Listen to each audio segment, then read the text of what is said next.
That was weird. It was like the music played twice. How's it going, Jose? How are you doing today? Not bad, not bad. Yeah, I'm. We got the win, but it wasn't exactly easy in pure Tottenham fashion. We didn't make it easy on ourselves, but I mean, we got the 3 points. We're top of the league right now, Jose.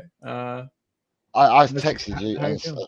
I texted you, and I've texted the groups that I'm associated with, and I've made sure that I've said to people, uh, be proud, be loud, shout it out. We're top We are of the top of the league. league. Yep. Absolutely. Hey, and real quick, big up to everybody in the chat already. We've got a crew. We've got the gang, and we are all here. Voice crack. Sorry about that. But Tot Spurs says big up call, hard work. But another 3 points in the bag today. Not a great performance, but a winning one. And I would agree with that wholeheartedly. And then we got Scott here, who I know is going to say the opposite. Scott says it was an embarrassing performance, but lucky for Spurs, they're facing a championship, if that, team today. Um, well, like as we've been saying all week, Scott Luton played 3 matches in a week basically, and it showed today. So maybe they are a championship at best. They sure did come up from the championship, so I would say they're at least championship quality. But playing 3 matches in a week is going to have its effects on any team, especially one that's thin like Luton's squad is. But yeah, and then we've got man, I'm gonna have to look up how to pronounce this again. I'm so bad, but thank you for being here. You are awesome. And we'll get this. I'll memorize this, I promise. And Sunny Wipe is here as well. We win, and lots of smiling emojis there. And hi guys. Hey, how are you, Sunny Wife? Good to have you here. Your man played well today. So yeah, Jose, I just wanted to kind of just let's just get jumping into the first half. That those first 10 minutes, it looked like we were gonna score. I thought, it looked like we were gonna get it. I think what people have to be mindful is that it's very early on, and it's an evolution. We're trying to evolve as a team going forward. And I don't mean going forward as an attacking, but going forward in general for the season. We're trying to evolve as a team, and today it didn't happen.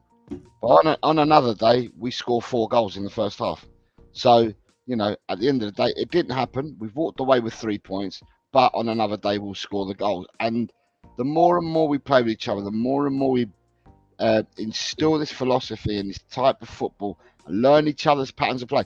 Can't tell me that we've finished article and we know each other's patterns of play after 8 games in the league. This is going to take time, And at the end of the day, if it weren't for some, can I say, not taking some chances and some good saves by their goalkeeper, we could have quite Yeah. easily been 4 up in the first half. In the first 35 minutes, we could have been 4 up. Today, I can see Scott M.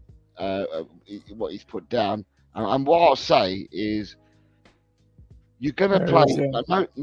No two teams are alike. So when we play the teams in the league, no two teams are alike. And sorry, can I just say, Burnley have gone 1-0 up against Chelsea. Oh yes, And let's have and it. Pochettino's job and on the line. Everton are 1-0 up against Bournemouth. Whoa! Right, so both of those surprised me. There you go. so as I was saying, we're never going to face a team. There's no two exact same teams in the Premiership. We're going to face different teams which pose different challenges, which means that you have to use different tools to unlock the doors. And today we played, pretty so Burnley changed their team shape from the start of the game. Instead of playing a back three, they played a back four today against us.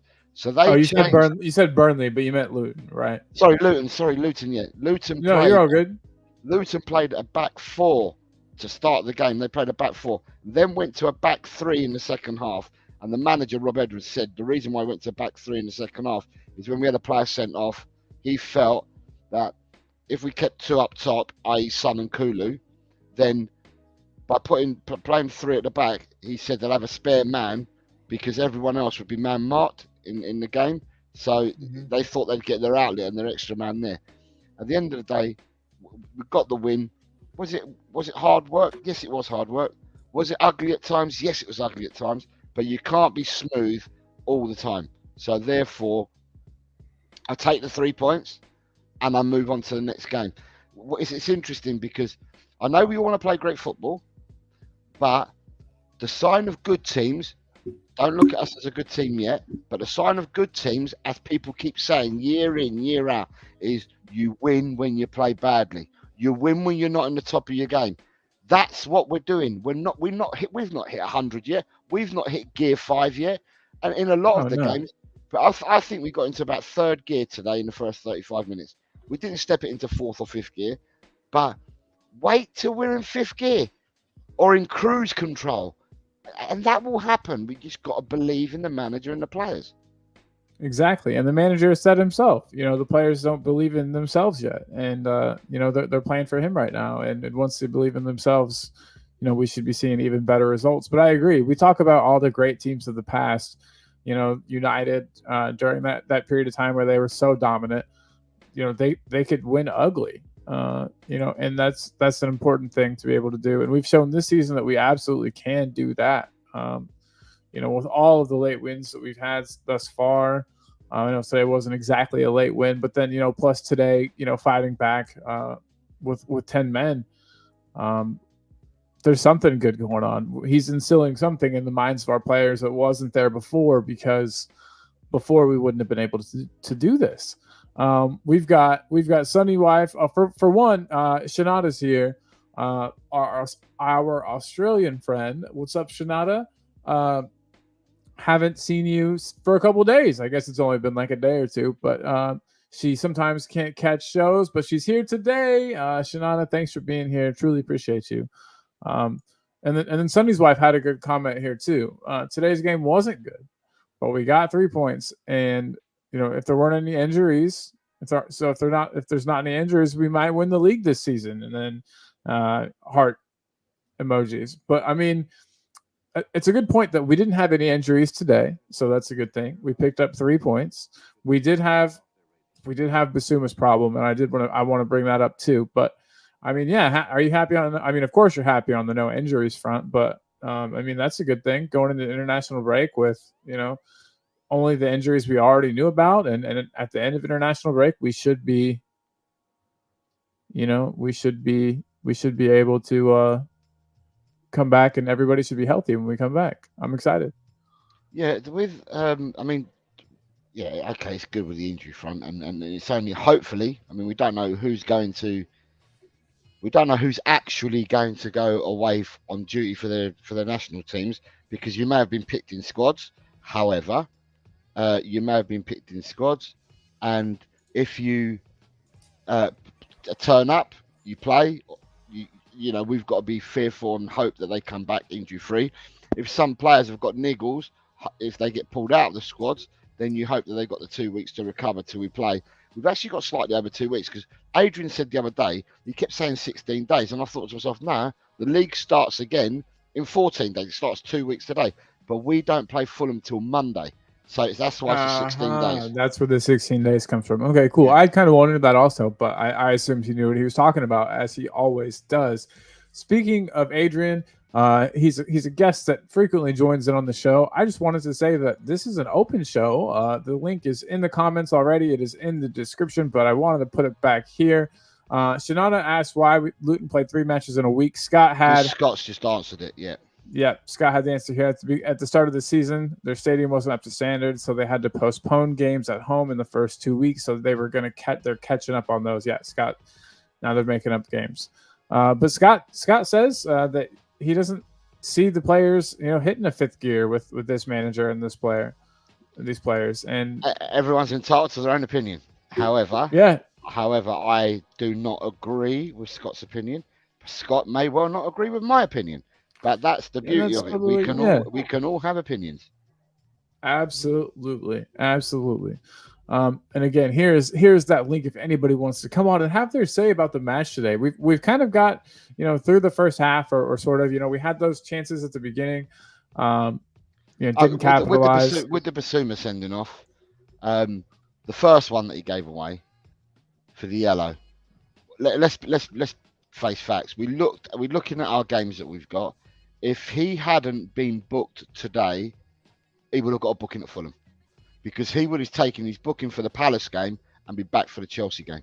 So at the end of the day, the booking was always going to be. I thought the booking was always, if people do them builder bets that you do, people would have probably put Basuma to be booked today in part of their bet.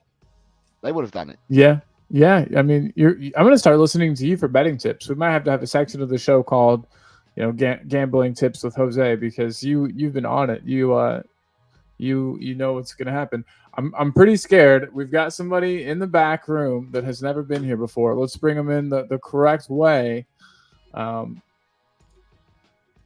gotta call in. So is that the phone? It is the phone. Hold on. Let me see who's here. Hello.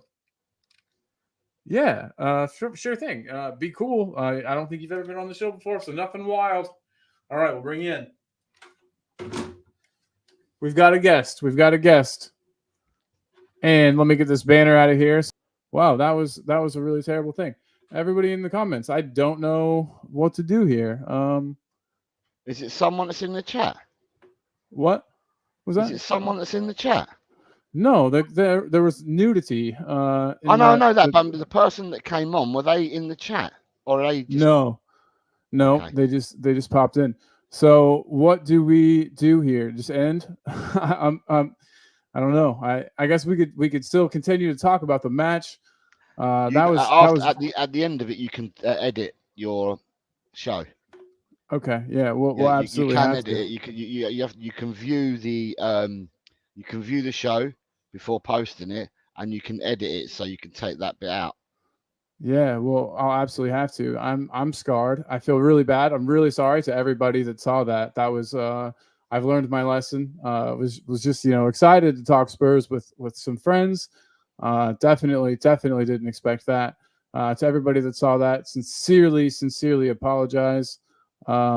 Yeah, exactly, Sunny Wife. My eyes are polluted also, and again, I want to sincerely apologize.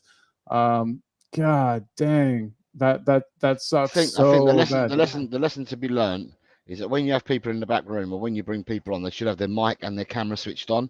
And the fact that we've brought somebody on who had their banner up, so they didn't have their camera on at the time, and then when they've come on, they flick their camera on. So it's a case of, you're going to bring people on, they should have their camera and mic on from the start. And so in the back room, you tell them that they need to stick their camera on. Yeah, absolutely. Well, I feel really bad. We live and learn. We're really sorry about that. We live and learn. Yep, absolutely. Yeah, exactly. But back to the match. So we were talking about Basuma. We were talking about, Basuma's, red card, and the fact that you were saying, of course he's going to get a yellow. And of course he's going to get a yellow, of course. But were you expecting? I mean, no one was expecting the second yellow. Did you think it was a dive worthy of a yellow? That was. It doesn't matter what angle you looked at it, and it doesn't matter how you look at it. He completely threw himself. He thought he was at the Olympics. It was either a gymnast roll, or he was diving from a diving board into the swimming pool. There is no way on earth that anyone was anywhere near him, and it's sheer stupidity. Why did he? I don't know. I mean, I don't know what went through his mind in order to do that. We were on top in the game, and at the end of the day, I know that we've got the camaraderie in the team and that, and you play for each other. Why would you put the team in jeopardy by doing something like that? I know that it's a high risk, because there's a percentage of it is the referee might get it wrong and might give a free kick, but it didn't need. In my eyes, it didn't need to happen. Hopefully, you'll learn from this, and this won't happen again. Right. Yeah, I don't know if he was expecting the foul to come in. Maybe he was expecting more contact than there was. Um, but Surely, yeah, Colin, surely you've played football as well, Colin, right? If yeah, oh yeah, if you're expecting contact and someone contacts you, then your body shape changes. Yeah. right. But you don't change your body shape before Before the contact contact is comes made. in, And his body shape didn't change. He threw himself, i.e., we're calling it diving. He threw himself. Is nothing. No one's to blame but Basuma himself. And I'm sure that Mr. Postecoglou will have words with him. yeah. Oh, definitely, definitely. He did not look happy whenever Basuma was coming off the pitch. Let's just say that. So yeah, Basuma, he'll sit a match out, but then that resets. That puts him back on 4 yellows, from what I heard from the commentator. So he serves a 1 match ban for this, and then he's still on No, 5th no, no. He still yellow card count. got 2 yellows, which made a red. So the yellow card count must still count because he was 1 yellow card away, and it was 2 yellows he was given. He wasn't given 1 red; he was given 2 yellows. Now, how that all works out, I'm not too sure, but he definitely got 2 yellows because 2 yellows equated a red. So I don't know what you get for a red. So you definitely got the suspension for the first yellow. Mm-hmm. Then you received the following yellow, which made it a red. Now I'm not sure how much. I'm not sure whether you get a 1 game ban for a red anyway, because it was a dive. It wasn't a serious foul play or anything like that. Because if it's serious Right. foul play and stuff like that, sorry, Manchester United 0, Brentford 1. Wow. Wow. Okay. Around the grounds, I'm keeping everyone up to date. I'm keeping everyone up Hey, to date with what's happening in the we love Premiership. it. And Um, so far, Pochettino and Ten Hag both are in the mud. So we'll see. We'll see how this goes. in the mud. Yikes! In the mud. But yeah. So yeah. What I cut you off a little bit. I'm sorry about that. That's fine. That's fine. I explained what I was saying. So Perfect. Perfect. So Basuma. So what I heard from the commentators was that since there was a red card, that he only has to serve the suspension for the red, the accumulated red, and that he's still on 4 yellows, which means 1 more yellow, and then he's got another suspension. And again, that's just what some clown on the stream I was watching said. it'd be interesting to understand that because he actually received 2 yellows, which made it a red. So therefore, the first yellow he got in the first half, or sorry, the first yellow you received in the first half, that took him to his suspension anyway.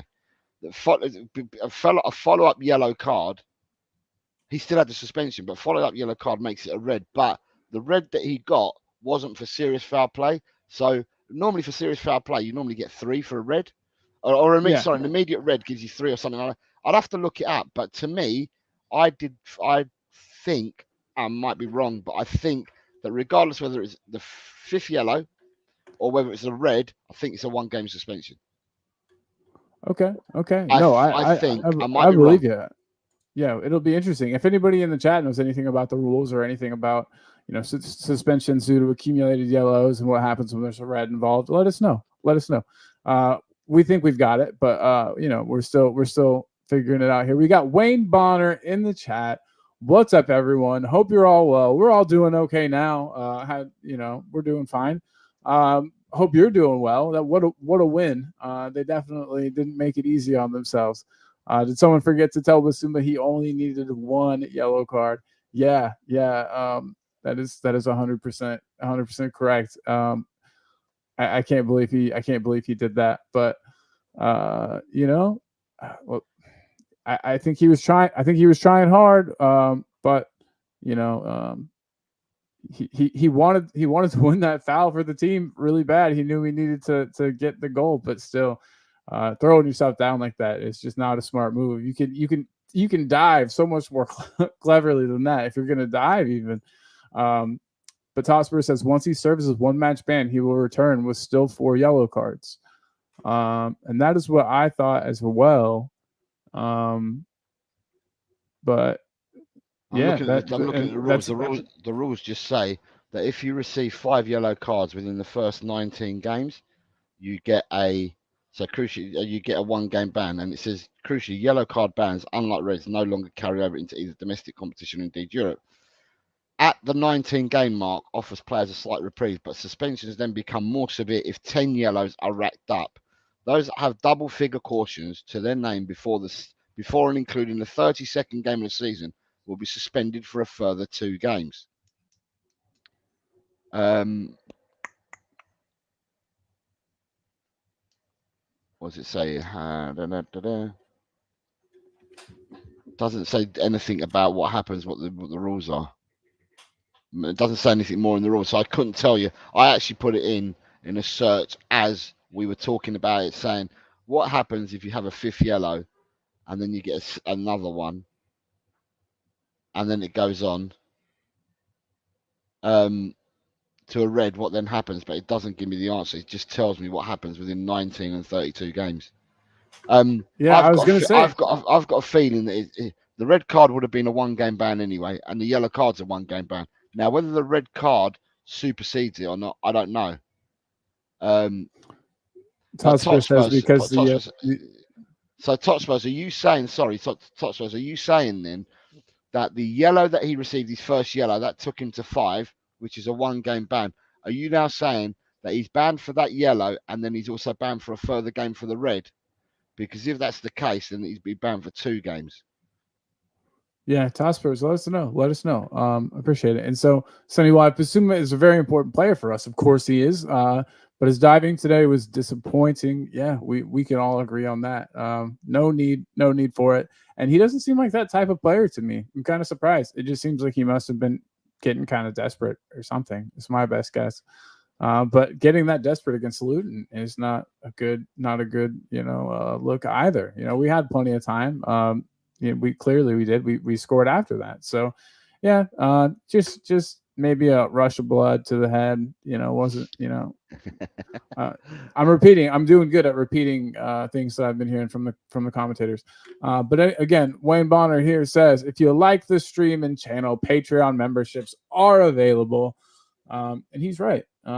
We do have a Patreon channel right here, account, I guess, and you can go there. You can check out the memberships. There's 3 different membership tiers available, starting from $2 and I think going up to $6. Check those out. Cool stuff. Some cool stuff comes with them, and you could think, how could this be available for the amount of money I'm paying? And that is a good question. I think I'm losing money, but I don't care. We're keeping it going. And everybody, Chris Peters and Wayne Bonner are our 2 current Patreon subscribers, Patreon members. If you would like to be like them and help to sponsor the show, head on over to this link and check out what we got. At least take a look. And if you can't do that, no problem. Money's tight for everybody. Just make sure you hit the like and subscribe on the channel, and that helps just as much. That's huge. Our video yesterday, thanks to you guys, looks like it's going to hit 500 views, everybody. So thank you so much for that. We got Audio Artisan in the house saying, afternoon chaps. What is up, my guy? So Totspurs says again, no, he will miss 1 game, but return with 4 yellows still to his name. They said it in the commentary once he got his 2nd yellow. So that's interesting to me. I don't really understand how they've worked that out, or how, how that works exactly. But I guess since it turned into a red card, I guess it's no longer 2 yellows. So he just got a red, and then that is what he's serving the 1-game ban for. And then he comes back with no yellows. That's just no. He comes back with 4 yellows, is what they're saying. Yeah, he serves a 1-game ban for the red, and then he returns back, but he's still on 4 yellows. Yeah, yep. And we've got somebody in the back, and if you want to come on the show, we need to see your face and we need to see your camera on, please. Thank you. And so what will happen is that the game against Fulham, he can start that game. If he picks up a yellow, then he will miss the Crystal Palace game and then be available for Chelsea. Gotcha. If he plays against Fulham and he doesn't pick up a yellow card, then he cannot pick up a yellow card against Palace, because if he picks it against Palace, then he misses the Chelsea game. If he gets no further yellow cards for the next 11 games, then it all gets rubbed off, and it gets whatever happens, it's in our favour. So hey, Jose, check the private chat real quick. But it looks like we might have somebody in the back waiting to come on. The 2nd yellow was cheap, a cheap dive. I know there's a desire to win, but cheating is cheating. Yeah, I 100% agree. So then at the end of the day, it is exactly how Totspur says it. So if it's like that, it makes it nice and easy. It doesn't mean he gets a 2-game ban. It means he gets a 1-game ban. Well, at least it's not 2 games. You know, we need him. We need him for the Chelsea match. So hopefully it's sorry about this, guys. Just typing some stuff out real quick. But yeah, so why does that keep happening to me? I've gotta end this stream. I'm getting absolutely annihilated. I think what you need to do is only let people on that are in the chat. Yeah, and they've got to have their camera on. Did they have a camera on? They had a camera on, but then it switched again to the awful thing. This is awful. Who's doing this to us? Anyway, God damn it. Yeah, I'm so sorry. There was another picture. It looked like an actual normal person. Audio artisan. Oh my God. Yeah, that's the second time that's happened this show. I'm so sorry, everybody. But as long as Basuma can play for the Chelsea game, so I can banter my brother mercilessly. Yeah. Yep. Sorry about that, everyone. We're gonna just completely skip over that and not talk about. Wayne, I mean, I see you in the chats and everything like that. Where are you from, Wayne? Where do you live? Seeing that you're a Tottenham supporter and your brother is Chelsea. Hopefully, you don't come from Russia. No, I doubt. I doubt it. I doubt it. Well, if you've got someone that supports Chelsea in your family, you could be half Russian. That's so very true. You could be from Little Russia over in England in Tottenham area even. So yeah, very very possible. Yeah, Wayne Bonner. That is a good question. Let us know where you're watching from, my man. Everton have gone 2-0 up against Bournemouth. Well, there you go, Everton getting some goals. They've needed it. They've not looked good. Who scored? Do you know? The first goal was scored by escapes me, the youngster they bought from Man United last season. Oh yeah, that name escapes me too, but I remember that we talked about him. Young midfielder. And the second goal has been scored by Jack Harrison, who they've got on loan from Leeds. Oh, very good. I was hoping that it would be why can't I think of Danjuma? I've got a soft spot. I've got a soft spot for Danjuma since we had him on loan. Wish we could have kept him. Garner got the first goal. Okay. The young Man United. It says he lives in West London by the Polish War Memorial on the A40. Brother lives in Oxfordshire. Wayne, I was brought up in Westminster in Pimlico, and it's a Chelsea area. Most of West London is a Chelsea area, so it's interesting that you went to Tottenham, and your brother, who lives in Oxfordshire, obviously if he was brought up in West London as well, then there's a reason why he supports Chelsea. Chelsea is in West London. Yeah, absolutely. Well, Wayne, thank you for kind of giving us a little bit of insight into your life. We love that. That's part of the joy and part of the fun of this channel is getting to know all you guys. Let's all becoming kind of one big family, one big Spurs family. And I think we got a little bit more match to talk about. We're almost done. What about Mickey? What about Mickey Van de Ven? How quickly did he sort his feet out and get that ball in? That was wonderful. That whole entire play, the build up to that goal, the corner kick, routine. I thought it was all beautiful. Do you think that's something that we've practiced before? That short. No. If you'd heard the commentator, I think that was the third corner we'd had on the spin. It was, yeah. And so Maddison's taken one corner, then Maddison's run to the other side to take the second corner. And then when it came to the third corner, Maddison was making his way across, but Kulu had got there. And Maddison then stopped. And then as Kulu went to take it, Maddison then ran forward because Maddison was on the front post, making his way across. So he's on the front post. And then he's ran away from his player as Kulu was taking it, picked up the ball. And then the skill, he dropped his shoulder. And from dropping his shoulder, he fainted back inside. And he just about got the ball. I thought it was a toe poke back, but it wasn't. He actually hit it with the outstep of his foot. and it went to Van der Ven. And Van der Ven, but Wow. remember, Van der Ven is left-footed, so Van der Ven let it come across him, and then side-footed it with his left foot. So he let it come across his body. He could have taken it with his right foot, but he let it come across his body, and then it hit his left foot.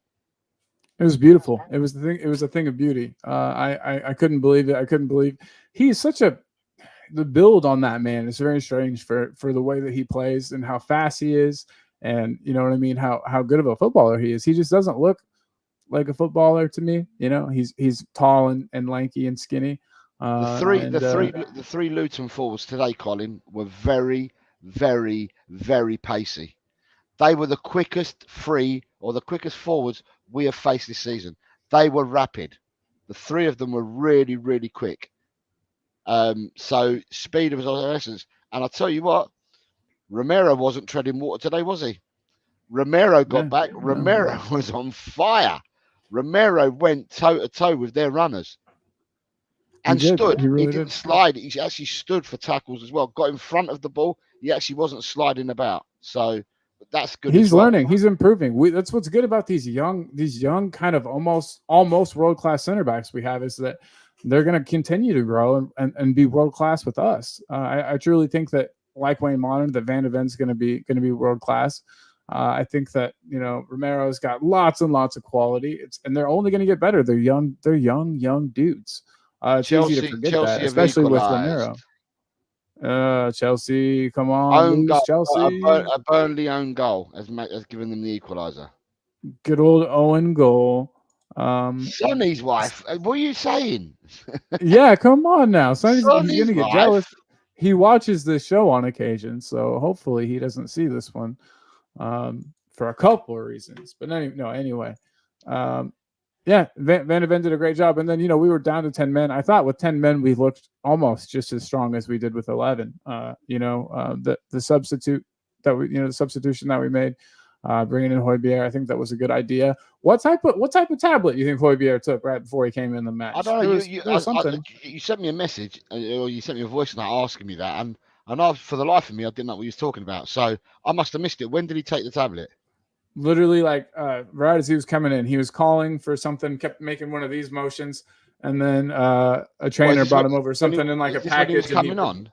Yeah, and he pushed something out of like a little blister pack, and then he took a pill. I didn't know what it was. I know that a lot of times players will take like caffeine pills, which is great to do when you're running around, but I know that's pretty common. There's a lot of things that players take that are not pretty cool that are common. So what I will say is, we've got to give props. Now, last week we were complaining that when Liverpool went down to 10 and then even went down to 9, we were finding it tough to break them down. And what we came up with last week is, well, on the training pitch, we probably haven't trained a scenario where we've played against 9 players. Right? So equally, we need to look at that. Today we played with 10 players, so we must have done drills in the in training where we play 10 versus 11. So if we go man down, this is how we're going to do. This is how we're going to play, because it's not only with the players that you're playing with. Obviously, when it's a first team squad, you put 10 against 11 of our other players, and you train that way. But it's so the 11 who are not in the 10 also understand it. And I'm sure that during the training session, because they wear bibs as well, they'd rotate the sides so everyone gets a go at playing 10 against 11. So therefore, we understand what we need to do. I thought that his game management today was spot on. When we went down to 10, the substitutions he made was spot on. The only substitution that I wanted to see happen sooner was Veliz. Right? Yeah, I knew you were going to be unhappy with the small amount of time that he got. Well, it's not that. It's did you? I'm going to ask you, Colin. Did you see what he did when he came on? Well, he immediately headed a ball down. There was a ball that he headed down, kind of took out of the air with his head. And he won at least 2 headers. And then tried really hard to have a shot. And make some space for himself. Did a nice little turn. I mean, he was tidy. He was tidy when he came on. The ball didn't bounce. The ball didn't bounce off him. he was going up against their defenders, and he was hustling and bustling them and winning the ball without having to use flailing arms or anything like that. He was winning balls, and from winning balls, the ball wasn't bouncing off him. The ball was sticking close to him when he was winning the balls.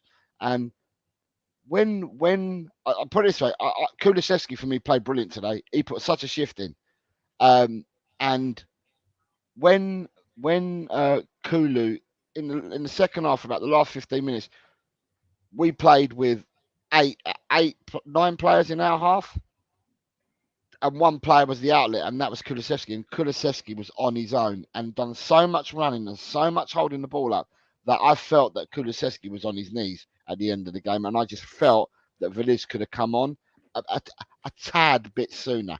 I'd say 10 minutes sooner than what he had come on. But when he came on, like people are saying themselves, audio artisan. Oh yeah. He's put down there exactly. No, sorry, I will answer that in a minute. The further down, he's got another one. He's got another comment. There you go. Yeah. And hey, we've got somebody in the back, and I know who it is. I actually know this person. It's the phone ringing, but he's got to call in. We'll wait for him to call. It'll be just a second, I'm sure. But yeah, we've got a friend. It looks like that would like to be on the show. Let's see if he calls in. That's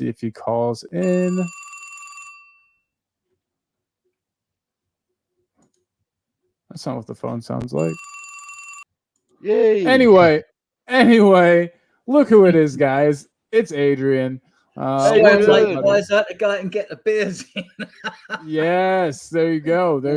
Glad to have you here, man. So yeah, we usual. I like being with you guys. You know what I mean? We love having you. Likewise. Come on, I make you two look young when I come on. You see? I don't know about that. There you go. Hey, I'll take it. We've got like the same amount of hair, you and I. So yeah, so, no, Scott, have you caught what we were saying, Adrian?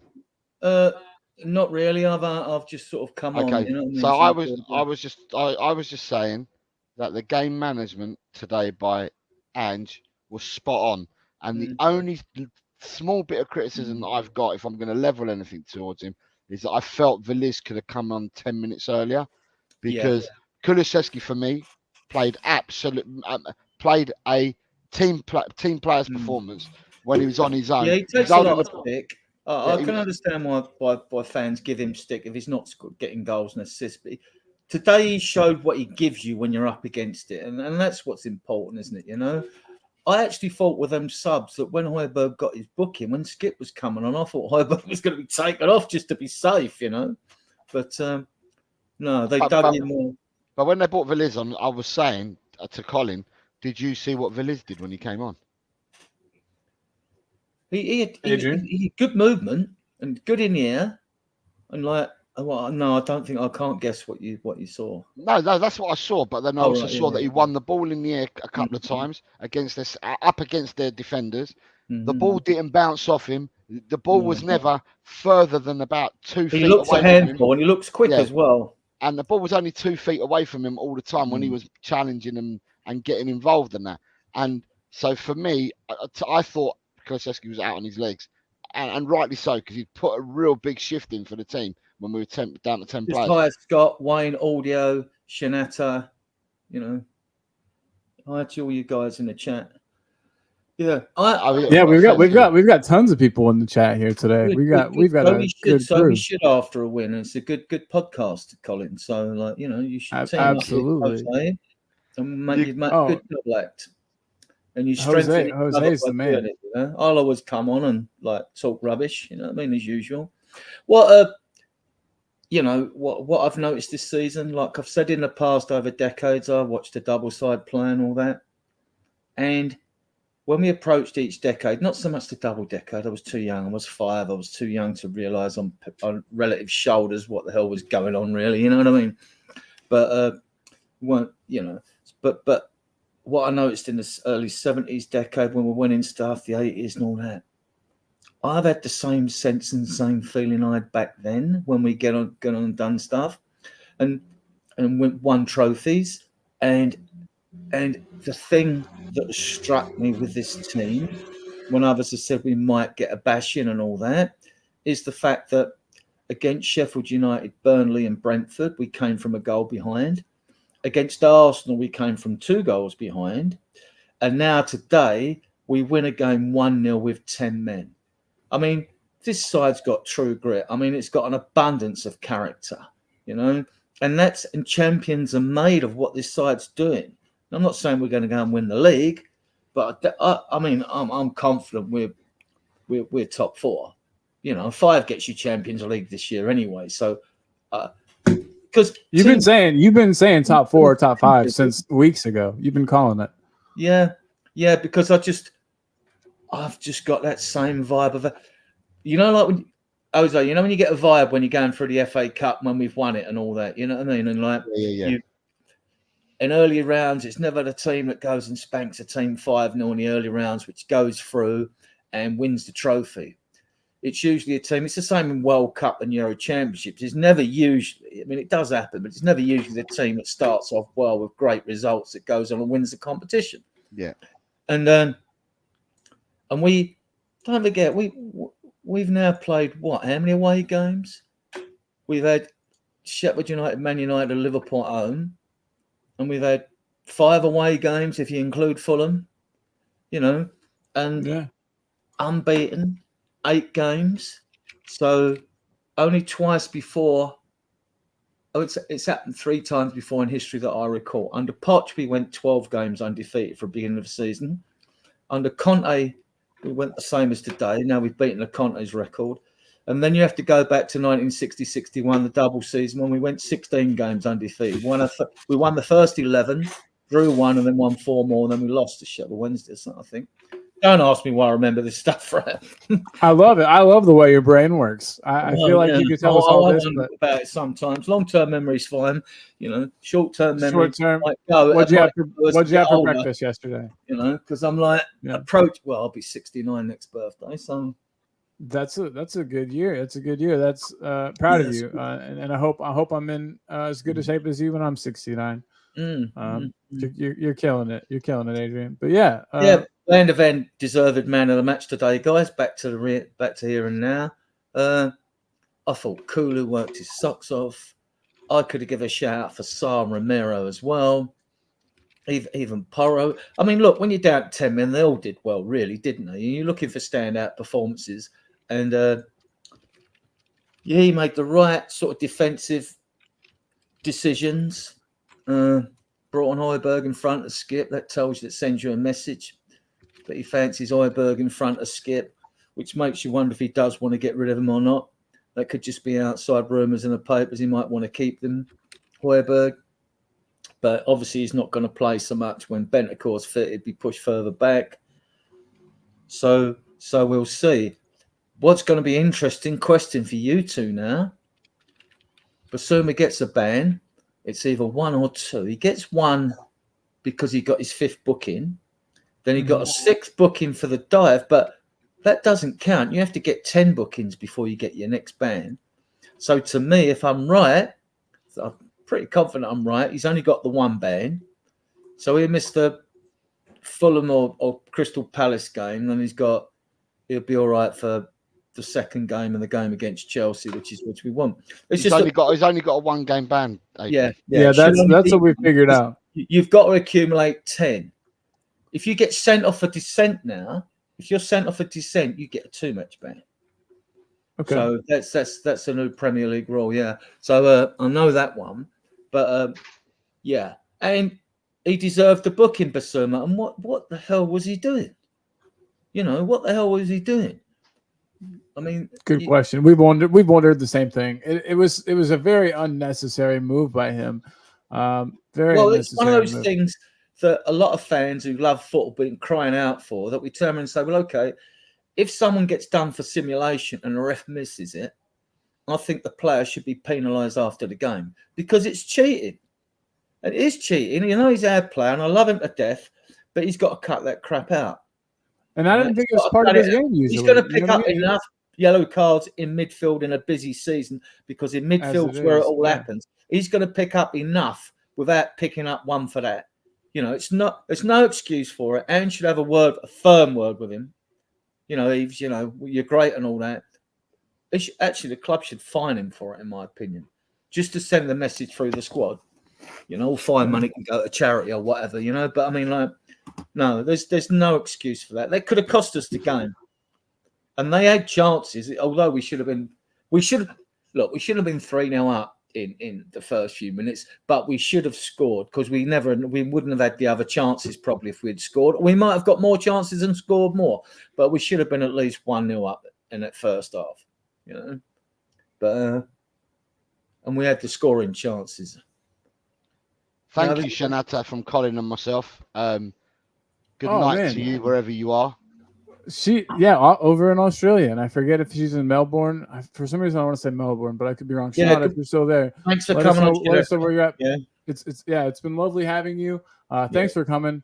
Promise that we've got the kinks worked out of the show. Everything will be all good in the future. So please continue to come hang out.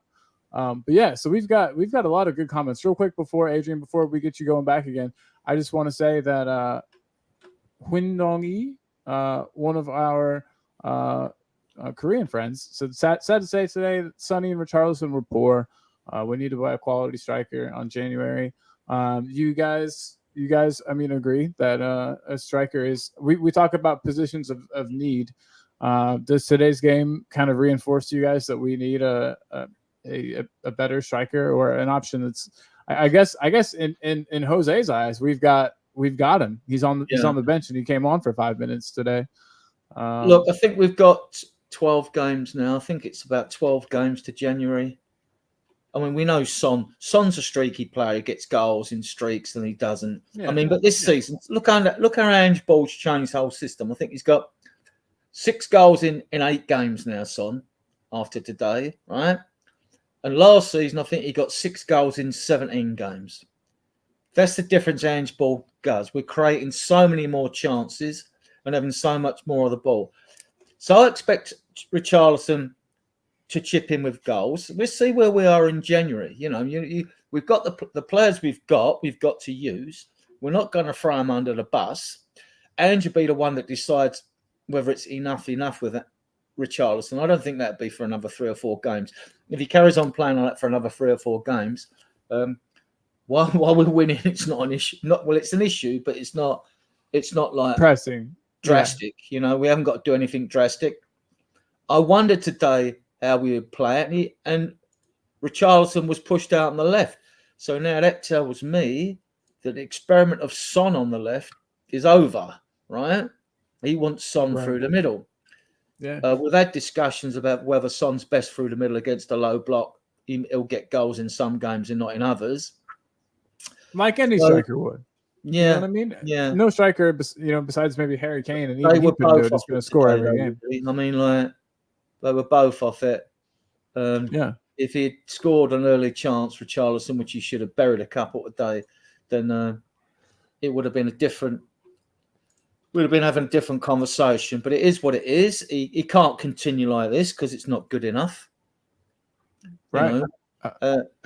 And I was just going to pull up FootMob. It's a site that I use sometimes for player ratings and stuff. And of course, player ratings are going to be different with whatever site you're looking at. Let me take off my shades so I can actually read a bit. But we've got, they've given Sonny a 6.9. I'd say that's probably fair. And Richarlison a 6.6. So the 2 players we're talking about, just under a 7 for Sonny, and right about a 6.5 for Richarlison. Do you think those are pretty accurate? I'd give them both a 6. Give them both a 6. What about you, Jose? With Richarlison and Son, do you think these ratings that they've been given are appropriate? I'd give them both a 7, to be honest, and the reason why I'd do that is because of the early play. All right, he didn't take the chances. The keeper made some good saves in that, but the early play, and then the fact that we went down to 10 men. All right, Richarlison didn't survive the second half, but I thought Richarlison put himself about in the first half and that. He did. Son then did all the running until he got substituted, because we've got to remember that he's carrying a niggle. He's only had 2 training sessions, and he had to run about because, let's face it, when we went down to 10 men, it was only really Son that was up there, and Kulu had dropped back. And in fact, at times, Kulu would stay a bit further up, and Son would come and help out in the midfield. So I thought that Son put a shift in as well. He may not have done all the razzle dazzle stuff, but they did the hard yards today. And that's what I said earlier, Colin. Do you remember when I said many a season, Adrian, you'll know this. Many a season, you'll hear commentators and you'll hear pundits and you'll hear supporters say, "Bloody hell! If we can win ugly, we played shit, but we still got the points. That's a sign of a really good team." Well, do you know what? Fucking hell, we're doing it as well now. So does that make it must make us? Yeah, we're doing it. I don't think we won ugly. We won. It was a dogged performance. Second half, we still went for it. I mean, we didn't sit back like a Conte team would have done. I thought it was a dogged, resolute performance. And I was talking in general, Adrian. Yeah, I know. In general, what we've done in the 8 games. I thought that we still tried to find our passes and play it about. Yeah. I thought it was pretty good. I disagree with the Kulusevski 6.5 there. I don't do 0.5s, but I'd have given him a 7. Only because I'd give other players 8, you know what I mean? But I'd give him a 7. Right. Kulu played well. He did his normal thing. Hold the ball up, have a defender or two on him, somehow slip it through their legs or sneak it past him. I mean, it's unbelievable really how well he can get out of tight spaces. If he could just put a little more to his game, I think he would be a very dangerous player. If he could just up his assists and goals. What would you two give Kulu? Something really special. I think 7's fair. You don't do 0.5s. I'd probably do a 7.5. To me, in all honesty, my 7s, I'd give everyone in the team 7s. There's no 6s for me. I'd give everyone in the team 7s. But my 8 would go to Romero and my 9 would go to Van de Ven. Yeah, I'd give Sarr an 8 as well. Oh, yeah. Sarr was unbelievable at times. Yeah. But Zuma at 6, getting sent off. Yeah, Van de Ven, man of the match, 9. And if they'd give Vicario 7.5, I'd give him an 8 for that save at the near post line. I'd give him an 8. Porro. That was an awesome save. I'd give Porro a 7. I wouldn't give him a 7.7. And Udogie, Udogie was a little quiet today compared to normal. I'd give him a 7. Yeah, I'd give him a 7. Yeah, so, you and Jose are agreeing. Real quick, I just wanted to say hi to Plutus in the chat. I don't think I've ever seen you in here, buddy. Plutus, if you've been here, I apologize, but it's nice to have you. Welcome to Talking Ball, a very chill, calm, good vibes channel, and it's really nice to have you here. But Plutus says this match shows we need depth. Any injury to our top players are putting us in a lurch. We do need. We have worse depth versus the other top 6, and then can I say I disagree? Absolutely. Who do you think? I'll tell you why I disagree, Colin. And you've heard me because you heard me from after the Arsenal game, right? So Arsenal started with Rice, Odegaard, and who was their third player they started with? It was Rice, Odegaard, and Vieira. Vieira. It was Vieira, absolutely. And we started with the same 3 that we've got today. Off the bench, Arsenal brought on Havertz and Jorginho, and we bought on Skip and Højbjerg. Let me tell you, I'd rather have Skip and Højbjerg as my backup players than have Havertz and Jorginho. So I don't agree about when we say depth. I think to myself, I agree that overall, we can make improvements. We've only had one window under this manager, one window. That's all we've had. We're still putting our bricks into places. We're trying to build something. We're doing the foundations at the moment, and then we're laying the bricks. But not just for one season. We're laying the bricks for the future of this club. And at the end of the day, we can't judge ourselves on one transfer window. If you want to call the top 6, and by that you're probably referring to Manchester City, Man United, Liverpool, Chelsea, and Arsenal as being the other 5. Then when you look at them, how many transfer windows have them teams had? We've only had one. Let's put it into context. Yeah, that's true. We're not going to talk about Arsenal, obviously, because we don't. But I mean, I do agree with Plutus on Smith Rowe. I think Smith Rowe is a very good player at Arsenal who doesn't get game time, and I'm glad he didn't play against us. But we'll move on from that. But I agree with you, Plutus. He is very quick feet, good player. The little I've seen of him, you know, so I could be wrong in the future, right? But. Yeah, and you didn't add the academies players to that either, Jose, which we can add. I've always said my one big thing. I've been saying it and banging on about it recently and for ages, even since the transfer window closed before the season.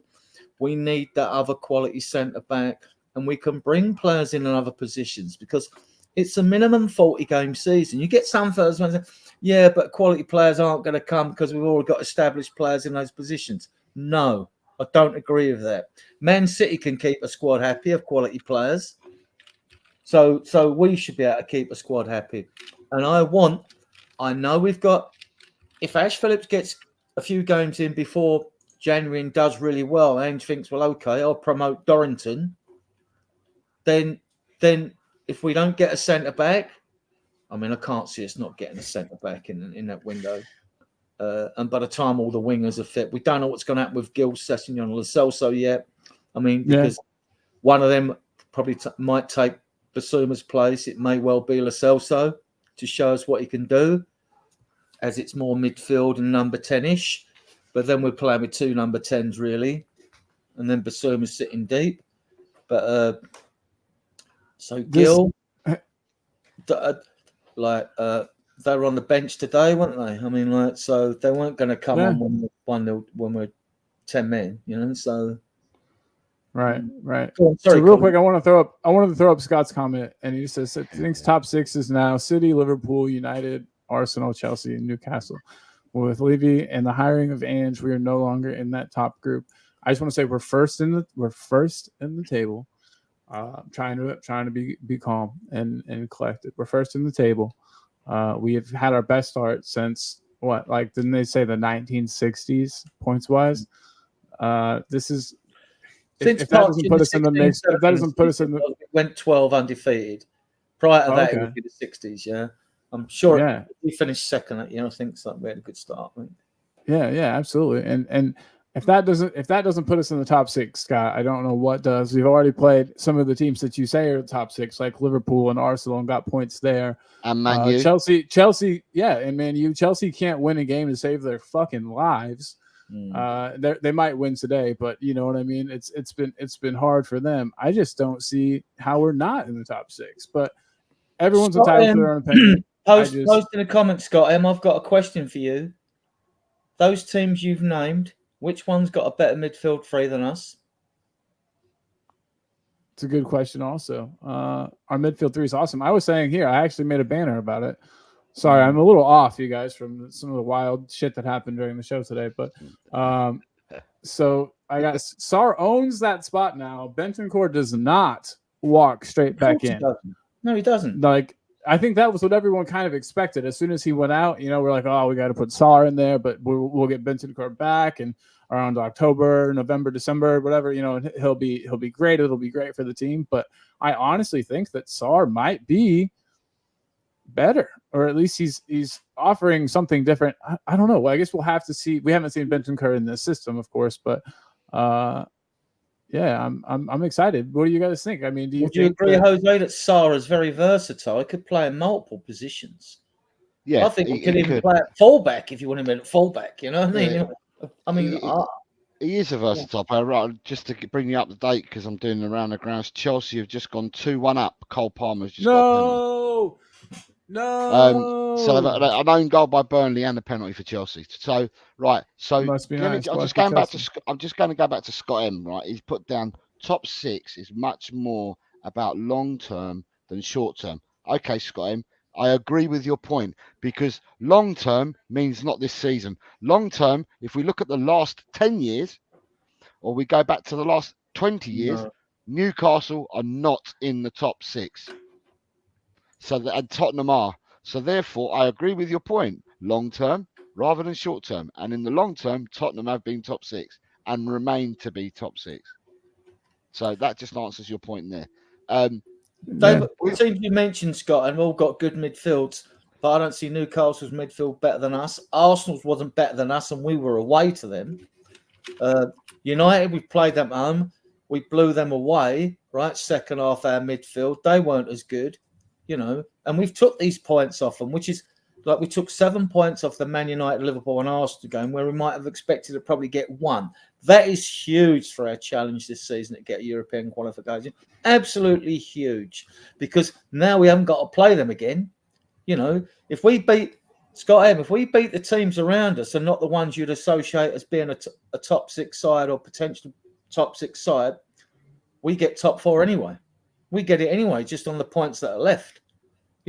So they're the ones that have got it all to do, and we're not going to get tonked by any team. We'll lose games by the odd goal, maybe 2. But if you've seen the way our defenders get back so quickly when we push high up the field and squeeze the press, like, not going to happen. Even today against Luton with the extra men, Van der Ven and Romero were running back, and Dogie and that. Did you see how quick Romero was today, Adrian, in foot races against their players?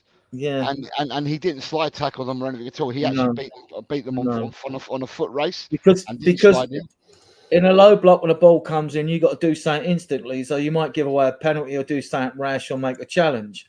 When you're running back, he's got a footballing brain. He's already thinking about what he does. Even when he's a bit casual sometimes when he goes down to the corner flag, he's holding the ball because he sort of holds the ball, caresses it like Kulusevski in a way. And then you're thinking like, which way is he going to turn, left or right? But he won't necessarily boot it in a touch. He looks for another player. And if not, he'll try and play it off the attacker, and you think, well, no, I mean, what I like about Romero, people say it's rash, but he doesn't panic when he's pressured. He's like, to me, I think he's calm on the ball, So there's this comment from Scott saying, no, our defense second half to his shot, I think, and he made good headed clearances as well, So. Scott points out though that there were some gilt-edged chances that Luton missed. But there were for Tottenham as well, though. There were for Tottenham as well in the first 35 minutes. There were for us as well. What I will say, and I cannot speak for Colin and I cannot speak for Adrian, because I can't per se tell people that I knew what your thoughts were before the start of the season. But my thoughts before the start of the season, as soon as we hired Postecoglou, I'll tell you what I heard people saying, well, Kane's going to go and then you're going to get relegated because we aren't going to score the goals. I heard people saying, yeah, we finished 7th last year or 8th last season. Mid-table at best. Yeah, we're not going to finish anywhere near it because we're not going to be doing nothing. And I said, and I maintained all along, I think people are going to be in for a surprise. I think we're going to do a lot. And we're going to get, the other thing was, we're going to get spanked by teams week in, week out of 4s and 5s. And I said, you think you'd be surprised? And when people said, where do you think Tottenham can finish? And people were saying, well, if we can finish one place better than what we did last year, we would have done well. I was saying back then that I've got a belief that he instills everything. We go back to playing football, that we could finish higher up. Because at the end of the day, everybody up there is going to take, to me, everybody up there is going to take points off each other. And it just means that I think where people take points off each other, where we need to pick up our points is against the smaller teams where we sometimes give up or have a messy game and we end up losing, but then also improve ourselves when we're playing against the so-called top 6 teams. And I think we've done both. So just to say, Chelsea are 9 points behind us. I know they're playing right now, so it's going to be probably more like 6. But also, my cat wants on. No. I think you'll find, Colin, that the table is up to date and it includes Chelsea's score at the moment because they were 9 points behind us at the start of play this morning. So I think it's live. And with 30 games left, there's 90 points up for grabs. I mean, and Liverpool finished 5th with 67 points last season. That's 23 wins and a draw. So I was saying last week, in theory, Spurs could afford to lose 47 points and still get 5th in Champions League football. When you spin it around, Sunday it looks very favourable. I mean, do people think say we lost. I mean, we know we're going to draw games, win games, but do you think we're going to lose 10 games the way you've seen this team play now, which is 30 points, which would still give you, right, another 15 on? It means we would walk fifth. I mean, I said at the beginning of the season, I thought we'd finish fifth. It was like the optimistic fans were saying sixth, others were saying seventh, eighth, mid-table. You know, I'd up that. I think we could fight out for Arsenal for third. I think it'd be Man City 1, Liverpool 2. But I think we could fight after. All right, Chris Peters, mate. Hello, mate. Yes, I hope you're enjoying your beer, mate, in the pub. Yeah. Tell your son we said hello. Say hello to everyone in the pub from everybody. Tell them all to subscribe. Yeah, tell them all to subscribe, Chris. Yeah, I don't see why Spurs can't battle Arsenal for third. Arsenal have been up there.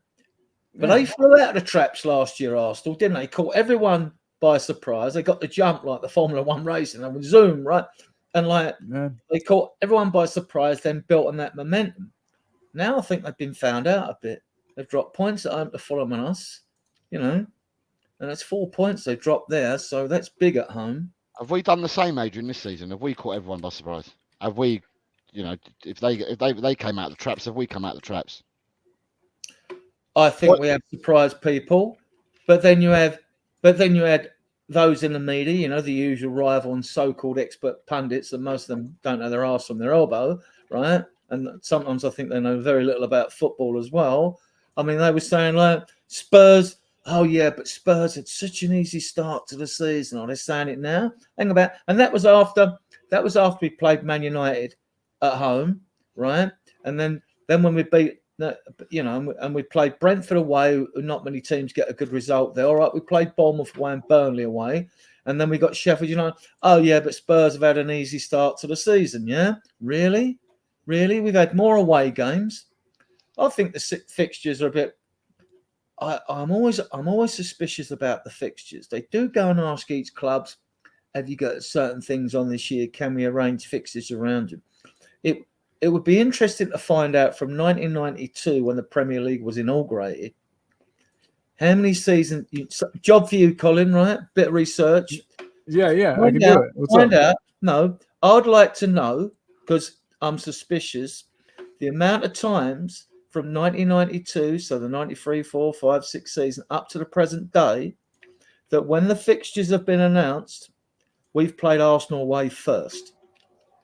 Because I smell a rat here.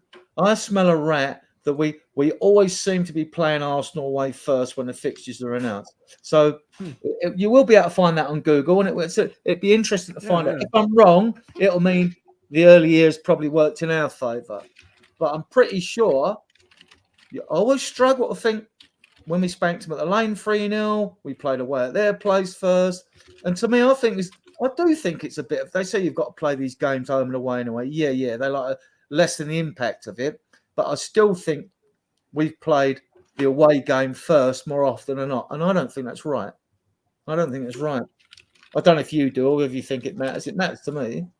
Oh, well, I mean, there's obviously an advantage if you're playing at home, you know, especially in a derby like that. But yeah, I don't know. I can't find any information. I didn't look very hard yet, but I will. And it looks like Jose's got on good it right brains now, and good memories and know your football. I mean, yeah. When was the last time we played them at home first? Can you think of any, Jose? It'd be years ago. Yeah, it seems like that, doesn't it? You know, I smell a rat. I mean, and we don't. I mean, yeah, it's just the way these fixtures are arranged. I just, you know, maybe there's an Arsenal fan involved in it somewhere along the line. I don't know. But I mean, I'm not going along a conspiracy theory. But if it has been Chris, that yes, way, Man United is still losing. Oh, Man United still losing on it. I'm not up with the scores. Everton have just gone 3-0 up. Wow. But Brentford is beating. Where are they? Let me get my phone with scores. I'll tell you the score. I'll tell you the scores. It's Burnley 1, Chelsea 2, Everton 3, Bournemouth 0, Fulham 0, Sheffield United 0, and it's Man United 0, Brentford 1. All the games, bar Fulham and Sheffield United.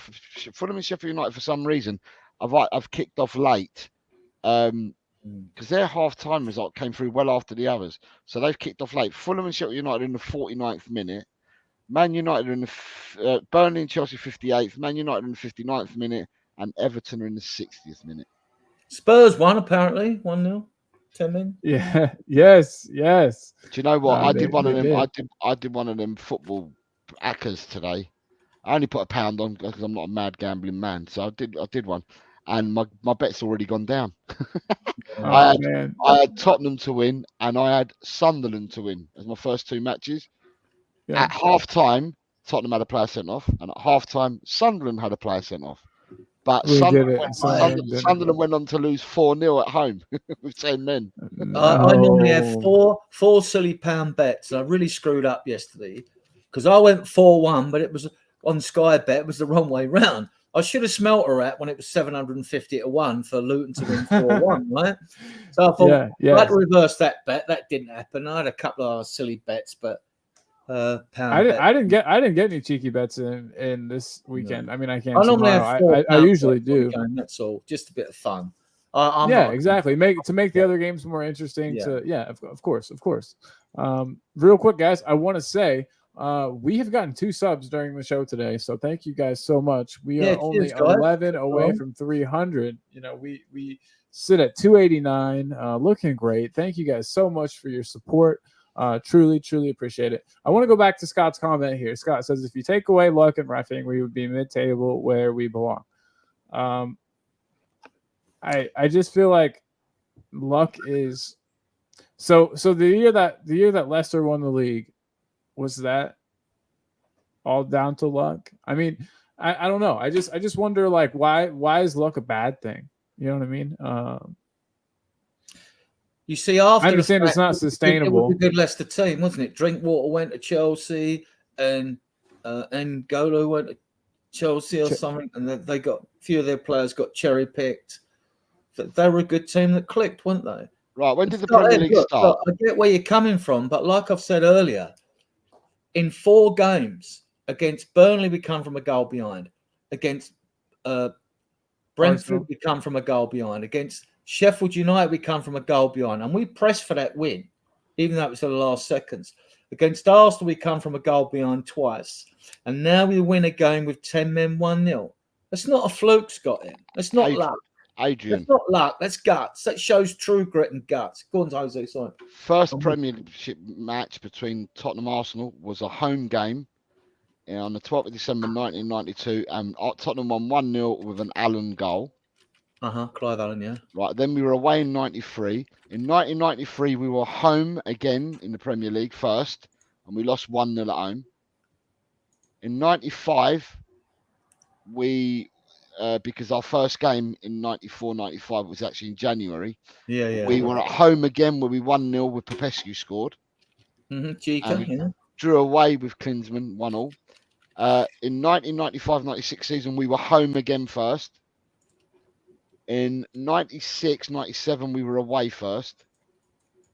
In 97-98, we were home first. So not as much of a conspiracy as... 99-2000, we were home first. 2000-2001, we were home first. 2001-2002, we were home first. 2002-2003, we were away. So it might have been recently, mate, but going back through years. Total them up. Little job, Jose. Total them up. Oh, come on, mate. I've got better things to do on a Saturday afternoon. No, not now. You can do it tomorrow.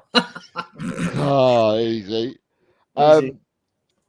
16, 17. Right, I'm just trying to see when the last time was. 14. Sorry. I've got to keep West Ham coming up, you guys. Go on. Carry on with your keeper West Ham. I'm just trying to see when the last time that we played at home first. Carry on, Colin.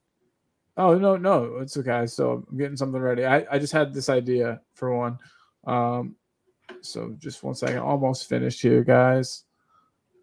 Drop shadow, apply. Filter, drop shadow, apply. Okay, so for the last number of years, you're quite right. We have been away first. It's crazy. I wonder, like I said, like you said, I wonder if there's a gooner somewhere in there that's picking the fixtures. As far as I'm aware, the Arsenal's last time, a huge team. The last time, I'll probably have a look at played, it. I'll find it up on Google, and I'll just put H and A, and I'll put 2 columns, and I'll just tick them off. The last time I think we played at home first, I think, was in the 2011-2012 season, and we won 2-1 at the Lane. Van der Vaart and Walker scored, and then we lost the away fixture 5-2, where Saha and Adebayor got a penalty. I think that was the last time. I think. Yeah. Chris Peters says no luck. It's commitment. Yeah, Scott 100% says 100% it was luck for Leicester. You can't fault it. Yeah, and Scott says Leicester got a ton of favorable reffing, and I remember that. And Fulham, that isn't an incorrect statement, I guess. Fulham have gone 1-0 up against Sheffield United, and Chelsea are now 3-1 up. Raheem Sterling's got the 3rd goal. Good player. I like Sterling. Oh yeah, me too. Sterling's always been a player I liked. You guys, it is almost time for the internet's favorite Tottenham game show. Are you guys ready for this? Yep, I'm ready.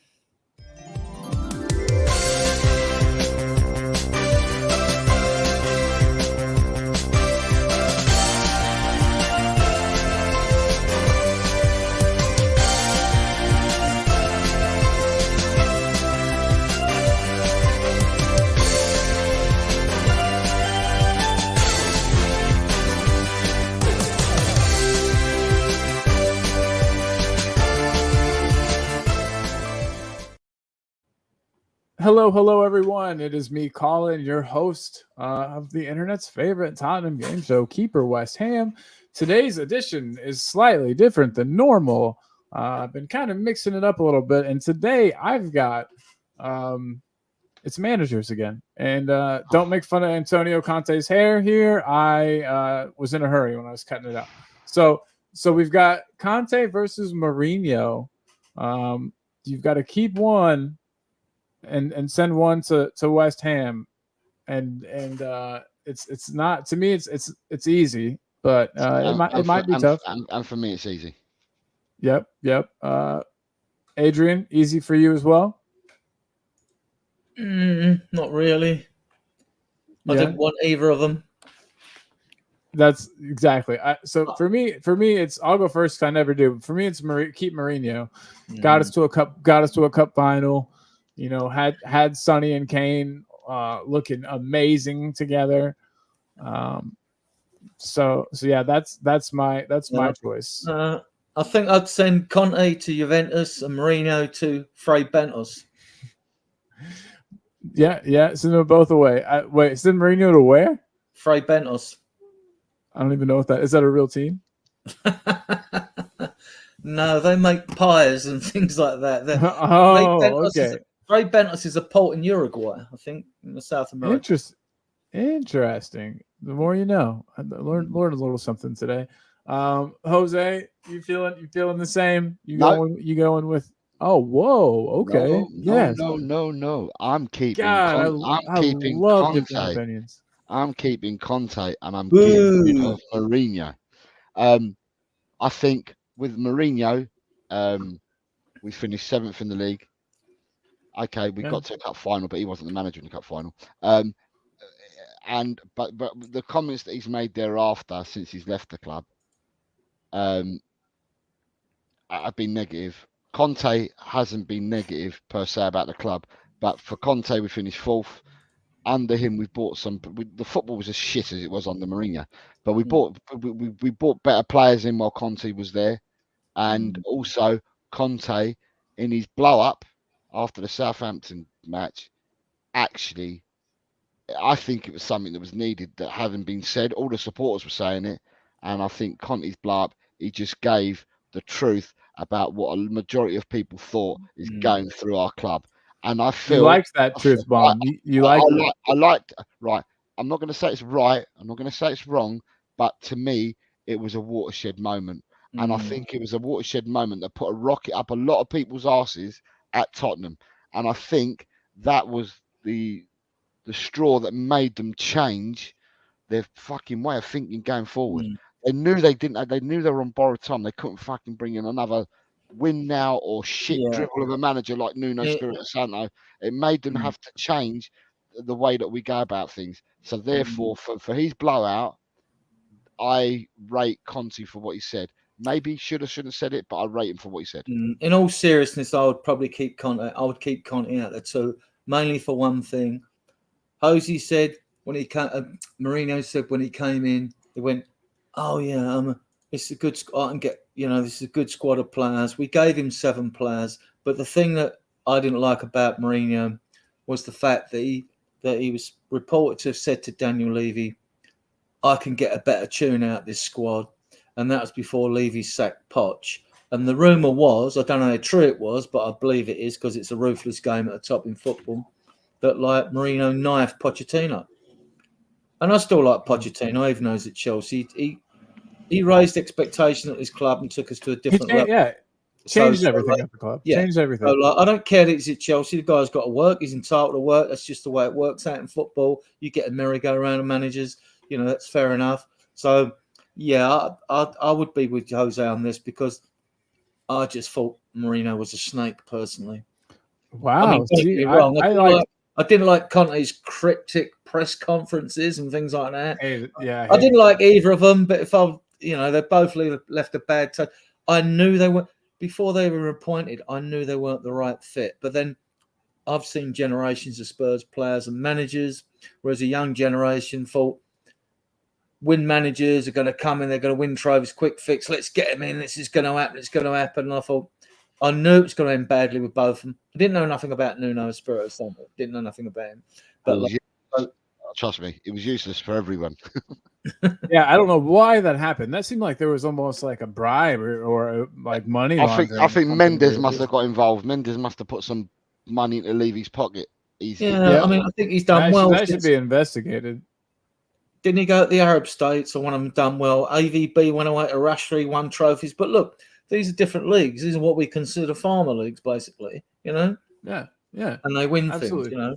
Well, so for me, it's just Mourinho because, like I said, Mourinho got Sonny and Kane. It was the year that Sonny got the golden boot, right? And then Kane had all those assists. Kane got the golden boot and was assist leader in one of Mourinho's years.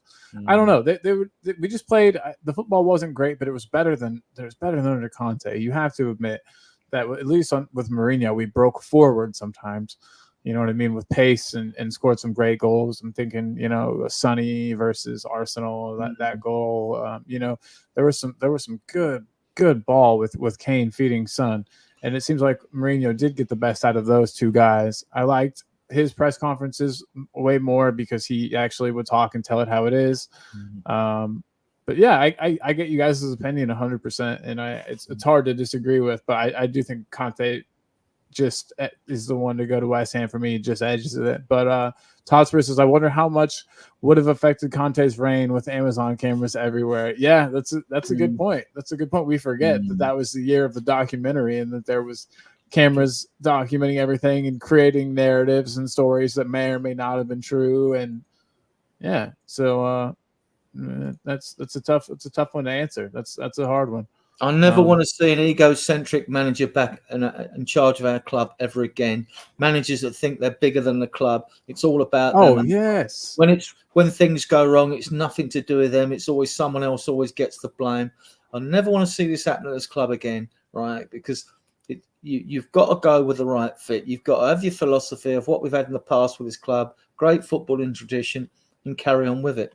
You notice that all the managers that we've had, they may not have won things that have done well, but ones that could motivate and inspire players. Not that players should need motivating on the pitch.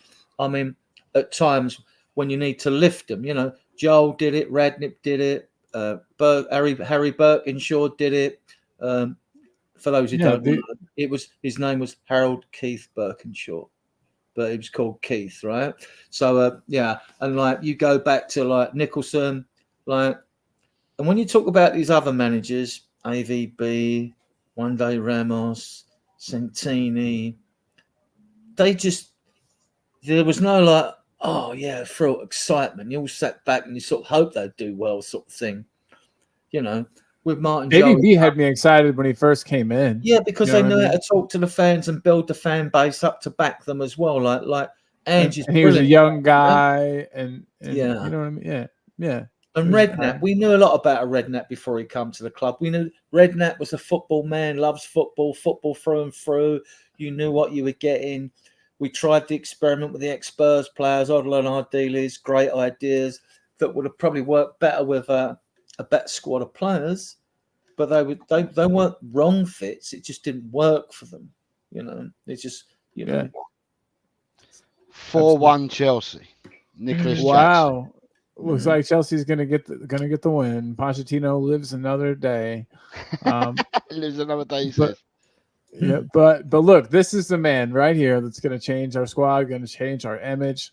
I think the term Spursy is gonna be gone. Maybe not after this season, but definitely. He looks like a after '60s rock star there, doesn't he? You know what I mean? Or he whatever. he does. I'd go have a drink with that guy for sure. He seems awesome. But yeah, he's the one that's going to change our squad. I thought we played well today, and I think we're going to continue to. And I know I always say it, but these are the types of matches that we would have struggled with. And I mean, I know that we were down to 10 men and only won by 1 goal. But what I'm saying is we might not have won this in previous years. You know, we're the type of team that goes out. You're right, Colin. We've been up to Burnley on wet and cold and winter nights. This time we played them a bit more in warmer weather. And we beat them. Yeah. Sheffield United, another team would have struggled with. Luton away would have struggled with, but we haven't.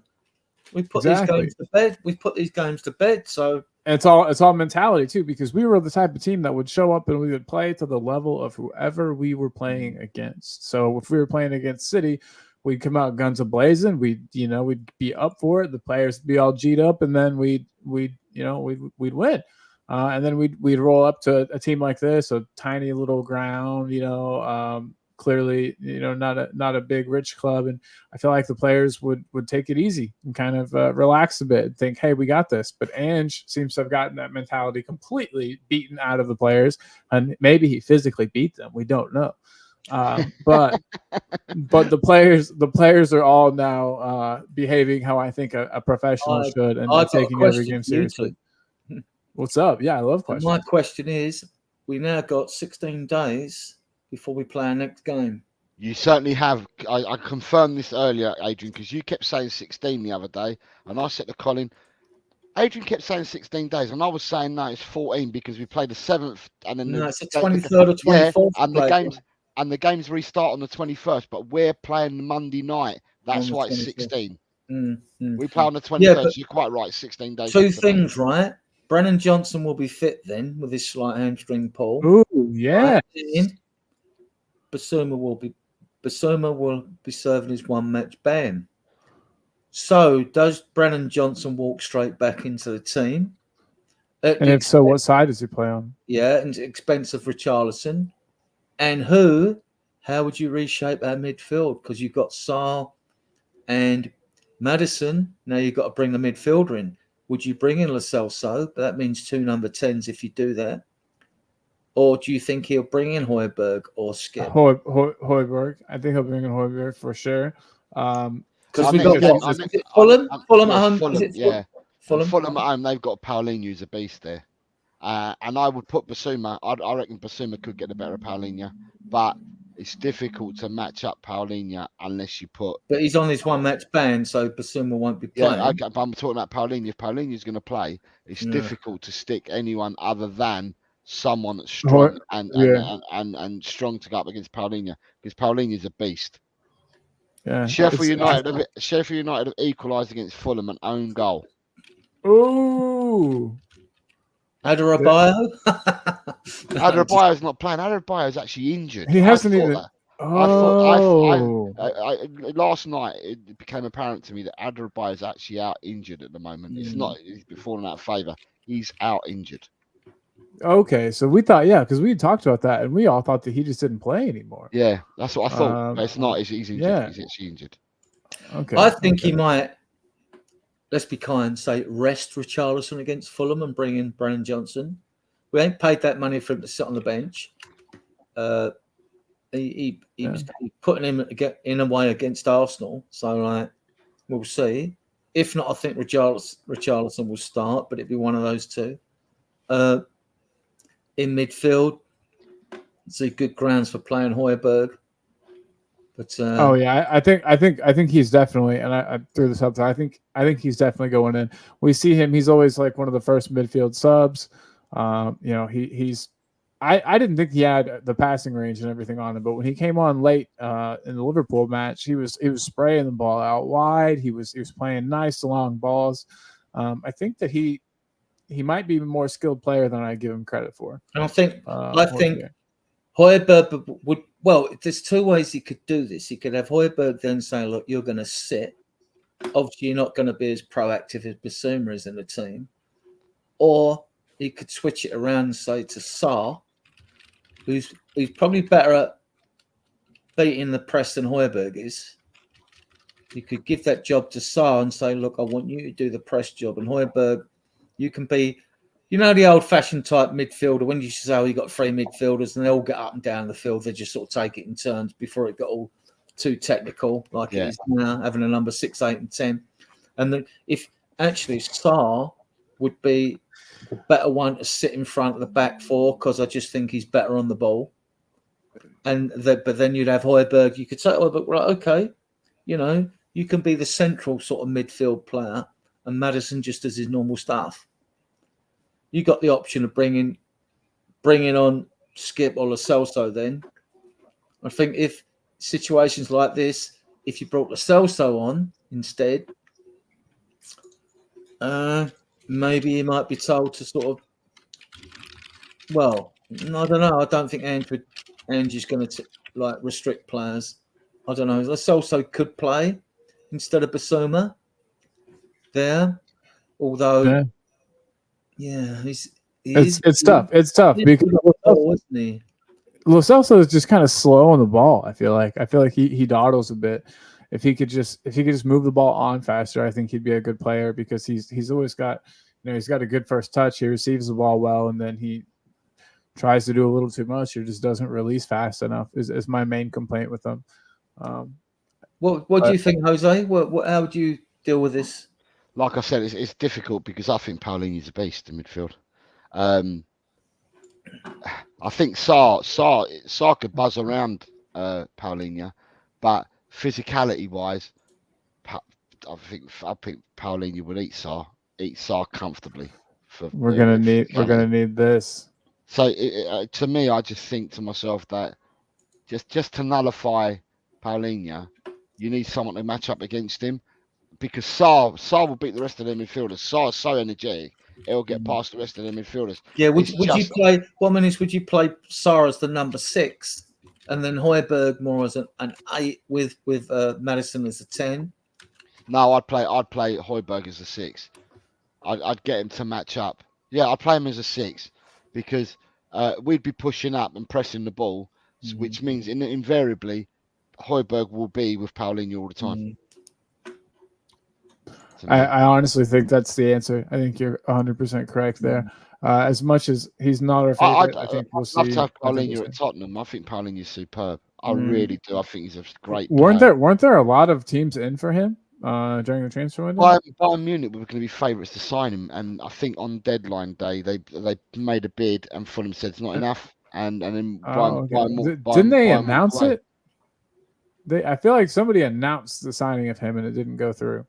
I don't know about that. I think it was very close. Well, he wanted to go to Fulham were prepared to let him travel to Munich, right?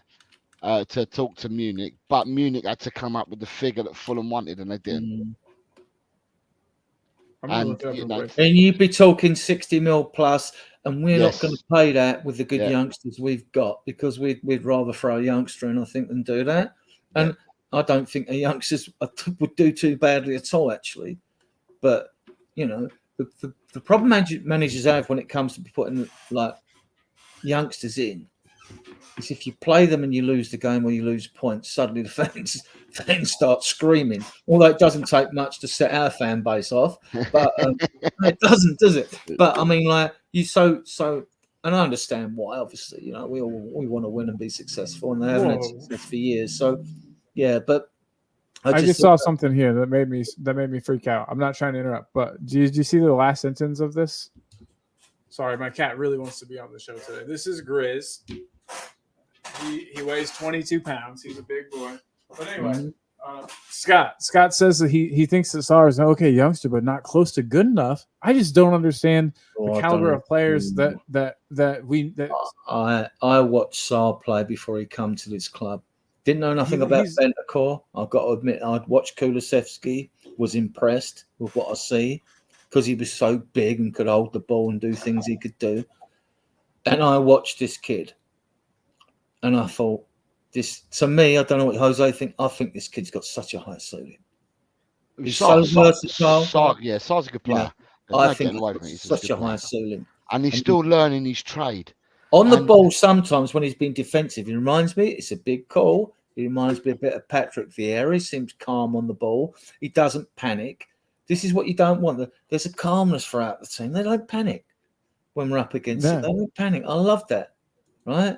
It's not a hoofing a touch or nothing like that. And even when, against Luton today, players were looking up. We were one man down, but they were looking up to find the pass because it's more important to find the pass when you're down to 10. It's not such... To me, being down to 10 is not such a big issue. I'll explain why. Because the only thing that changes is up front. Because if you're like Liverpool proved, they played a 5 and a 3 against us. We did revert to a 5 in the end with all the subs he made. He got them right today in the end, right? Like Jose rightly said. And but when you play deep, it's exactly the same. They might push another man forward, but we still adopt a defensive low block against Fulham. We got players back to low block them and crowded the midfield. And then we try to find our passes just to get down there half and run the clock down, which is what we did basically.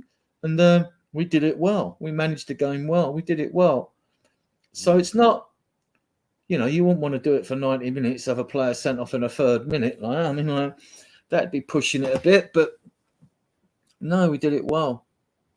And to me, Sarr can do a lot of things.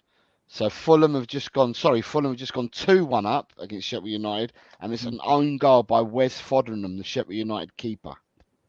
Interesting.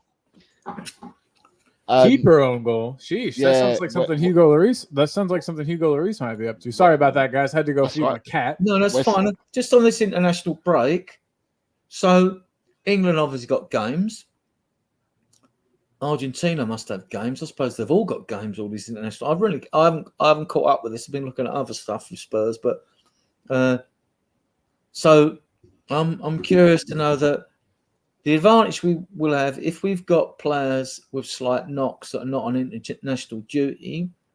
They've got 16 days to recover. I am fully expecting Sessegnon to be ready by the time we come back from the break. Not Bentancur. He'll still be weeks away. End of November, probably. You want him to get, if he can, a game or two under his belt before January when Sarr and Basuma are away. But I've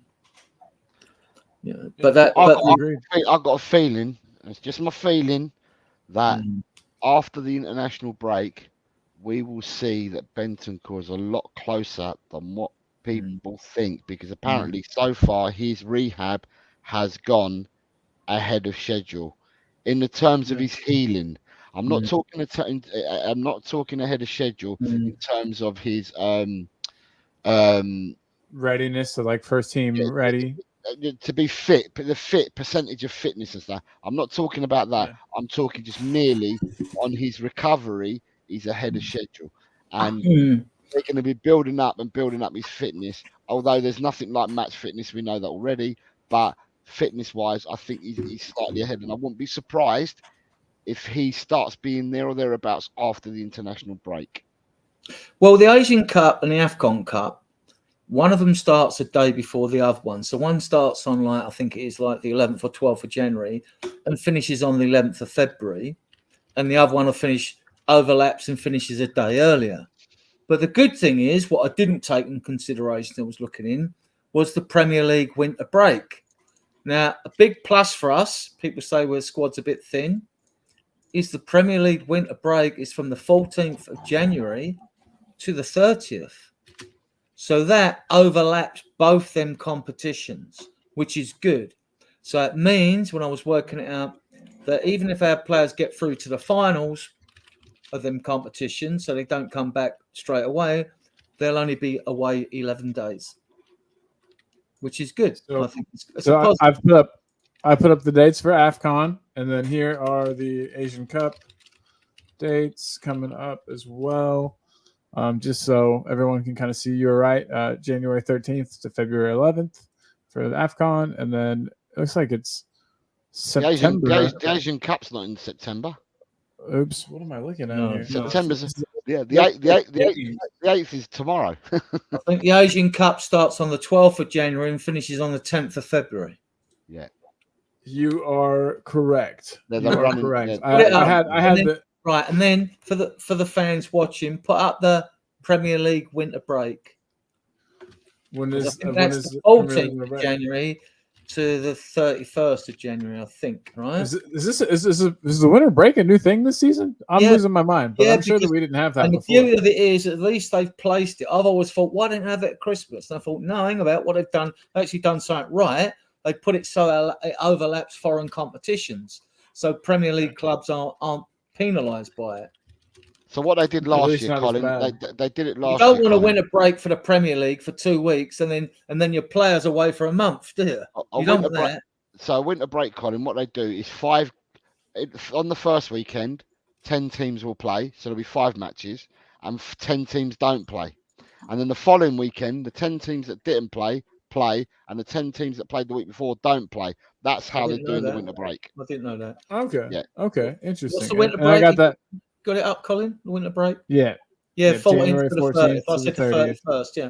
So I think you'll find that some teams will play 10 teams will play. Thank you, Chris. So there'll be 5 matches the first weekend, and the other 5 matches take place the following weekend. Like that, everybody gets 2 weeks. Yeah, Chris, you're probably right. 12th of Jan to the 11th of February, I think. Yep.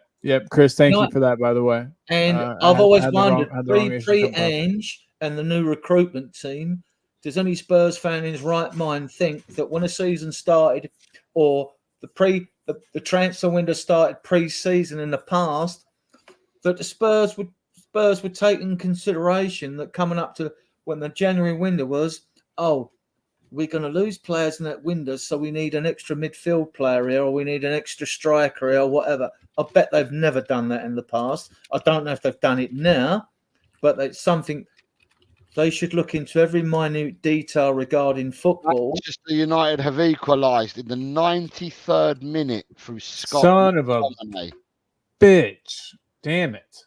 Sorry about that. I don't care. God, they're not finishing above us. No, but I just want them to have their manager sacked so that they get more and more turmoil and things just keep going wrong for them. And by all accounts, they played Amrabat in the 6th role today. Finally, good for them. That makes sense.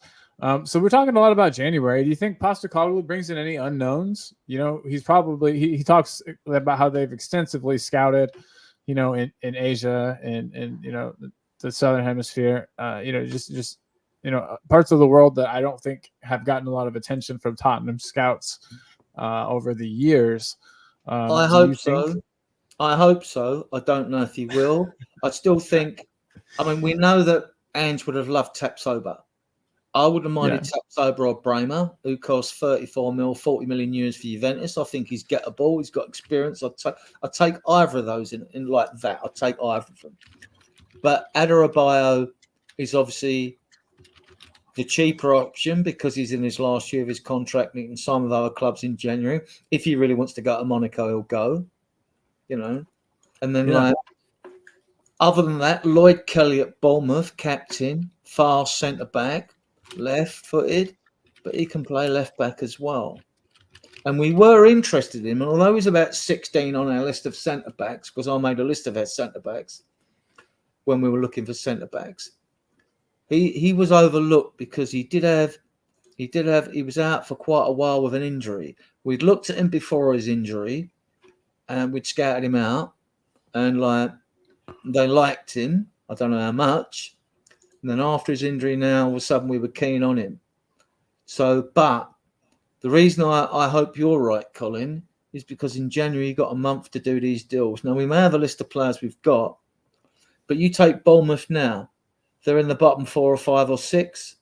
So they're not going to let anybody go. They're not going to want to sell Lloyd Kelly in the January transfer window and then get relegated. Right, unless we massively overpaid and they can get a replacement. Yeah, and even, it's very hard. So, again, whether it's a striker or a midfielder, unless you're going to a team that's got a real surplus of players and one of them's what you want, it's very hard. I mean, we've done well in January. I mean, we got Dele Alli in, we got Lucas Moura in, we got Bentancur in, we got Kulusevski in. I mean, we got Porro in. I mean, we've done quite well in January transfer windows. I mean, I hope we do well this time.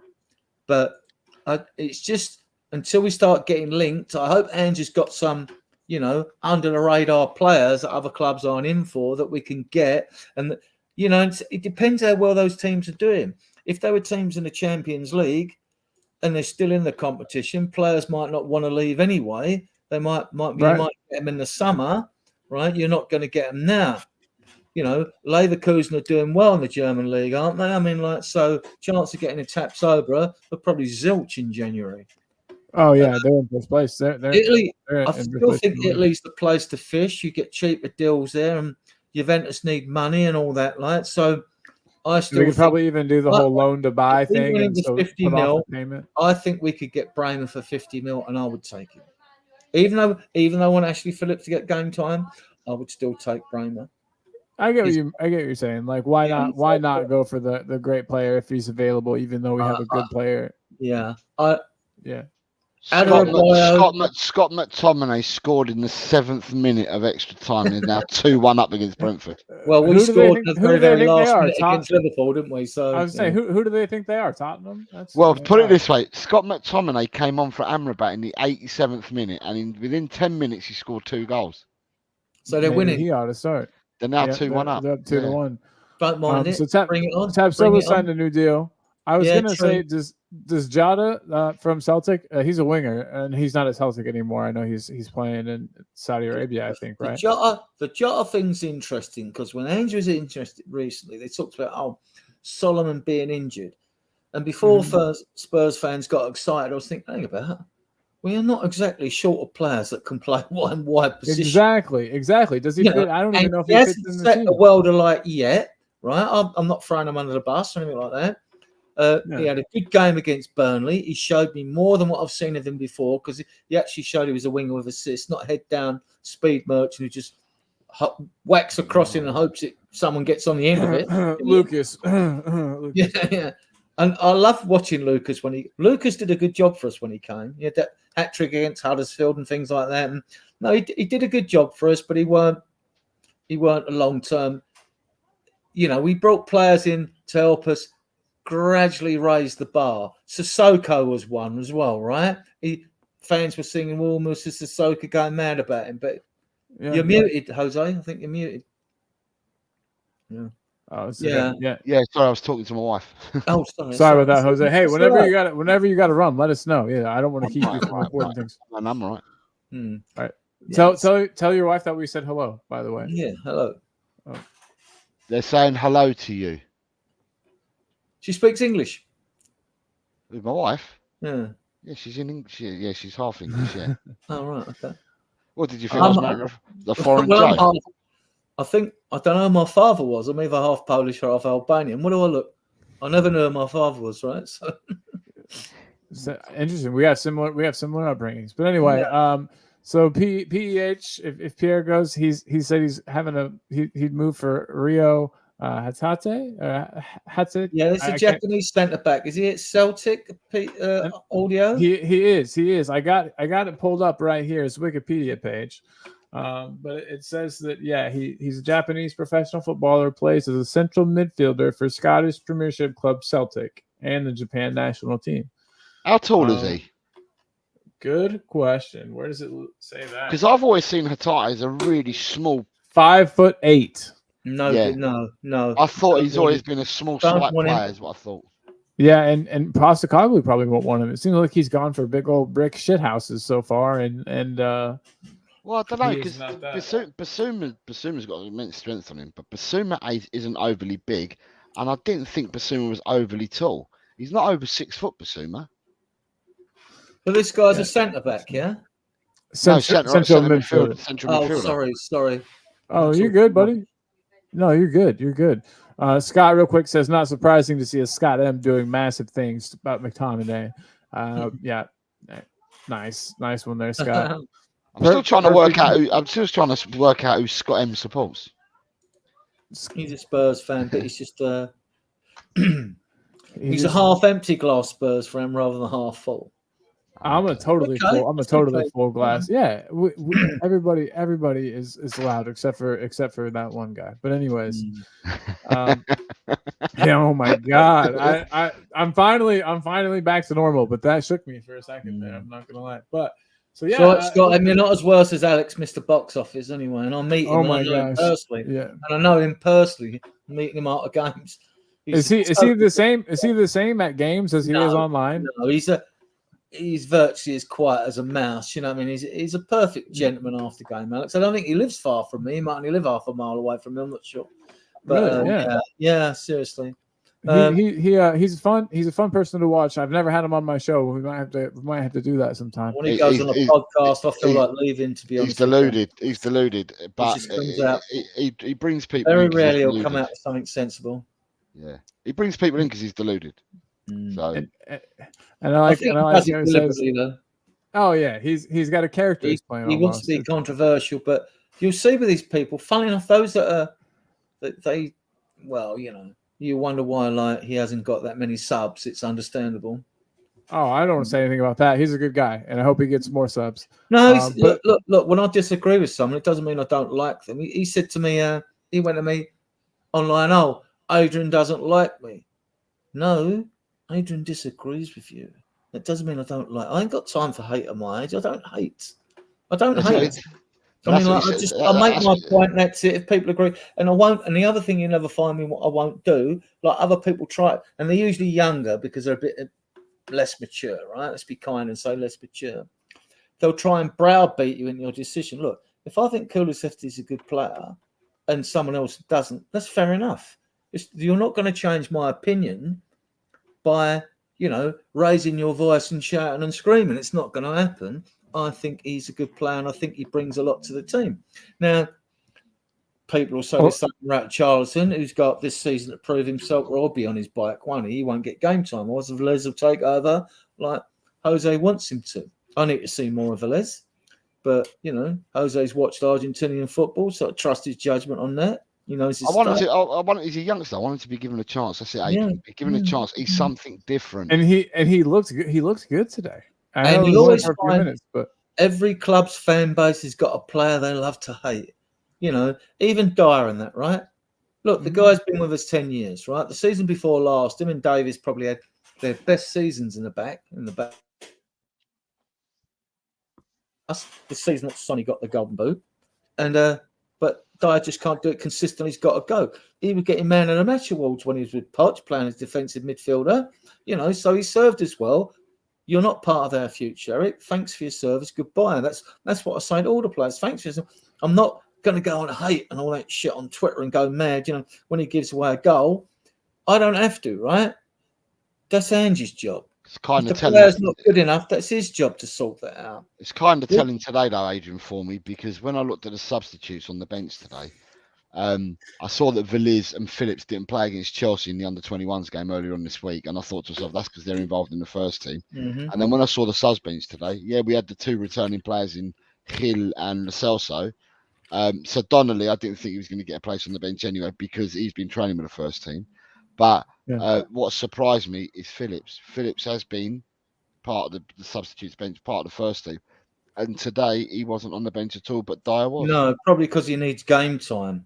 This is when they usually got 9 subs, which you're allowed, and then usually I don't know if there's rules regarding this Premier League rules. You'll usually find there's a 10th player, and that 10th player is usually an academy player who's on the bench. Now I don't even know if they can be called upon because I think once you name your 9, you can name 5. You can pick 5 from 9. So it gives them the match day experience, be with the lads, whether they have a light lunch or breakfast, whether they stay overnight at Hotspur Way in the hotel there or whatever, I don't know. But yeah, I noticed that Phillips wasn't on the bench. And I noticed Dyer was. And I think that's kind of strange. What do you think that means? Well, at 12 o'clock yesterday, or was it today? 12 o'clock today, the under 18s were playing. And Phillips may have played in that game instead. Because you can't keep putting... You remember like last year under Conte, you'd have Dwayne Scarlett on the bench. And he'd been on the bench quite a few times. I thought, hang about, you're not going to play him. He's not getting no game time. Why aren't you switching your academy players around, giving yourself, say, okay, they can have 2 stints on the bench. If I don't need you, you've now got to go and play a game or 2 because we want you to keep sharp, I mean, I get it. It makes sense. But I want to see him get some first team action, but I don't know when the appropriate time I want to see Phillips. I want him on the bench like Jose does. I want him on the bench when we got a game one, let's say 3-0 up, half hour to go, bring him on. Right. That's the way to blood the players. And if you're going to blood academy players, try and blood them at home games, not away games. Yeah, let's blood face them it, at home games as well. Ease them in. If you look at all the players that we have in our team, starting 11, however they've been, because I think the only time the starting 11 changed really was after the first game, because in the first game you had Royale rather than Porro. But other than that, the 11 has picked itself, fully fit, has picked itself, right? But if you look at our substitutions, we have the only two players that we haven't substituted. Oh no, we did. We substituted Mickey van der Ven last week. But normally the 2 that don't get substituted often are Van der Ven and Romero. Other than that, they substitute the right back, the left back at times. They'll substitute our centre midfield 3 at times, and they'll substitute the 3 forwards so that you change the forwards up. The 2 centre halves don't normally get swapped over, so it's going to be difficult for anyone to play and get game time over them 2 centre halves that we currently have.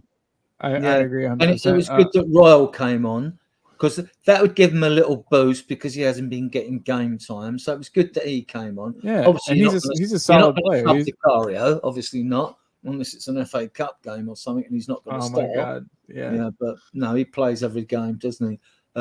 So that was good to see Royal come on, and even Højbjerg. I mean, fans were saying last week, I didn't watch it, that when the players went to celebrate at the South Stand and all that, and it was really mental in the stadium. Someone said that he walked down the tunnel, but that's I've got no evidence. I didn't look for it.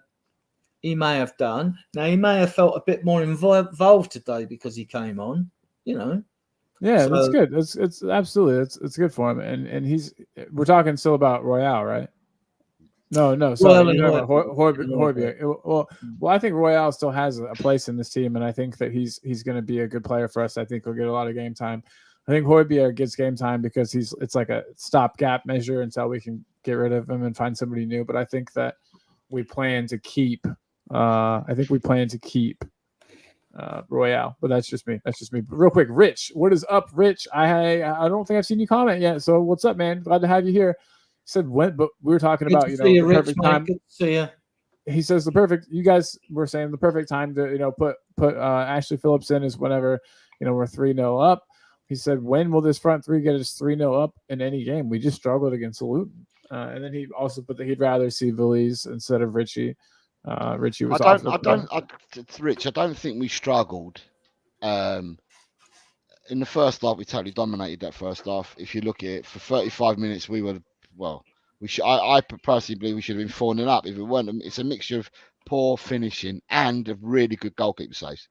But we should have been up. At the end of the day, I did say earlier on in the stream, a lot earlier, right at the start, that people need to realise that we are in our infancy. This is our 8th league game, and if we're where we are after 8 league games, and we're still doing it, and we're still believing on the training pitch, and we're taking on board what we're being coached and how we learn the patterns of play and stuff like that, we can only get better.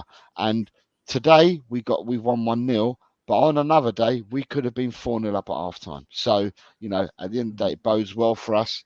And I don't think it's going to be too long before we do start, with the amount of possession football we play and the chances that we create.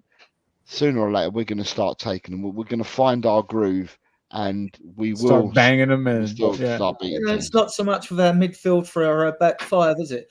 No matter what permutation Ange has had for a front three, all three of the front three haven't clicked in any game, have they? Whoever they've been, they've not all clicked. You've had Sonny click. You had Manor Solomon show well against Burnley away. You've had Kulu do what Kulu does when he's not scoring goals. He's got a couple of goals and an assist, or a deflected assist to Sarr against Man United for his goal, running late in the box. But you got that. But we haven't really fired on all cylinders up front, no matter whoever we've used in the front three.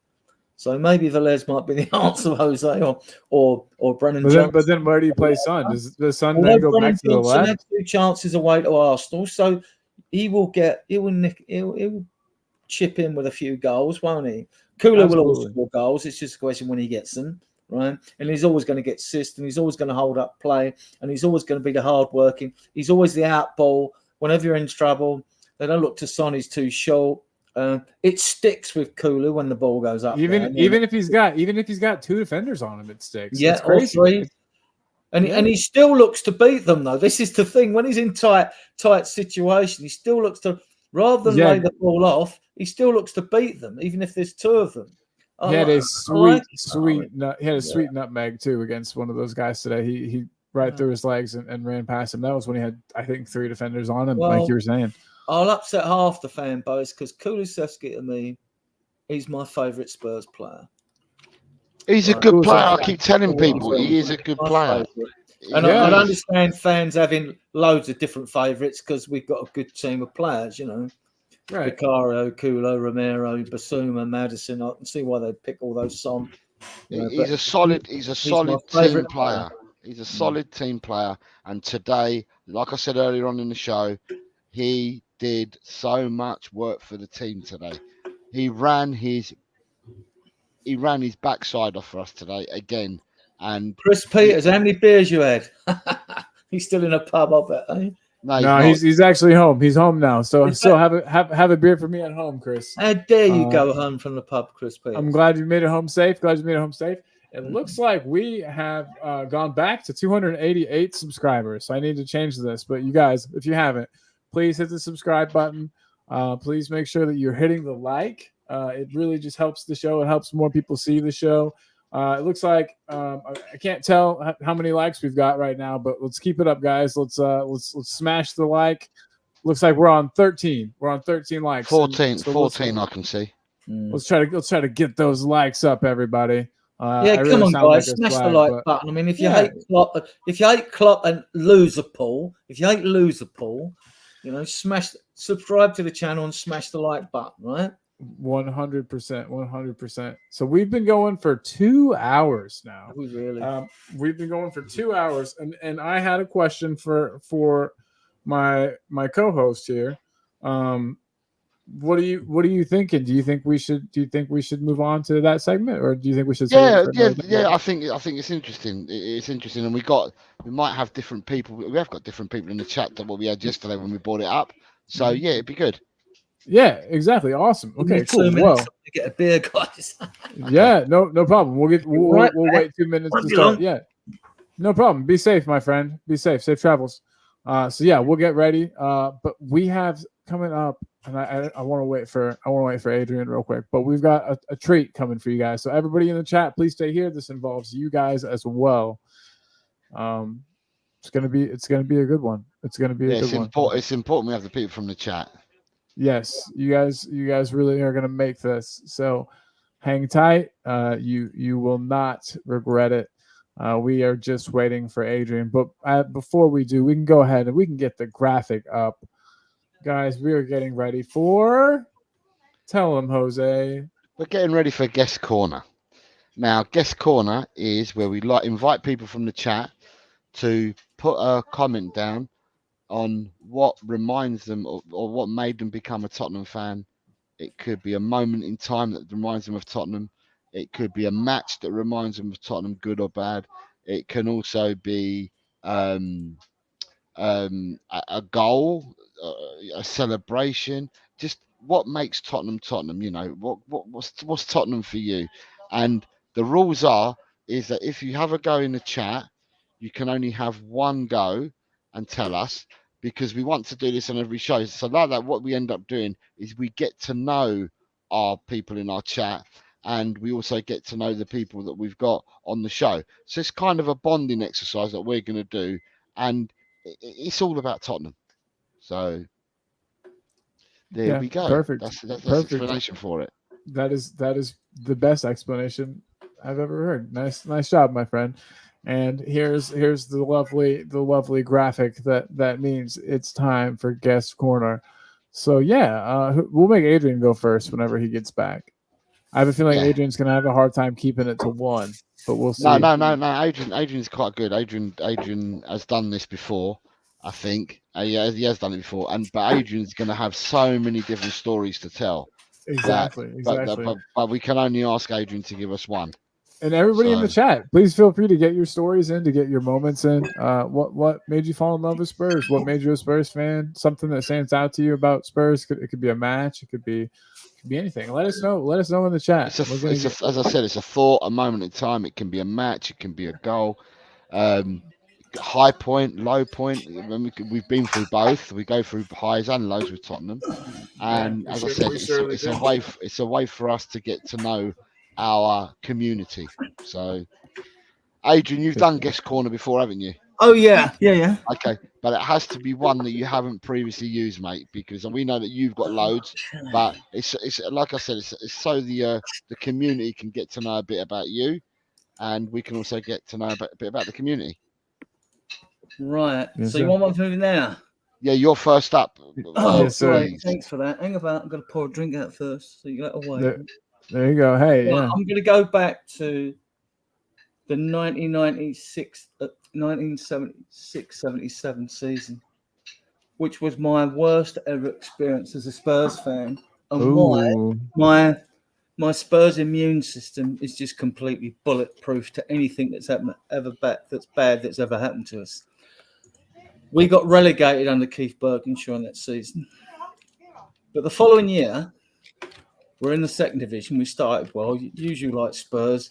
Looked like we're going to walk. It fell away. Southampton started storming away with the league, and we came to the last game of the season. It was whether we'd get promoted or not. And Brighton could have pipped us for it, and Spurs needed a draw, which we got on goal difference to get promoted with a 0-0 away to Southampton, the eventual champions. And me and my good mate Mark, we were at one of his family dues. We got invited, so we're there, and we took a load of daggers here because what made us laugh was the fact that I forget who it was now because we'd had quite a few drinks, me and him, and with delight. You drinks? I would have never expected. This is going back a lot of years, and we got pulled about a week later because when we're at this do. And they're all singing happy birthday for this girl or whatever. Me and Mark were singing loud as we could, happy birthday, dear Tottenham. And they didn't like it, you know what I mean? They didn't like it, but he was family and all that, so there's nothing they could do. So that sort of stuck in my mind as a humorous thing, but getting promotion. I mean, you can't imagine it, you know. Yeah, when you're in the second division, then second division, the biggest difference I noticed, first of all, was the beginning of the season. And we started off with a couple of big wins, I think 5-2 against Villa, 7-2 against Doncaster and things like that. Was you got no coverage. You got no media coverage back then. There wasn't no Sky Sports and things like that. And you were when you looked at the back pages, it's all first division teams. You'd have to go in 3 pages to see a little segment on the Spurs game. And that shocked me as well. I thought, is this great club really come this low? You know, we really get out, you know. But when we got promoted, because this sort of doubles up really.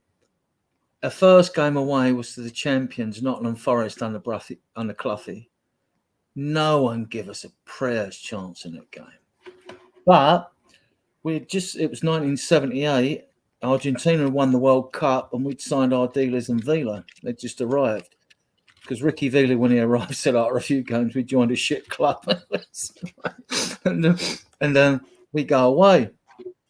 And we came away with a 1-1 draw. And Spurs went away and we took about its first match of the season. It's not this 3,000 are allocated now. We took like 15,000 away, right? We didn't matter about Spurs were the best away supported club in London. We took more away than Chelsea, Arsenal, or anyone. I used to get comments in the press, Spurs with their huge away following. It's always been that way. I don't know why, but it just always is. So, yeah, the memory of that and that away game, really. I always smile when I think back to the promotion, and especially our first game back. I thought, hang on, we might just survive here, because we didn't have a great squad. We then brought in Archibald and Crooks, when we came back. And, a year or two later, started to click under Harry Birkinshaw, and we started winning FA Cups. You're on mute, Jose. It's one memory. You've told us about a party, and then you've told us about the first 3 games of the season after the party. I blame that. Okay, so you've told us your memories, because otherwise you start telling us loads, then we're going to run out of memories from you. Honestly, if you keep telling us. I don't think so. Well, one will do. Right. Well, we've got he is. We've got him in the back. The ringer is not working, but we'll just bring Chris Peters in. I was going to have you call on the phone, Chris, but I'm having technical difficulties today. It's very good to have you, though, my friend. How are you? I'm good, thank you. Yeah, as I said, got back from the pub. I always take my son on a Saturday, so me and him have a couple of hours together. That's awesome. Yeah, when I got back, I thought, catch up and see what's going on and come and say hello. Yeah, it's been a wild show. We're doing guest corner, Chris. I know. We did it. Was it yesterday or the day before? And now, because you've just come on, you're in the spotlight, mate. It's one of your memories for us.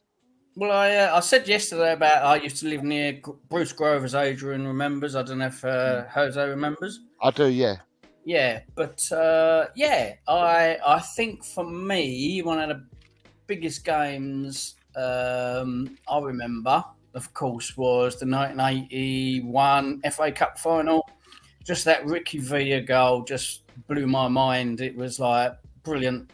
After that was the replay, of course, because after the first game where he was awful and subbed off, and it was like really lovely to see him get that goal and just go, I'm here, and be a brilliant player for us.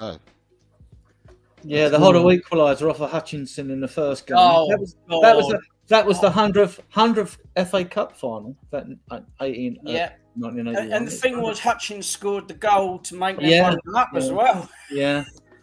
Well, and they were 2-1 up in the replay, weren't they? Yeah, they were. They were all good goals. I mean, was it Kevin who scored? Real quick, I'm going to interrupt for like half a second. We got I Love Holland here.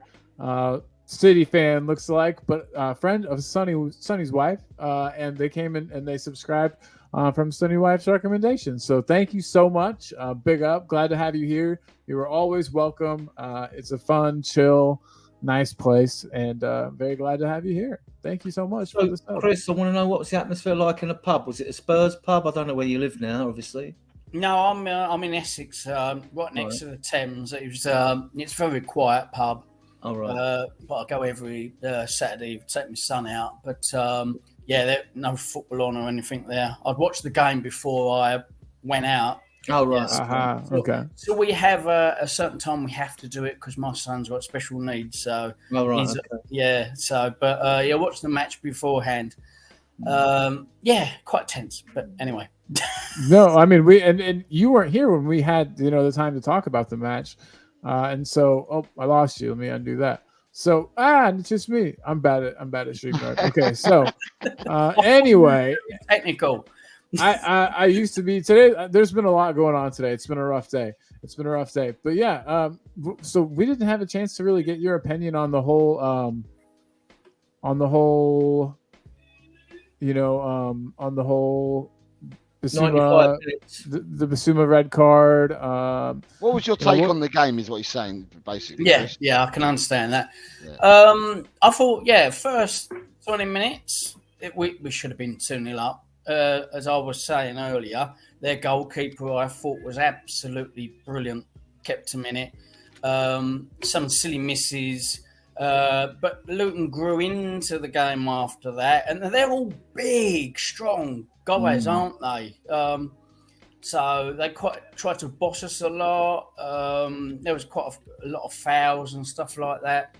But Bissouma just stupid. Absolutely, he got his yellow, so he'd missed the next game. That's okay because we don't mind missing for one game. But then he got that second yellow, and it was just stupid, falling over. And it's like it's not the way we need someone to play, especially a player like him that's really important for the rest of the team. Drives us forward. It was ridiculous. It was ridiculous, and You should be fined for that, Chris. I said he should be fined for that by the club. Yeah. No excuse for it. I'm hoping Ange would have gone in and just absolutely shot him down, and I hope the rest of the players have gone in there, looked at him, and just given him daggers and just walked away because that was disgraceful. What he did for us, what he did against us. But I was really happy. Second half, we come out. Van Ven getting the goal was superb. Very quick thinking from the taking the corner. Madison is unbelievable. If we lose him, we're in a lot of trouble. The thing is, I was watching after the match. They were showing bits of like the ball when Kulu took the corner. They were saying, "Is that ball still rolling? Is it still moving?" And it did look like it's still moving. So they went, "No, it's all right. It's okay." It was like. It was still moving, so that could have been retaken again. Actually, that corner. I'm really glad that it wasn't. I didn't even notice that at the time. So they showed right about their keeper. Actually, he made a good fingertip save from Kulusevski, didn't he? Low down. At first, I thought the shot just went wide when I was watching it. You know what I mean? When the commentator put me on it, and I thought, oh yeah, that was going. But I think as well, he made the save from Richie as well early on. Like Richie had one that it came off his knee, didn't it, and went past the post. And then the very next chance he was put through, and he's put it towards the goalkeeper's left, and the goalkeeper stuck a leg out and saved it. So, looking on the Barclays Fantasy Premier, the important saves by keepers. It says that Vicario made 2, but their goalkeeper made 3. So. Yeah, I could believe it. There were times when in the first half when I really thought that Richarlison was going to get his goal and finally break the duck, but no, he couldn't do it. Real quick, guys, while we're here and we've got a tiny bit of a lull, I just want to say this is a perfect time to talk about my co-host Jose and his channel El Tel Cockerel. While he co-hosts with me, he's got his own channel that is awesome. It's right there, El Tel Cockerel, and I also put it in the comments of the show as well, so you can copy and paste. I think easier from here than you can on the banners. So everybody, if you want to copy and paste this comment, please go to this YouTube page, hit subscribe. We are both working on our channels. We're growing together, Jose and I, and we need to get his numbers up. We got to pump those numbers up. Those are rookie numbers. We're gonna pump them up. Only if people want to. I mean, no one's forced to. As again, it's only if people want to. I'm not one of the big we're not the biggest channels, and we're not going to force people. As Adrian said, we don't force people's opinions. Everyone, we're friendly. We like everyone, and we respect everyone's opinions, and we love people to come on the chat. And I will say for Colin always reads out everybody's comments. Colin always gives people opportunity to come on and share. So, show the love, hit the like button, view, subscribe. Talking about that, Cole, did you read our Audio Artisan's message at 5:22? Oh, thank you very much. So in 1992, I was 12 at my first game, Spurs versus Palace at the Lane. The match finished 2-2, but I was behind the goal and saw Eric Thorsfeld save a penalty, was hooked on going to games ever since. I was saying yesterday, being behind the goal is sometimes I mean, I know that your view is kind of limited on other things, but it is so much fun to see goals scored and big saves like that. That's awesome. Eric Thorsfeld was kind of a legend, right? From what I understand, he was Yeah, a great keeper. yeah, he was a good goalkeeper. We've had some good Scandinavians. I mean, Stefan Everson was another good one. Like, you know what I mean? He was good. Ericsson. Yeah, Audio Artisan. That is awesome. That's awesome. And I'm jealous. I never got the chance to go to the lane myself, and I'm gonna regret that for the rest of my life. But I'm glad you got to go. It sounds like many times, hopefully, and it's good. What a great memory. I'll go ahead and tell you guys mine. Guest corner. Yes. Yeah. So I was with. Hold on, I've got two good ones, but we'll talk about the Champions League semifinal. I was at a bar in Indianapolis, Indiana, with Indy Spurs, and we were watching, and I was hammered drunk. There's actually a video of it on this channel. It's a short, and it's on this channel that you can watch. And I'm filming the TV, and I'm so drunk, and you hear me go, "Wouldn't it be crazy if we scored a goal in like these last 10 seconds?" And then we took the goal kick. Yeah, and then we scored. Obviously, everybody knows what happened, and the ball made it to Mora on purpose or on accident, and then he scored the goal, and we all just went crazy, and beer was going showered everywhere, and everyone was screaming, but I just liked that I called it. You guys, drunk me. I knew we were gonna get the goal. And are you talking about semi-final in Ajax, or are you talking about? Yeah. Oh yeah. All right. I thought you were talking about the game at Man City. No, it's all right. Oh no, my bad. That was a good one too, though. I was with another Spurs supporters group that day, but Indy Spurs, the Champions League semifinal, Lucas Moura's final goal. Can't ever get enough of that. Inject that right into my veins. That's the stuff I love. Absolutely. The game before, when Ericsson gave that dodgy back pass, I thought, oh my God, they're going to score. And they had that late goal disallowed for offside, didn't they? They're talking about the City match? That one was crazy. Sorry, what was the name of that really tall striker we had? Llorente. Yeah, Fernando Llorente. Do you know what? The whole way through the Champions League, absolutely brilliant. And then they brought Kane in. It's like, what a travesty. Llorente was a good backup striker. He was clued up, and he did a lot. And we can play off them. It was the big long ball from the back in Ajax that went to Llorente, who nutted it down. I think Dele Alli just tapped it through to Mora. No, it was on his knee. Yeah. On his and knee. I don't even think Dele meant to pass it to Mora. I think he took it too big of a touch. Mora mugged Onana, who's now at Man United. He mugged Onana. But that second goal, where he found space to twist and turn and score in the corner, I mean, I thought, wow, 2-2. I thought, what's going on here? Match of the day. I'll watch Match of the Day tonight, but they do. What I heard earlier on today was that Onana was at fault for the Brentford goal. So, yeah, it doesn't. What do they pay for him? I wonder. It's a mistake. Nearly 40 million, didn't they? It's a mistake every game from Onana.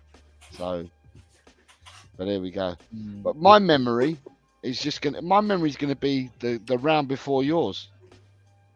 Oh, okay. Yeah. So we'd won 1-0 at home in the first leg, and then we played the second leg away, and we went 2-0 up really early. Son had scored both goals, and everyone knows I'm Spanish, and for me, Pep Guardiola is a master tactician. And when we went 2-0 up, and it was really early, I think we'd gone 2-0 up in the first 9-10 minutes or whatever. And so we're basically leading the tie 3-0. And even at that stage, I remember thinking to myself, Man City will come back. Not only is it because of their team, it's because of the tactician that they've got behind them. And my abiding memory was seeing Sterling score a goal that took them 5-4, made it 5-4 to them on aggregate. And we went for the away goals, didn't we? Yeah, but immediately when Sterling scored that goal to take them 5-4 on aggregate, which meant they beat us, well, they were beating us 5-3 on the day, I immediately thought to myself, God, if only that looked really close. If only that was offside. And they'd celebrated the goal. They even put down 5-3 on the telly. It said 5-3, everything. And then all of a sudden, they brought out the lines. They went to the pictures, brought out the lines, and he got given offside. And it was so late in the game. But and I was so happy. But then what happened after that is they had one more gilt-edged chance straight after that as well. That was saved, and that got us through. And that was a quarter-final that got us through. Hugo. Sorry, say that again. That come from the Ericsson back pass. He passed the ball back, didn't he? It was about 5 yards or so from the penalty area. He decided to pass the ball back. I just remember it being after Sterling's goal was ruled offside, and I was elated by it that Manchester United, and I thought to myself, that's it, the end of the game now, the time's up, and they still got to have one more chance. Because my abiding memory really was, I suppose, was like when we played Man City at home and Aguero took the penalty and Lloris saved it, and the crowd were fuming. But then Son's goal, which he scored, it seemed to go under the goalkeeper's body, didn't we? Because we won 1-0, didn't we? Yeah. We won the home game 1-0. Because I remember that, because that year, like, Lloris saved the penalty against Leicester. We won 5-4 at Wembley, I think, if it's the same season. Correct me if I'm wrong. He saved the penalty against Biang against Arsenal 2-2. And those crucial saves from Lloris, they've actually got us Champions League football, the league ones anyway, not the other ones. So, yeah. Sorry, can I just say, the comment that you've got up there, Colin. I missed it. I can't believe I missed this earlier. And I looked for this comment earlier because when you brought the managers up, I thought to myself, I'm sure someone had brought a couple of players up. And I went back through the chat and I couldn't find it through the chat because it stopped. It didn't go back that far. So, Audio Artisan, I was looking for your comment. I apologize. I've forgotten who'd put it on there, and I did look, but I couldn't go far enough. This is a good one, guys. The beginning of the show is pretty crazy, and so I haven't really been on my game for the stream today. I'm a little thrown off there at the beginning, but we're back, baby. And Audio Artisan, I'm sorry that I missed your comment. Did not mean to do that. You know me. Yeah. So yeah, can I tell you guys a secret? I don't know diddly squat about That's either. All right. That's all right. We do. You can we'll take do our this lead. one for you. I'm just gonna take I'll notes. go first if people are worried. Look, everyone remembered Naeem when he left Spurs and he scored for the halfway line against Arsenal, right? That's what they remember. I like Naeem as a player.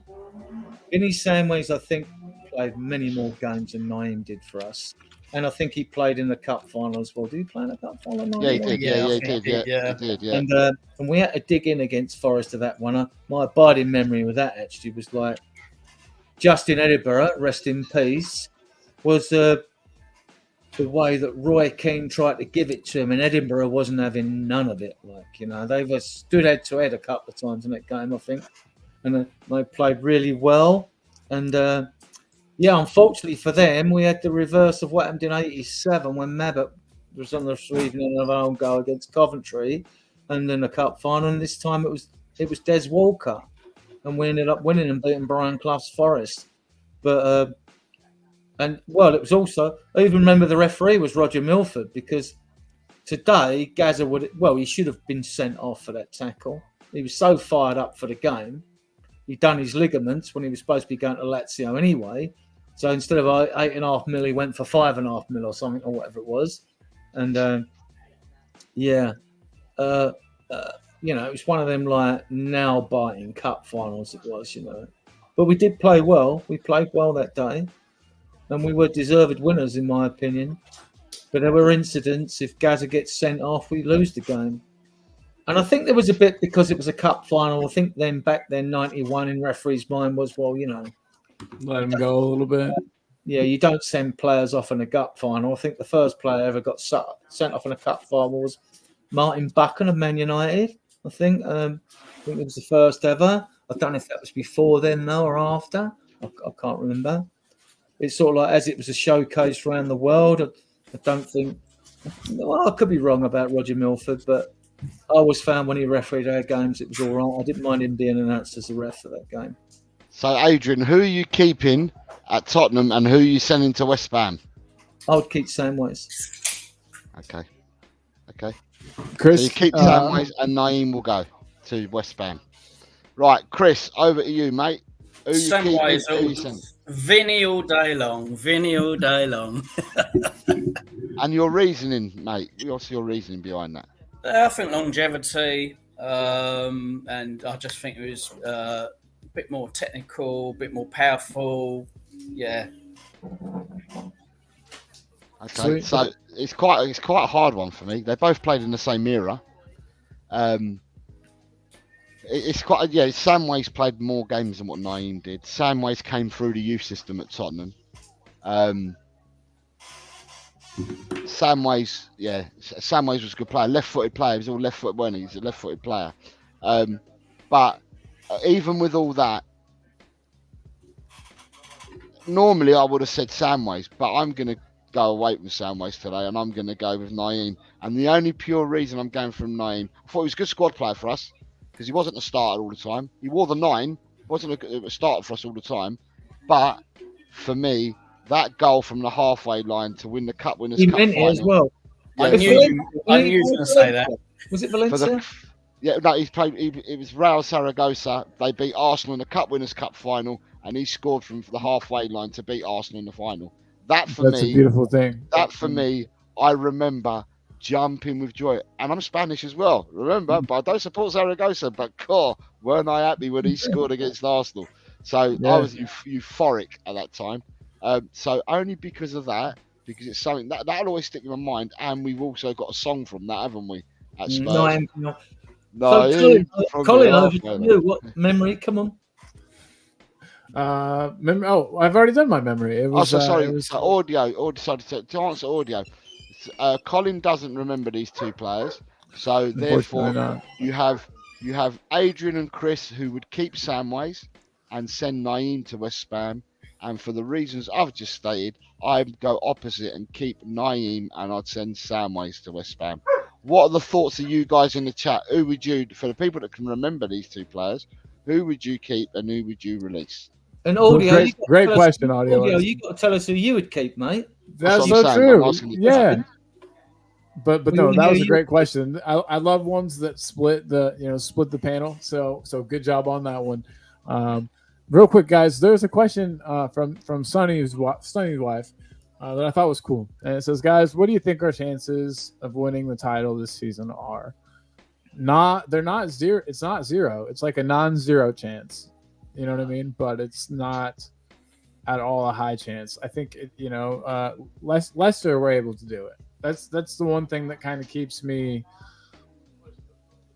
thinking that maybe it's possible. But maybe I'm also super optimistic. I know that it's very unlikely, but it's not a zero. Like Scott just said, zero was his response, and yeah. Oh, Sonny West would like to hear the thoughts of fans with a long history like you. Well, thank you. And it's all these guys that have the long history. I'm only from the 2000s myself, but yeah. What do you guys think? Being accused of being delusional, it's mathematical possible, isn't it? We're in unknown territory. We don't know how good this team is. But like I said earlier, we've come back from a goal against Brentford, Bournemouth, Sheffield United. We come back from 2 goals against Arsenal. We've won a game with 10 men today. This young team has got grit. It's got such character. It's got a never say die attitude. This isn't a fluke when you do that over 5 games. It's no fluke. I've seen it before. That's what's got me excited about cup runs and things like FA Cups. And I've seen it before. And I've had that same feeling before, the beginning of the 70s, the 80s, 90s, when we went on to win things. So my senses could be deceiving me. We're going to go close. I think we're going to go close. You see, the thing is, it's not a question of like when you're thinking we've got to play these other teams that we know that Liverpool and Man City are probably the best 2 teams in the league. But they've still got to play each other. Man City got Arsenal tomorrow. It's not so much about all the games we've got. We just got to keep doing what we're doing. I think we're nailed on for top 4, not 5, which gets you Champions League. I think we'll be fighting for 3rd or 4th. It's not beyond the realms of possibility that we couldn't challenge for the title. We'll see if how these other teams do. So if you pick your top 8 teams and you include Brighton and Newcastle in with Chelsea and Man United as well as Arsenal, us, Liverpool, in those round robin games, and bear in mind we've took 7 points from 3 of those games, whereas we wouldn't normally get any or one. I think we got one last year, draw with Liverpool or something. So we're better off in those games. It's how we never beat those teams around us. I mean, the only team we've regularly sort of beaten in the top has, fun enough, been Man City, either home, usually at home, but we did beat them away 3-2 the other year. It's not beyond the realms of possibility, but realistically, I'm looking at third off, us fighting Arsenal for 4th spot at present. We'll see. Unless Arsenal unless they really punched above their weight and got a jump on other teams last season and aren't as good as everybody thinks they are, or if their players have just lost a little bit of belief because they think they blew the best chance they had of winning the league last year when they were points clear. If that's the case, there might be a little bit of psychological damage in the Arsenal squad's mind. I hope there is. Has to be. Yeah, I'd say there has to be. But I mean, I don't know. I'm just speculating from all different angles. Spurs are in with a shout. There's no doubt about it. We're in with a shout. Definitely. Man City on the afterburners, though. With Arsenal not being in front of them, they could pull clear of everyone. Chris, what do you think? Pull clear of everyone, sort of around January time, February time, and it could be virtually done and dusted. I don't think anyone's going to beat Man City. No, neither do I. But Liverpool should come on a bit better. With the depth of squad we've got, might be very difficult.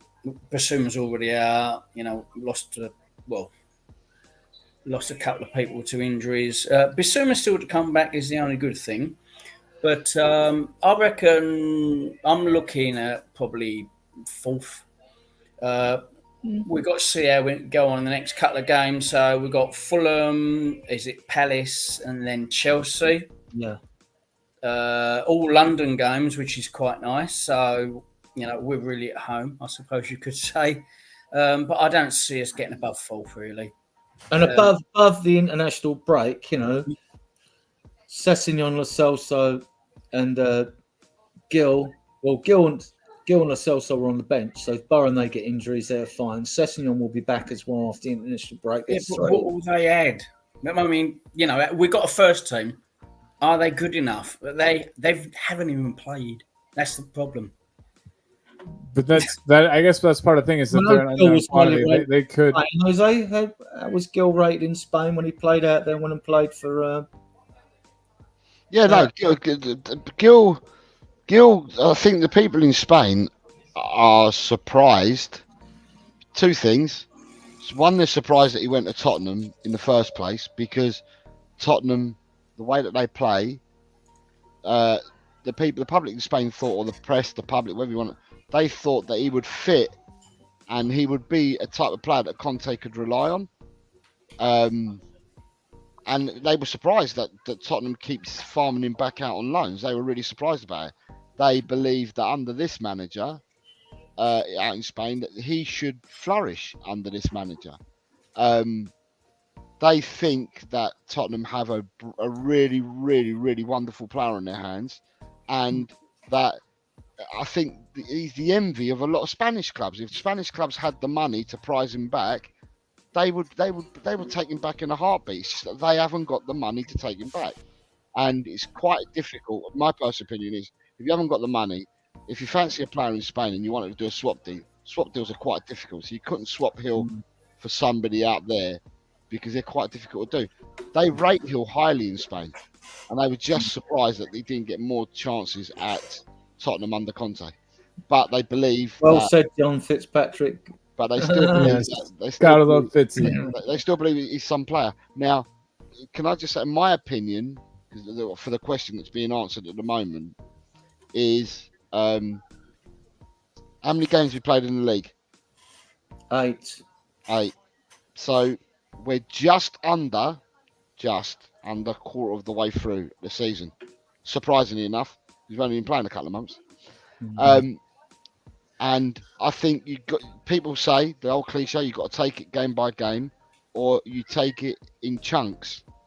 So the first 8 games is a chunk of the season out of the way, and so far we sit where we sit at the moment. We haven't hit top form. We haven't gelled. We're not as fluid as we will be in the future, and yet we sit where we are.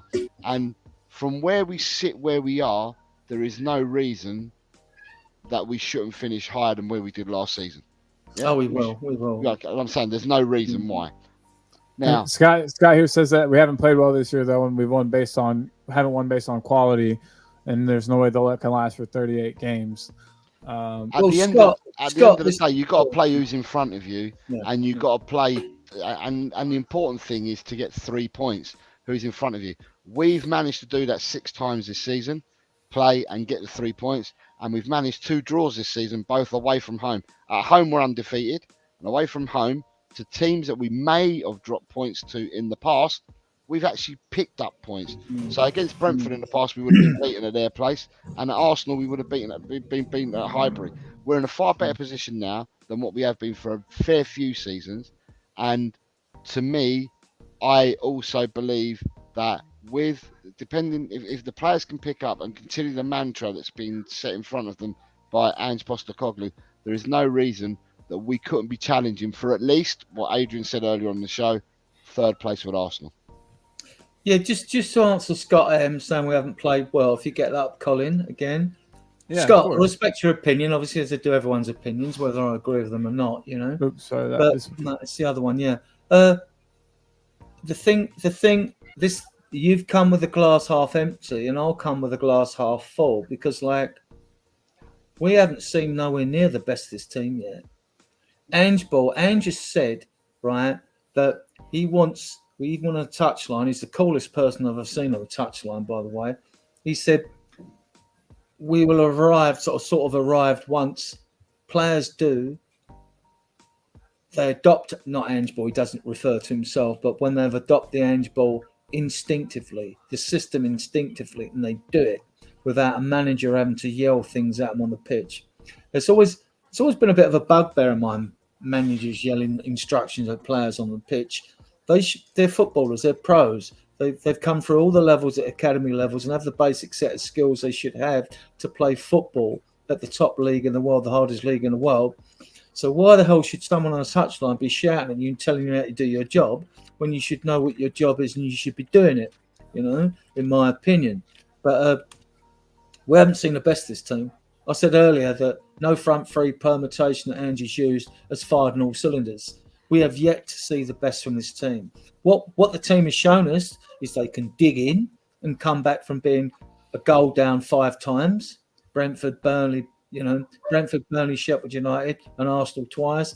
And they've shown they can win a game with 10 men at Luton. That is not a fluke, Scott. It's not a fluke. And I also don't think that Ange is a blowhard either. But again, to each their own, for sure. This is part of the reason I've got this buzz, because I've seen it before when teams are up for it. I've seen it before in the FA Cup when Spurs were up for it. Chris will remember, maybe Jose will remember as well, because back in those days, the reason I can say it during cup runs was we used to get fined for playing weakened teams and letting the league slip so as we could go forward in an FA Cup.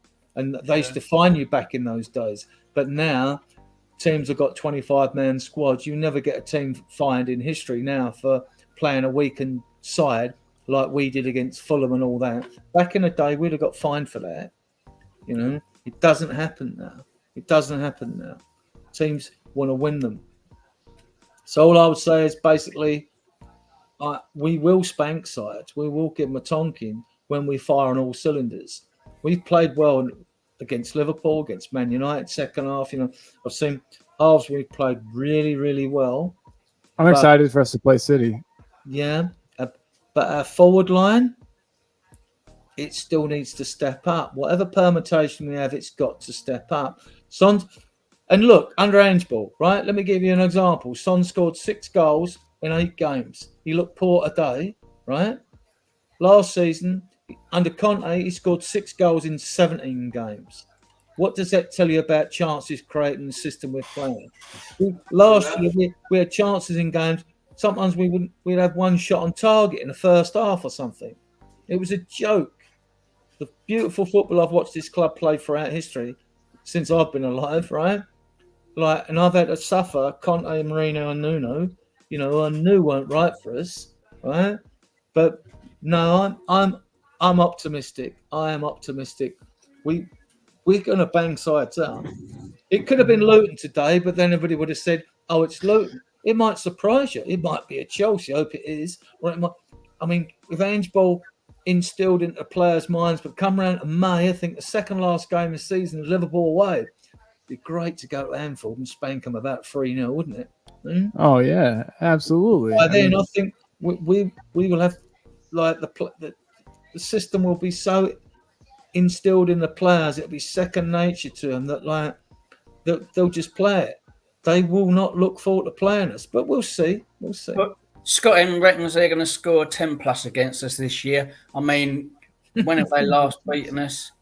When have they ever scored at our house? Exactly. When they scored more than one against us, I can't remember. When's any team scored 10 in the Premiership? Yeah. There we go. End of story. Right. Sorry, Spurs, can we just no, in the Premiership, when someone scored 10 goals. Right. Sorry, Colin, can we go back just to finish off? Yeah. Audio yes. He's asked me a question. So I'm just going to finish it off. He said he would keep Naeem. He scored a brilliant volley when we beat Liverpool. And then he's asking me, how are they both remembered by the general older Spanish fan? Right. So they were both different types of players. So Samways was a defensive central midfielder, and Naeem was an attacking player who could play attacking centre, or he could play wide for you, or play as an auxiliary in the hole, or an auxiliary striker. Now, the way that they'll be remembered is Naeem's always going to be remembered for the goal he scored for Zaragoza against Arsenal that won them the Cup Winners' Cup. So for that, he's remembered. Naeem's career, after he left Tottenham, he then played for Zaragoza and Logroñés. He scored fair few goals. He never actually represented Spain, Naeem. He only represented Spain in the unders, all the way through to under 21, but he never became a full international. He started off his career at Barcelona, then went to Tottenham, then Zaragoza, Logroñés. He had a good career, in the sense of he done well because he's plied his trade in different countries. So, but he'll always be remembered by the fans for being the player that scored that goal for Zaragoza. With Vinny Samways in Spain is remembered for going over to Gran Canaria and playing and ended up being the captain for Las Palmas. And Las Palmas actually got promoted while Samways was there.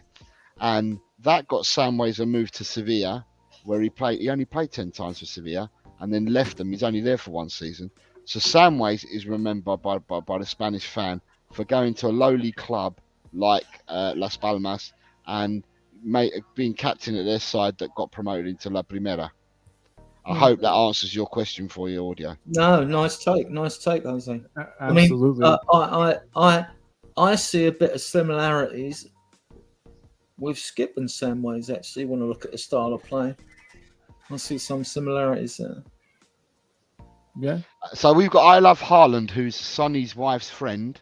Yep, saying that Man City are sure to win again. And then I went ahead and put in they got to score at Tottenham Stadium. Still yet to do that. Arsenal I love 4 or 5 years, Haaland. I think. The Highbury, not Highbury, Emirates. I love Haaland. Can I just say I love Haaland, just for Colin and I and the two panelists on. Although we are a Tottenham channel, we welcome any supporter from anywhere at all. And I'm sure you, being a Manchester City supporter, you want to beat Tottenham. It goes without saying.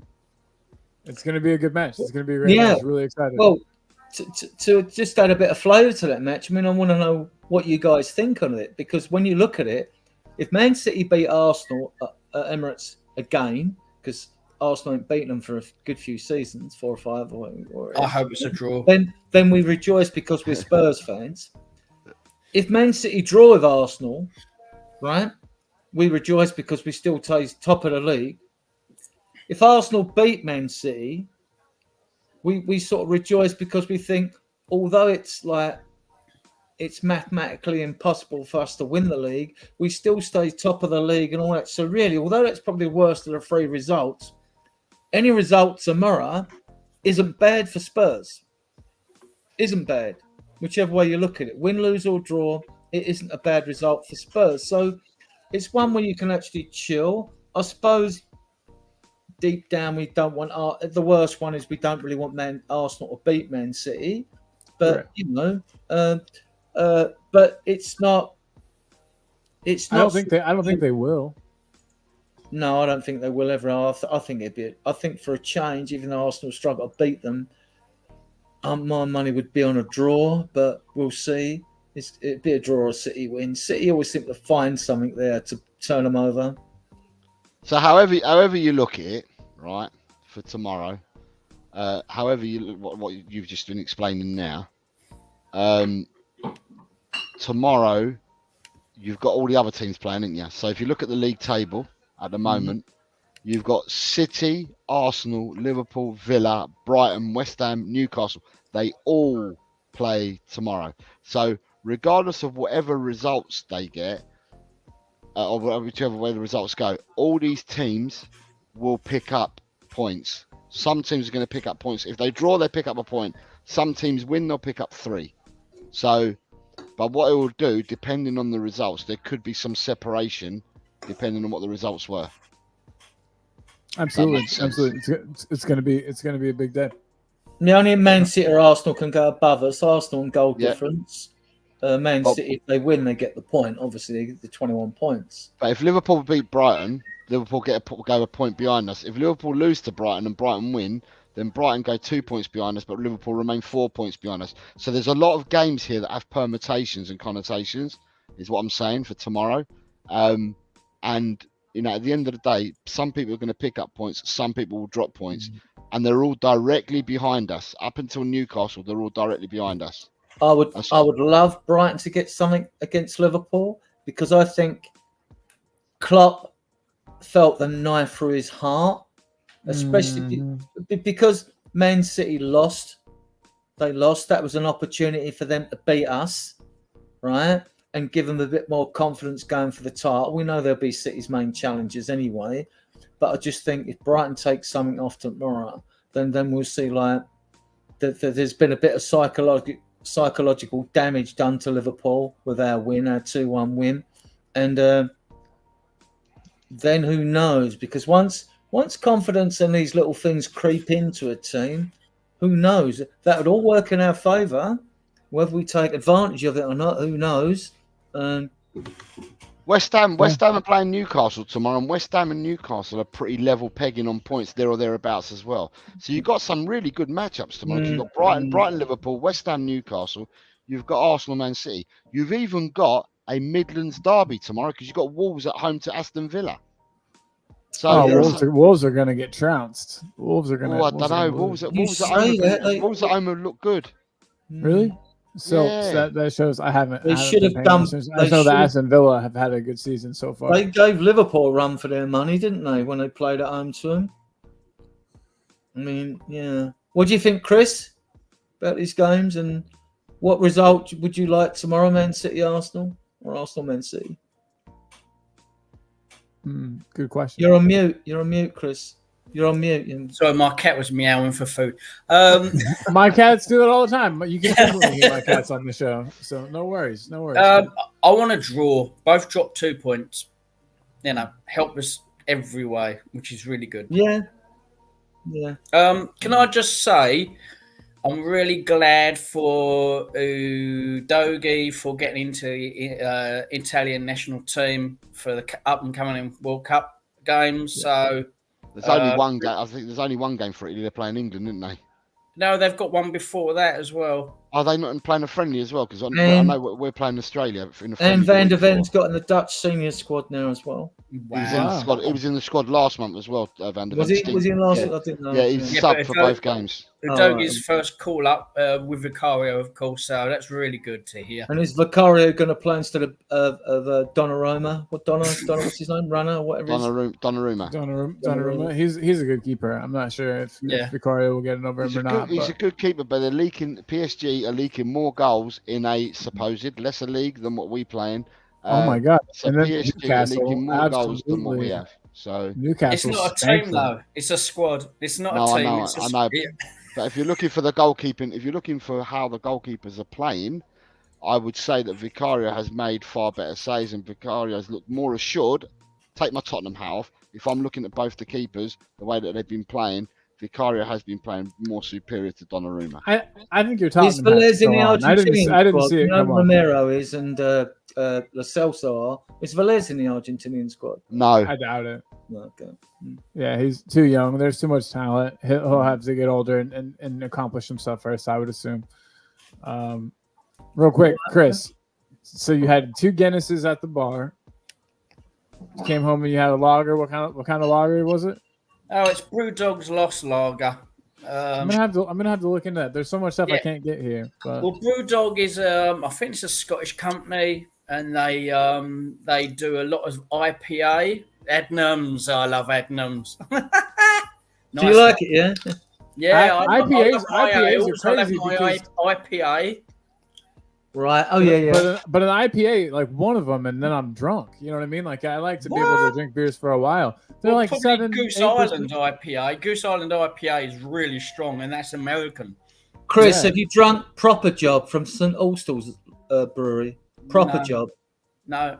Have you ever had the strongest one I've ever had? Is Old Peculiar. Oh, they do that in the thing down there. Yeah. That's never heard of that one. We've got some here where I live. There's a brewery in Indiana, and they make some really, really crazy IPAs that are like, 12%. We've got like one called Gumball Head. That's a really big deal. And it's wild. It's absolutely wild. But hey, Scott here says some big games tomorrow, though he thinks City will win easily. I also think that. Liverpool and Brighton is the more interesting game to him. Why is it more interesting to you, Scott M? And what do you think the result would be between Liverpool and Brighton? Because you're saying that Man City will beat Arsenal easily. And also, what do you think on the other 2 games? Let us know your thoughts, Scott M. I'm intrigued. Me as well. I think Donnarumma will start against England, but maybe Vicario gets in against Malta as a gimme. That's a good point. Yeah, and maybe he shows some good things versus Malta, and as long as he doesn't make any mistakes, that could maybe be his path to the throne. Because Donnarumma, I mean, you guys at least heard about the Newcastle match. If you didn't see it, I watched it and then rewatched all the goals, and it was a lot of fun. Honestly, I'm not a Newcastle fan at all. I'm not a fan of like the Saudi ownership and all of that. But to put that aside and just talk about the football, I really did enjoy watching that match. It was really cool. They played an interesting. They had 30% possession to PSG 70, and they beat them 4-1. It was. I'm very Spurs centric. I focus mainly on Spurs. When I'm not watching Spurs, I'm just trying to get as much information what's going on around the club and everything else.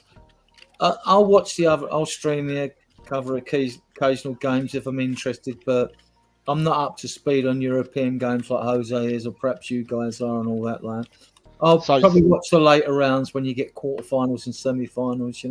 Yeah. So sorry. Can I just go? Scott M's gone City to beat Arsenal 5-1. Ooh. Right, okay. and the game. So the game's at Highbury, and he's going for an away victory of 5-1. Liverpool versus Brighton. It's actually at Brighton, but he's going for a 2-2 draw. I could see a draw. I could see a draw on that game. Villa to beat Wolverhampton away at 3-0, and Newcastle to win away at West Ham 3-1.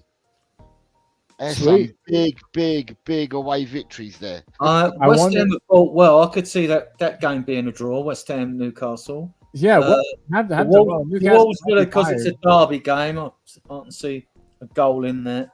And I wouldn't underestimate Wolves at home in that, especially it's a derby game. And they give a good show against Liverpool. I was sort of watching that game in the Spurs stadiums before. I forget who we were playing. I was watching that game on the screens there.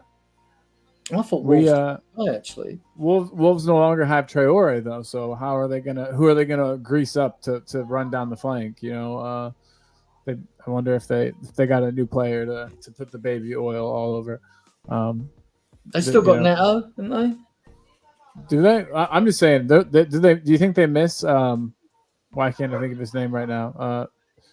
The big guy, Traore. Yeah. Do you think they're missing him at all? No, he didn't get that much game time there anyway. No, they got Neto now. Neto's been a revelation. Where is Traore these days? Fulham. Oh, he went to Fulham on a free. Cool. On a free. Wow, we were crying out for him, and they wanted more than 0 at the time. That's for sure. Right, you've got someone above Scott. You've got someone else, a new person in the chat. Oh man! Hey, what's up, Orisham? Hey, good to have you here. How you doing? Welcome. Big up. Yeah. Welcome. This is just a show where it's a Spurs centric show, but we're talking just all football right now a little bit. Thank you for being here. If you'd like, definitely hit the like on the video and subscribe even if you'd like to. It's a really chill place. Also, I just wanted to say it's been brought to my attention that we've got 291 subscribers. We are 9 off of 300, you guys. Yeah, thank you so much. Guys in the chat. We're a very mature and sensible podcast here, guys. You know. Yeah, absolutely, nothing crazy, usually, but. Yeah, so thank you so much, everybody, for jumping in and for being a part of this. We really appreciate you guys. We like to give a balanced perspective as well. We're not like too far. We're not like too half empty glass or too half full glass. We like to keep it like balanced. Yeah, but Orisham says that he thinks City will win 4-0 because he thinks that Arsenal won't score because Saka and Martinelli are injured. They're saying injured. That was a really good. Trossard's back. Trossard's back. Can I say that Saka, from what I've been getting told, Saka will play tomorrow. Really? Martinelli's definitely out. Saka will play tomorrow. Saka got picked for England, didn't he, as well? They'll continue to miss Martinelli. He's a great player. But Saka's back, then that changes everything. The thing with City is, though, once they broke the back of getting that Champions League, apart from winning leagues here, 5 out of 6 or 6 out of 7, whatever they've won, I mean, your players have so much belief and confidence when you go into every game, And then it wouldn't surprise me if they win the Champions League again because they just need to get that one out the way. And to be honest, it's not like it's Man United or Liverpool who've got the best European pedigree. I mean, Liverpool won 6 European Cups. I think Man United have won 3, and all that. It doesn't like grind with me when Man City won it. I mean, when I have watched them play, I thought they've been enjoyable to watch. I've got to admit. And I still don't. If Man City then won 5 on the turn, I'd probably hate them as much as I do Liverpool, Man United, Arsenal, but they haven't as yet. It's like if Newcastle won the league this year, would I be? So would you rather City or Bayern win the Champions League? Sorry? Would you rather Manchester City or Bayern win the Champions League? Since we've got Kane, obviously at Bayern now. Do you have a preference? Do you want Kane to get his trophy? Spurs. If Kane wins it with Bayern, he will have proved it. I don't think Kane winning a German Cup or a German League proves anything because it is a Farmers' League that way. Not that the German League hasn't produced fantastic German players because they've won Euro Championships and they've won World Cups. So, you can't, accuse them that way. They've produced some fantastic players over the years, had a great national team, and they've won more than England won at international level. But league-wise, you'll never convince me that if I'm picking leagues, I'm going Premier League first, Spanish League second, then the Italian and German League, I'm sort of putting a level pegging. I don't know what you guys think. I think I'd put, that's tough.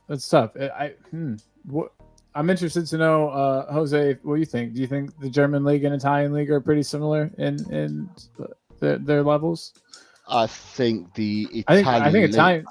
I think think Italian's stronger. yeah, I think the Italian league has, yeah, the Italian league for me is stronger than the German league, ever so slightly stronger. When I say stronger, I'm talking about as a league generally, the teams across. I think Yeah, that fair enough. the teams are more matched in Italy than what they are in Germany. I think in Germany you might have 3, possibly 4, and then after that there's a massive drop off. Where I think in Italy the top teams, there's a lot more teams that are more equal. The drop Do you off agree with becomes me lower. that I think the Spanish league is the second best league out there? Spanish league for definite, without a shadow of a doubt, it is. Yeah. I mean, Yeah. you'll generally get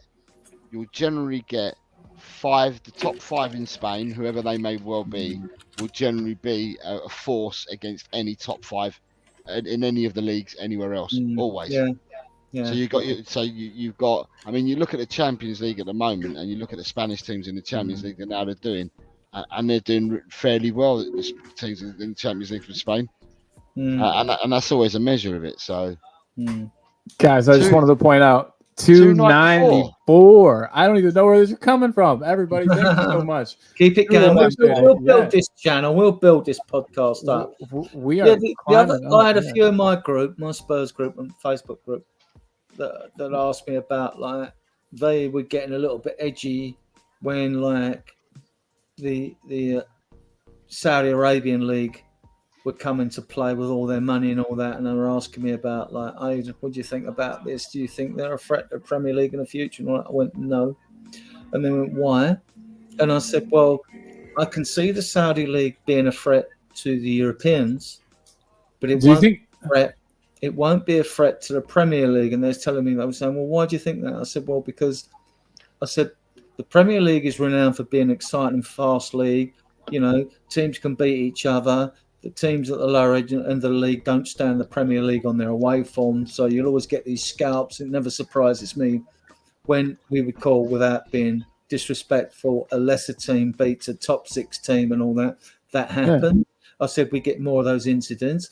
I said the difference with the Saudi league was I went and looked at it when all these things were coming up and they're having big debates on media and the radio, especially in radio shows and call-ins and all that.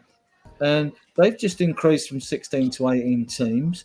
I've seen what Qatar did with the World Cup when they bribed every FIFA official under the sun to get it, right? Obviously, right? Allegedly, you know. And I said, like, yeah, and they've got money and players that know that they'll probably never be successful, never go to the top teams and win things. If they're younger, might go to that league. I said, and players that in the twilight of their careers that go to that league. I said, it won't be a threat to us. I said, simply because their league is from August round to May. I said, and you have to understand that the temperatures out in Saudi Arabia are between 30 to 40 degrees. Now, 30 degrees is like 86 Fahrenheit, right? And it's usually playing their games anything from 7, 8, 9 o'clock at night. You know, 9 o'clock at night is an average time they play. That's when it's 30 odd degrees anyway. I said, and there's no way, I said, you're going to get them play gegenpress football that you see in the Premier League, right? In the Saudi Arabian League. I said, in Qatar, during the World Cup, I said, don't forget, you 7 games to win it.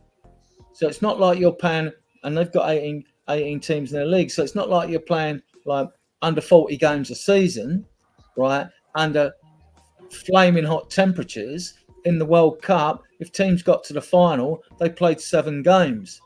So you can exhaust yourself. You would not be able to play gegenpress football for 38 games or 36 games, whatever it is out there, under such heat. I said, the same in Italy and Spain, and even in South America, when I've seen it in the past, they tend to play, I don't know if Jose agrees with me or not, they tend to play in spurts and have a breather because it's so fucking hot, right? Then they might fast, slow, or slow, fast, right, or whatever it is, to sort of like, they do adjust to the temperature, but you just cannot play 90 miles an hour football at that temperature. Whereas in the Premier League, you can do it all season. You can play it all season. Adrian, do they not have the air conditioning like they? Have? No. You had one air conditioning system out in Qatar at one stadium. Now, don't get me wrong. The Saudis have got the money to make sure all their stadiums are air conditioned. You think they'd be built for it? Yeah. Whether they do that in their state, because it's all state sponsored. When they're bringing these players in, they're going, right, we bring 12 players in. Yeah, this team can have that player. That team can have that player. That team can have that player. It's a bit like that. Now, we know they want to sports wash. They've got involved in boxing, golf, tennis. They want to get involved and become squeaky clean or so interweaving with us that we can't complain about, their human rights, other stuff like that goes on out there, because it's a very unequal society. But they will never. They will be a threat for European teams because of the temperature, and they've had record temperatures in Europe this season. So, do you think they're going to get into? So, I've heard people talk like they're going to get into the Champions League. How? They will get. They will buy their way in. They're not European teams. They will get. I thought that it was a European. Israel in the Eurovision Song Contest, but they're not in Europe either. Right? So Australia. Australia, yeah. They will, because if the Saudis put up enough money for competitions, UEFA will accept them in, and they'll come in, right?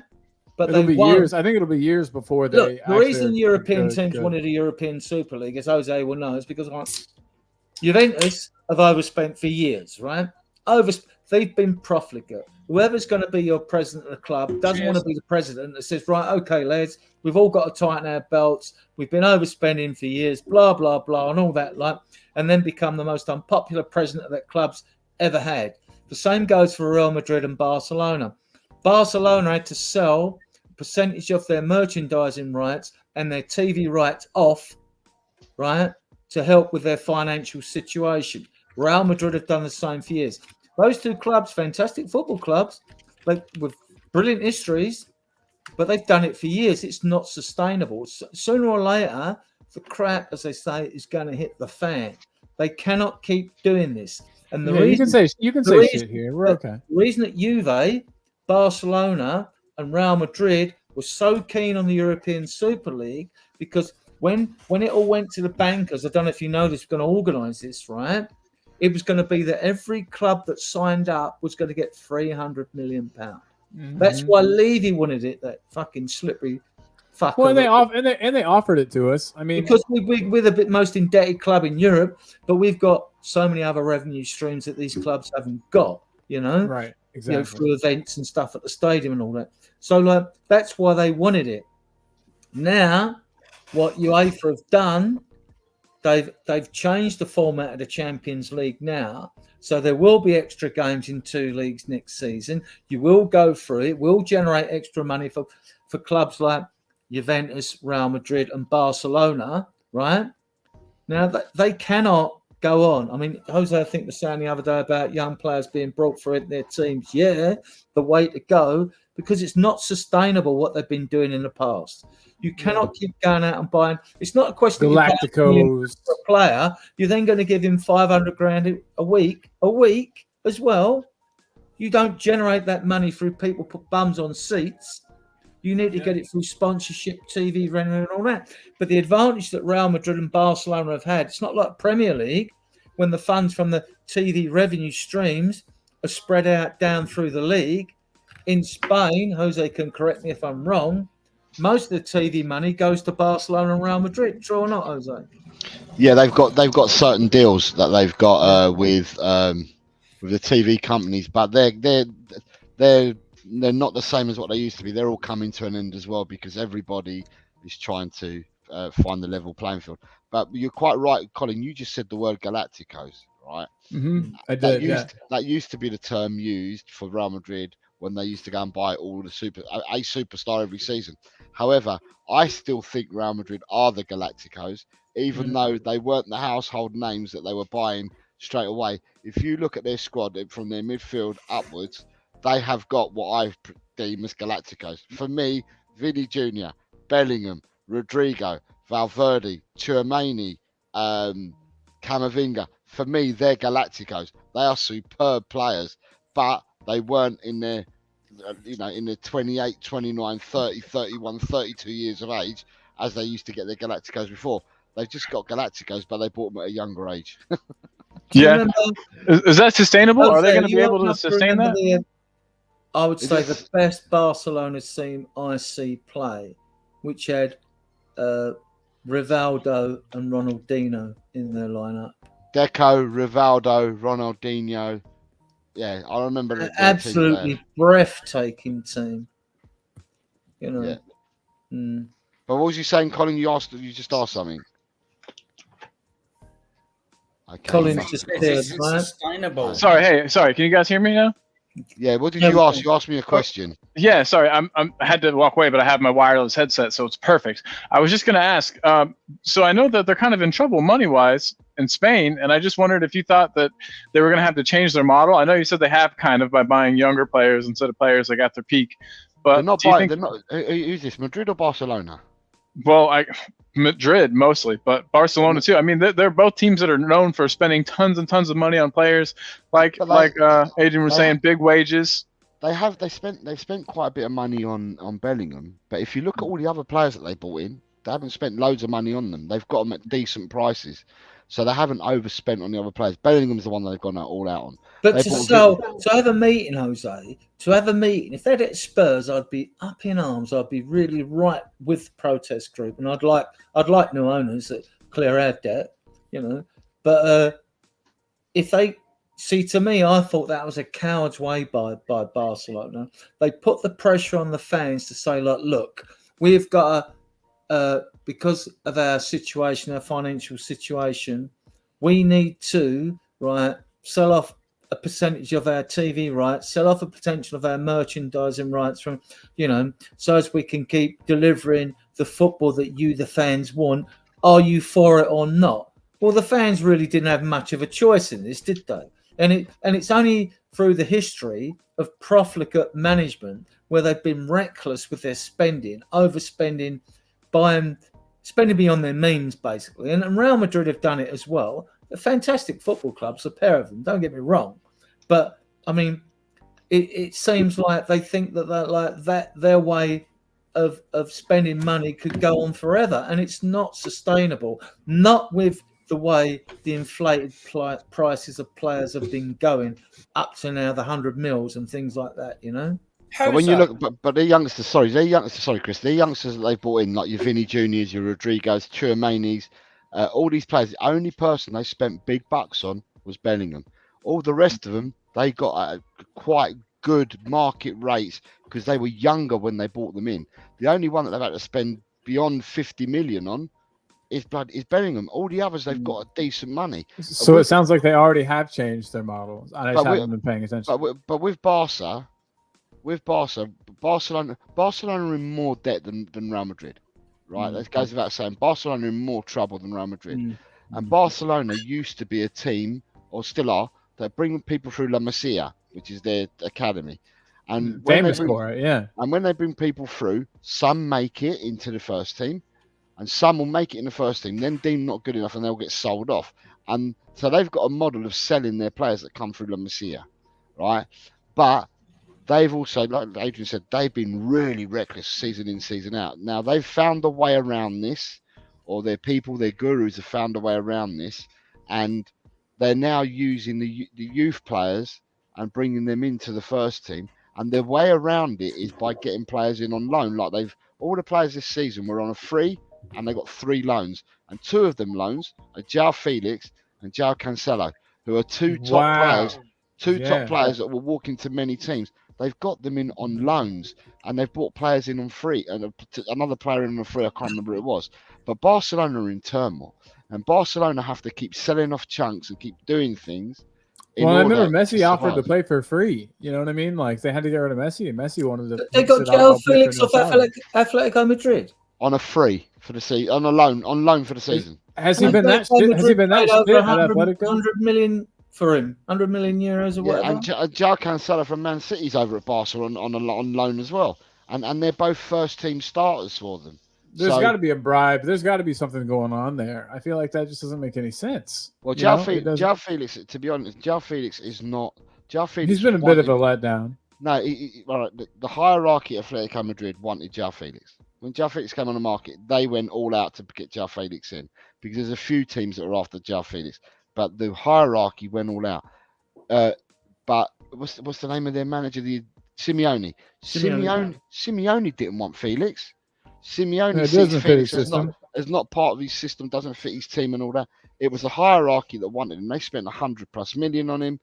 Atletico Madrid never spend that kind of money, but they've gone all out on this one player who the manager doesn't want. Now, at the end of the day, he was loaned out last year to Chelsea, and obviously Chelsea didn't have the money for what Atletico Madrid wanted to sell him for, and nobody had the money, and no one's come up with the magic figure that Atletico Madrid have won. So the best of both evils for them is to let him go out on loan. He has a good season on loan, then he keeps his value. Maybe he'll get purchased. Then he keeps his value up, and they're hoping that one of the teams will come into him. But the only teams that could afford João Felix, in all honesty, is the English Premier League. Sorry, PSG. Chris, you were going to say something.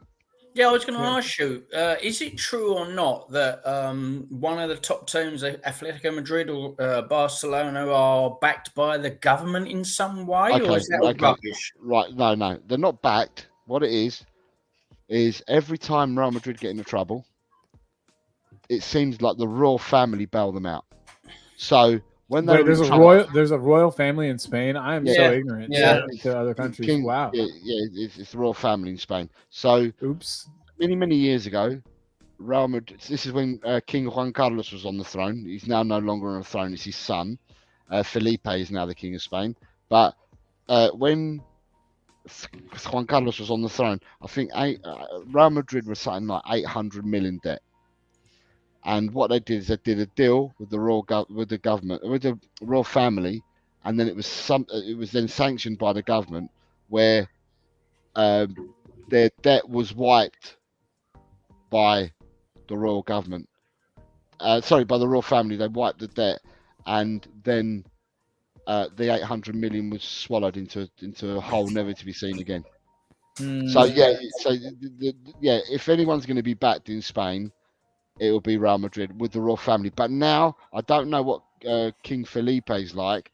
Juan Carlos bailed and helped Real Madrid out, but he's no longer on the throne. So Real Madrid are considered like with the Spanish, it always was in the past. Like honor was a very big thing and all that. Like so, it's always we can't have a fouled Real Madrid. It's like makes us look bad. It's like it goes against our honor and our pride and all that shit. And Real Madrid, for all intents and purposes, are a Spanish team. Yeah.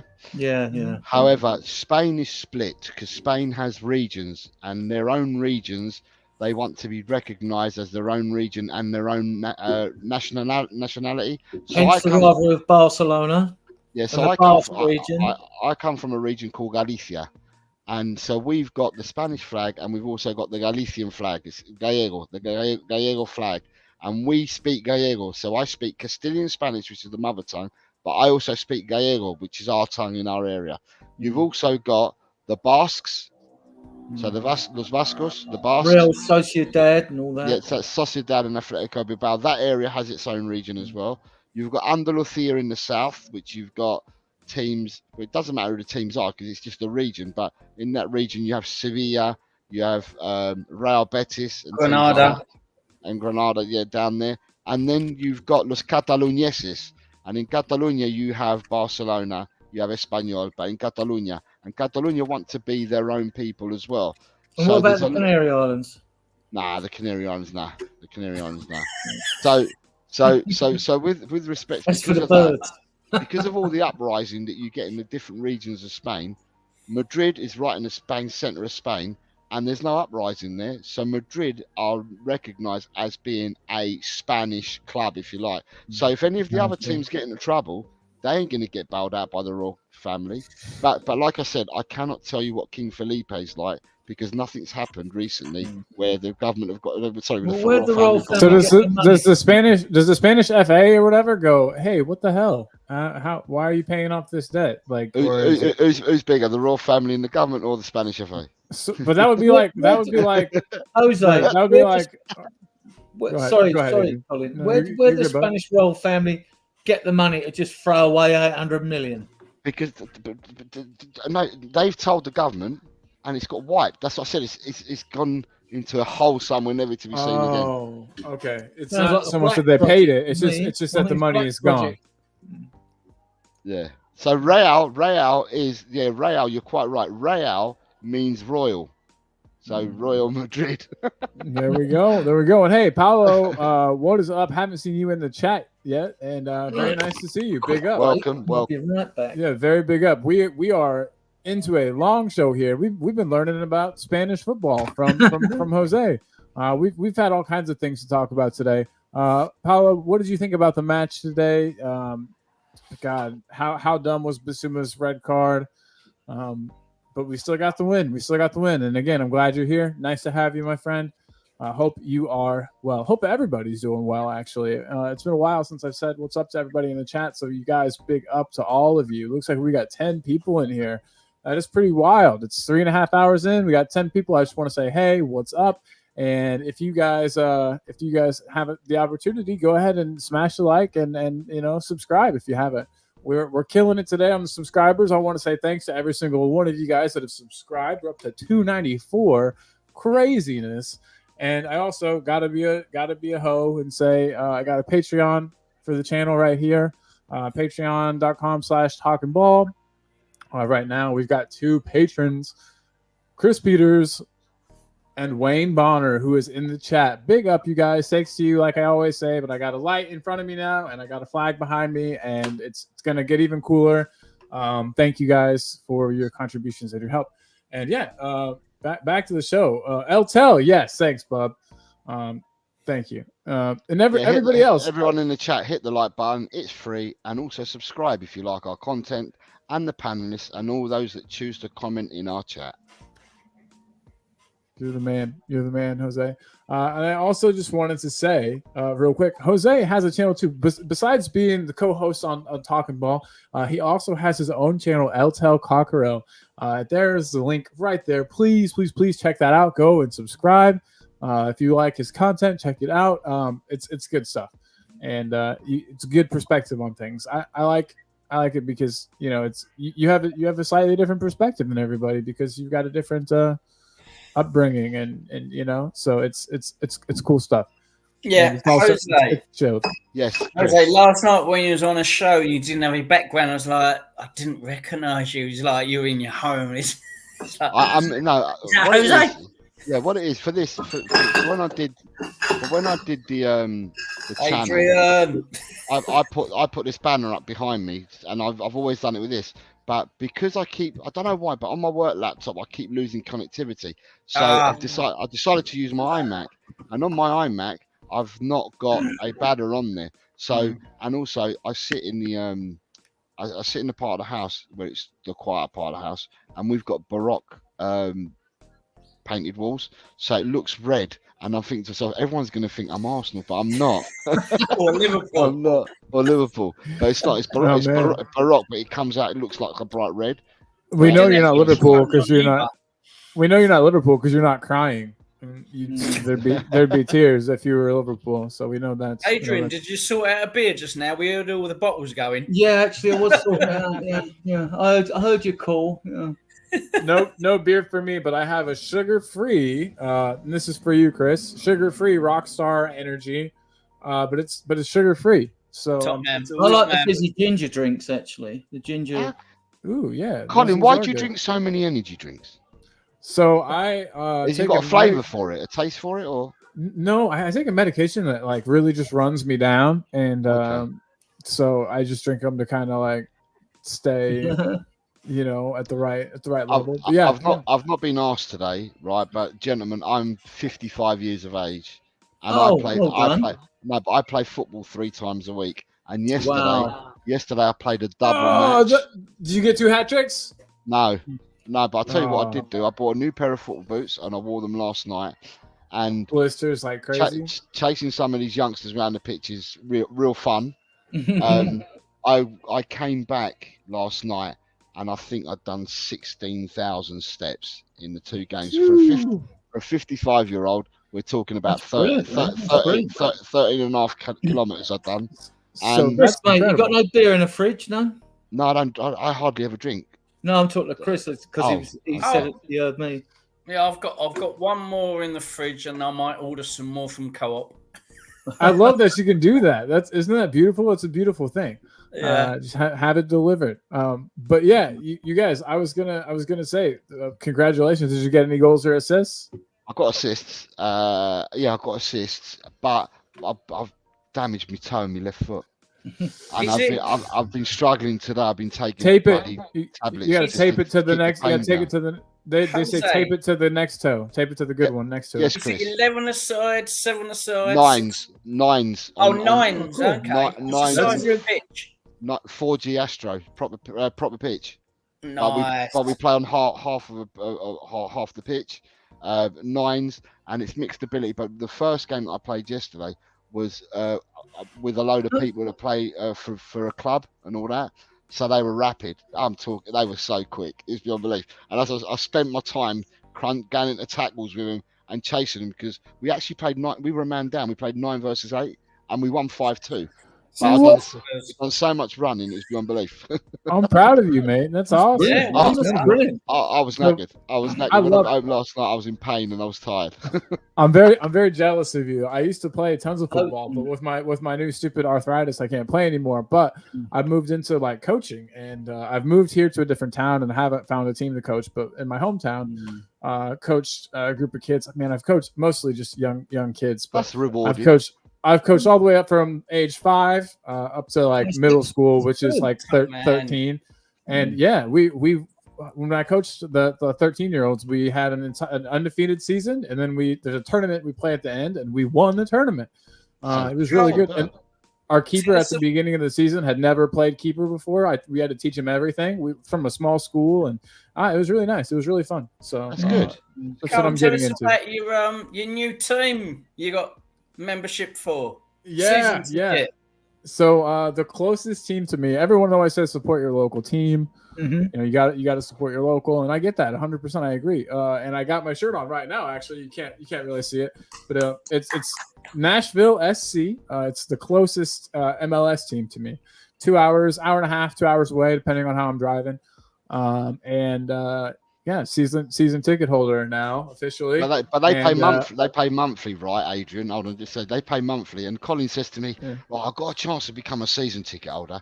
He goes, "I'll have to drive to the games. It's about an hour and a half, 2 hours." He goes, and they're charging $40 a month. He goes, "For that, I'll get 3 games out of it, but I can only probably attend 2. Do you think it's worth it?" I turned around and I said to him, "For me, just to get to London, cost me double $40 just to get to London. That's before you eat, and that's before you get a ticket for the game. Of course, you should get it, Colin. What's wrong with you?" I literally signed the thing like right after he told me that too. I was like, "All right, good call, done." Yeah. So, I'll do it. Chris, do you get to games at all? Where do you live, Chris? I live in Essex, right by the Thames. Right. So I'm straight into Fenchurch Street. Usually walk over Liverpool Street, and then of course train straight up to Northumberland Park. C2Cs. Yeah, that's it. C2C. Yeah. Yeah, it's because the thing is, like, all I'm getting like the emails off the club because I'm a season ticket and all that. You getting? I mean, I'm in Edmonton, so I'm only 1.5 miles from the ground. Well, you're nice and easy. I walk home from most matches because it's easy for me to walk home. Unless I stay off and get drunk with Spurs supporters groups or whatever, right? I can. Well, when I was younger, I'd do it in 30 minutes. It took me 45 minutes to walk home now, but I'd still get home quicker than when the buses are running straight after a game, you know? So that makes a big difference. But I just love it because, like, I know why I feel sorry for people like in foreign Spurs groups that can't make games and things like that because, like, I'm with the stadium, not like the old days. You might buy a program, you'd go in the game, you'd watch the game standing up, your legs would ache, and then you'd walk out straight afterwards. There was nothing to hold you. Well, but that stadium now, it's a day. Pay at the door and walk in. Yeah, it's a day out now. I'll go in the Gilpin Bell before games. God, so did I. Right, okay. Well, when you come up next, let me know. Right. Yeah, and I'm there for the Fulham game. Me and my wife are coming to the Fulham game. I'll be in the Gilpin Bell for the Fulham game. I'll introduce it to Chris Cowlin and a few of the others. Maybe that's when I can do your call. You can call me and we can. We was going to sort that out, weren't we? Sounds like a perfect time. We can have And a then- call and then have you usually- guys live on.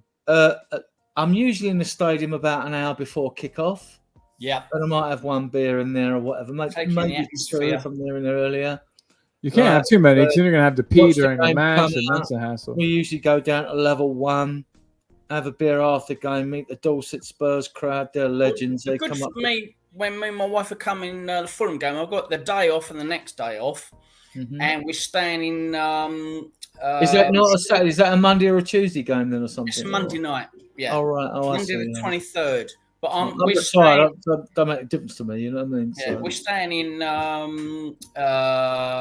Shoreditch after the game, so we don't have Right. to travel all the way back to Essex, so we can stay behind as well. So yeah, it'd Right. be really nice to catch up with you. Yeah, I'll meet up with you. Yeah, it's not a problem. Yeah, we'll do that. See, Yeah. see, talking ball, a place where friends are made, and Where's your season ticket? I mean, I'm really high up in the East Stand, but I'm very close to the South Stand.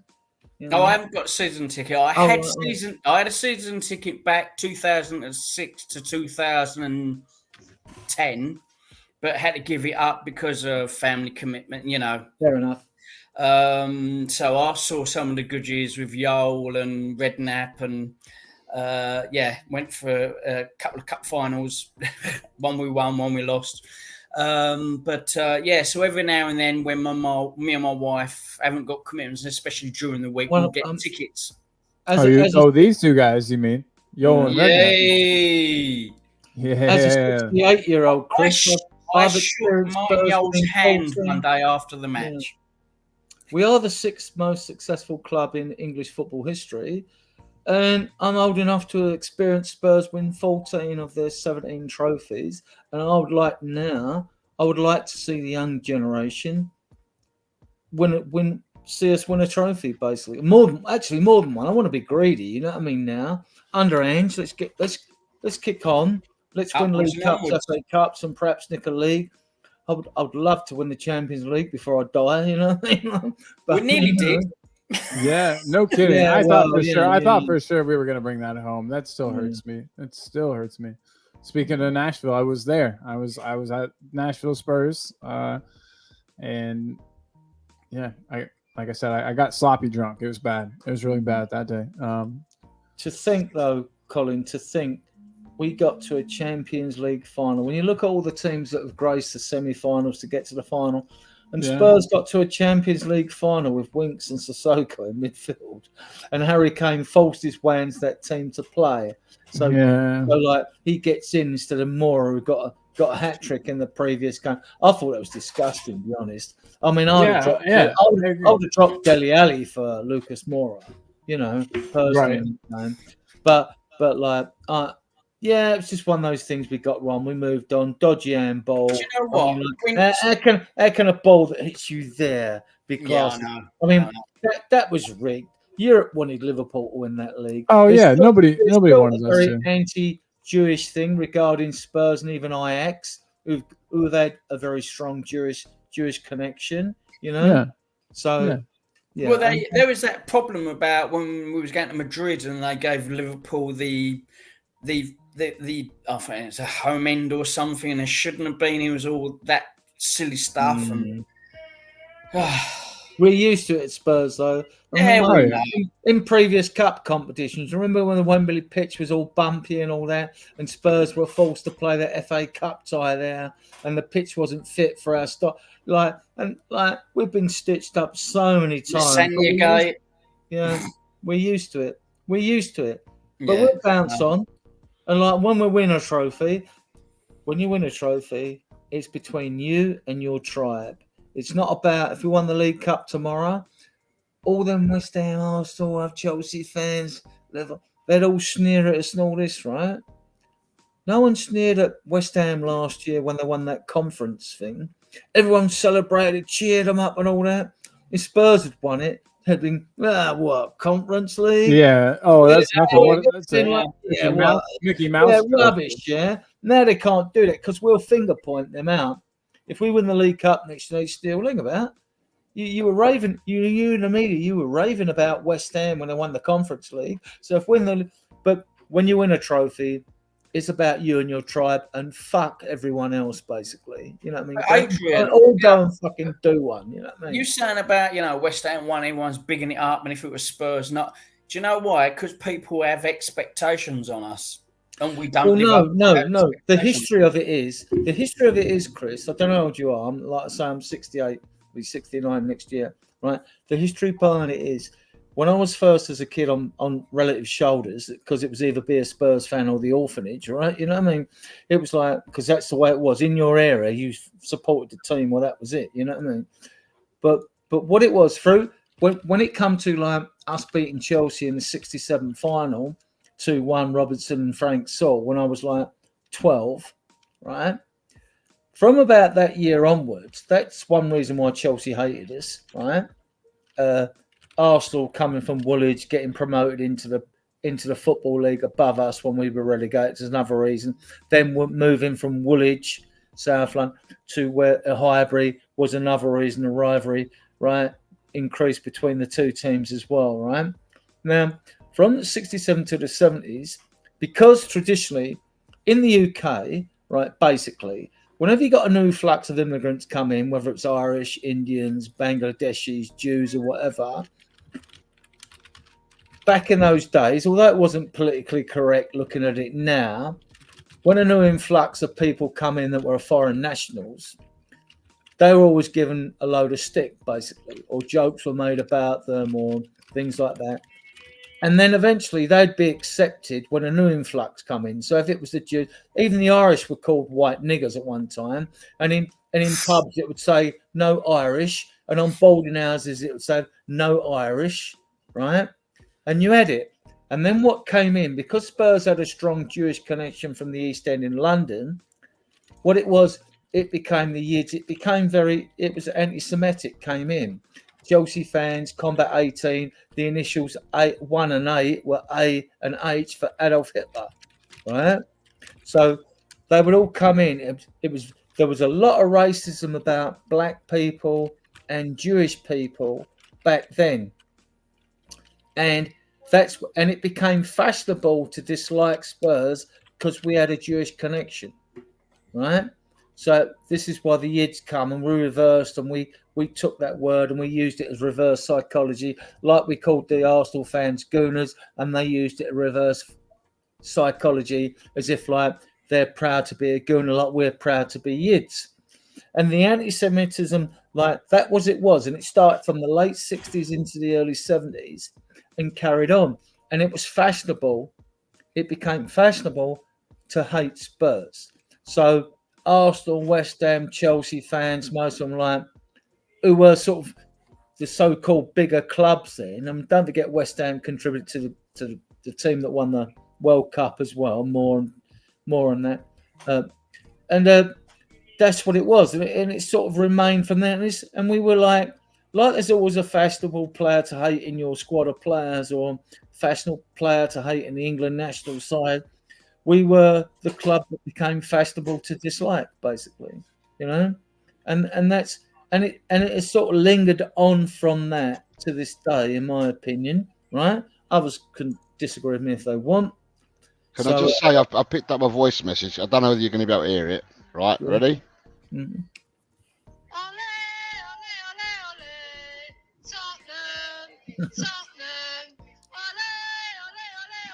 Love it. Is that Kate or Ellie? It sounds like Ellie. Yeah. Go Ellie. Yeah. The last bit was. Where's Ellie? Where's Kate? No, Ellie has sent me a voice note, and I've only just seen it. So there's a ring voice her note. up. Tell her to come on. Is she back from Cyprus yet? Yeah, she came back late on Wednesday, and then on Thursday she was knackered. She stayed at her daughter's for the night, or Thursday, and she actually got home Friday. So she messaged me yesterday. Knackered. You've just been on holiday. Yeah, I think that some of the travel back. Like it delayed. Exactly. It just upset your biorhythms, you know. Absolutely. Rubbish. Yeah, so I mean, like, but us as a fan base, Spurs fans, have always been very united and stubborn and obdurate and all that. And all the ones I know, and the ones I've been involved with, we're all the same. We're all like, yeah, we all unite and F everyone else. We don't really give a shit. And you'll find, and I think you'll find a lot of the media's over here. You get them like Adrian Durham on Talkshite Radio, right? They're going like, oh, why don't you Spurs fans ring in and all that shit? Well, we're a bit wise, you unless they try to get you a bite to ring into their shows, But really, I mean, like, you look at the term Spursy, right? Fine, I get it. When we play bad, right? Okay, fine. If you're not biased, why have you only got the term Spursy for Spurs? Why haven't you got a term Farsenal for Arsenal, right? Why haven't you got a term Spammy for West Ham? Oh, they were spammy today. Why haven't you got a term, I don't know, Chelsea or something for Chelsea? No, but you've got a term for Spurs. You call it Spursy, which half it, we get where you're coming from. It may be after it banter, but behind that banter, there's that little snidey ear. It's fucking Spursy. You know what I mean? I still think it's expectations. They expect more of us, and we all do. Because they think we do. Yeah, but like West Ham's would like to kick on. Chelsea have been the most successful club over the recent years through bent money, murderous money from Abramovich, basically won their trophies. Man City have won their tarnished trophies through they ain't earned it through bums on seats in Man City's ground, right? So now they're facing them 140 odd charges and all that shit. Probably nothing they'll get done. They'll get a slap on the wrist. No one's going to change history and take the winning trophies away from them. But we can always turn and say to them, yeah, but Newcastle haven't done it yet, which is fair play to them. But we can always point the finger at Chelsea and Man City and say, well, yeah, Abramovich's steelworks made them tanks that are killing people in Ukraine, and you lot in Man City, you all rich oligarchs with your human rights issues back in the Middle East. You know what I mean? And you're winning trophies on that. You're winning trophies on blood. Chelsea have won trophies on blood, and Man City have won trophies on blood. As much as I might have watched Man City play, or even Chelsea at times, I think but this isn't a level playing field, Jose, you let us down. It should have been paella. hey, real quick, I just wanted to throw in into the up on the screen here. This is the link to Adrian's Facebook group. He's got a Facebook group of Spurs fans of over 12,000 Spurs fans. So if you want to place, because I talk rubbish. No, you don't. hey, everybody, check the group out. It's awesome. If you're on Facebook, make sure that you join. And don't forget about Eltel Cockerell. Let me get that back up here too. That is Adrian's. Not Adrian. Wow, I'm losing my mind. That is Jose's channel, Eltel Cockerell. He also spends a lot of time here on Talking Ball. But head on over to Eltel Cockerell to get his unique perspective on Spurs and life. But yeah, guys, what are we drinking? What are we drinking here? I saw Ghost something on. Brewdog. Yeah, we know Brewdog. Oh, what have you got? More, Chris. I'm on the. Chris, what have you got? Show us again. I'm on the Ghost ship. Lost, I think. Said. Yeah, Brewdog Lost Lager. Yum. It's really cheap. Really cheap. Ghost ship, and I've got. I've got some Hobgoblin here as well, actually. Oh, Hobgoblin, I like that. Ednams.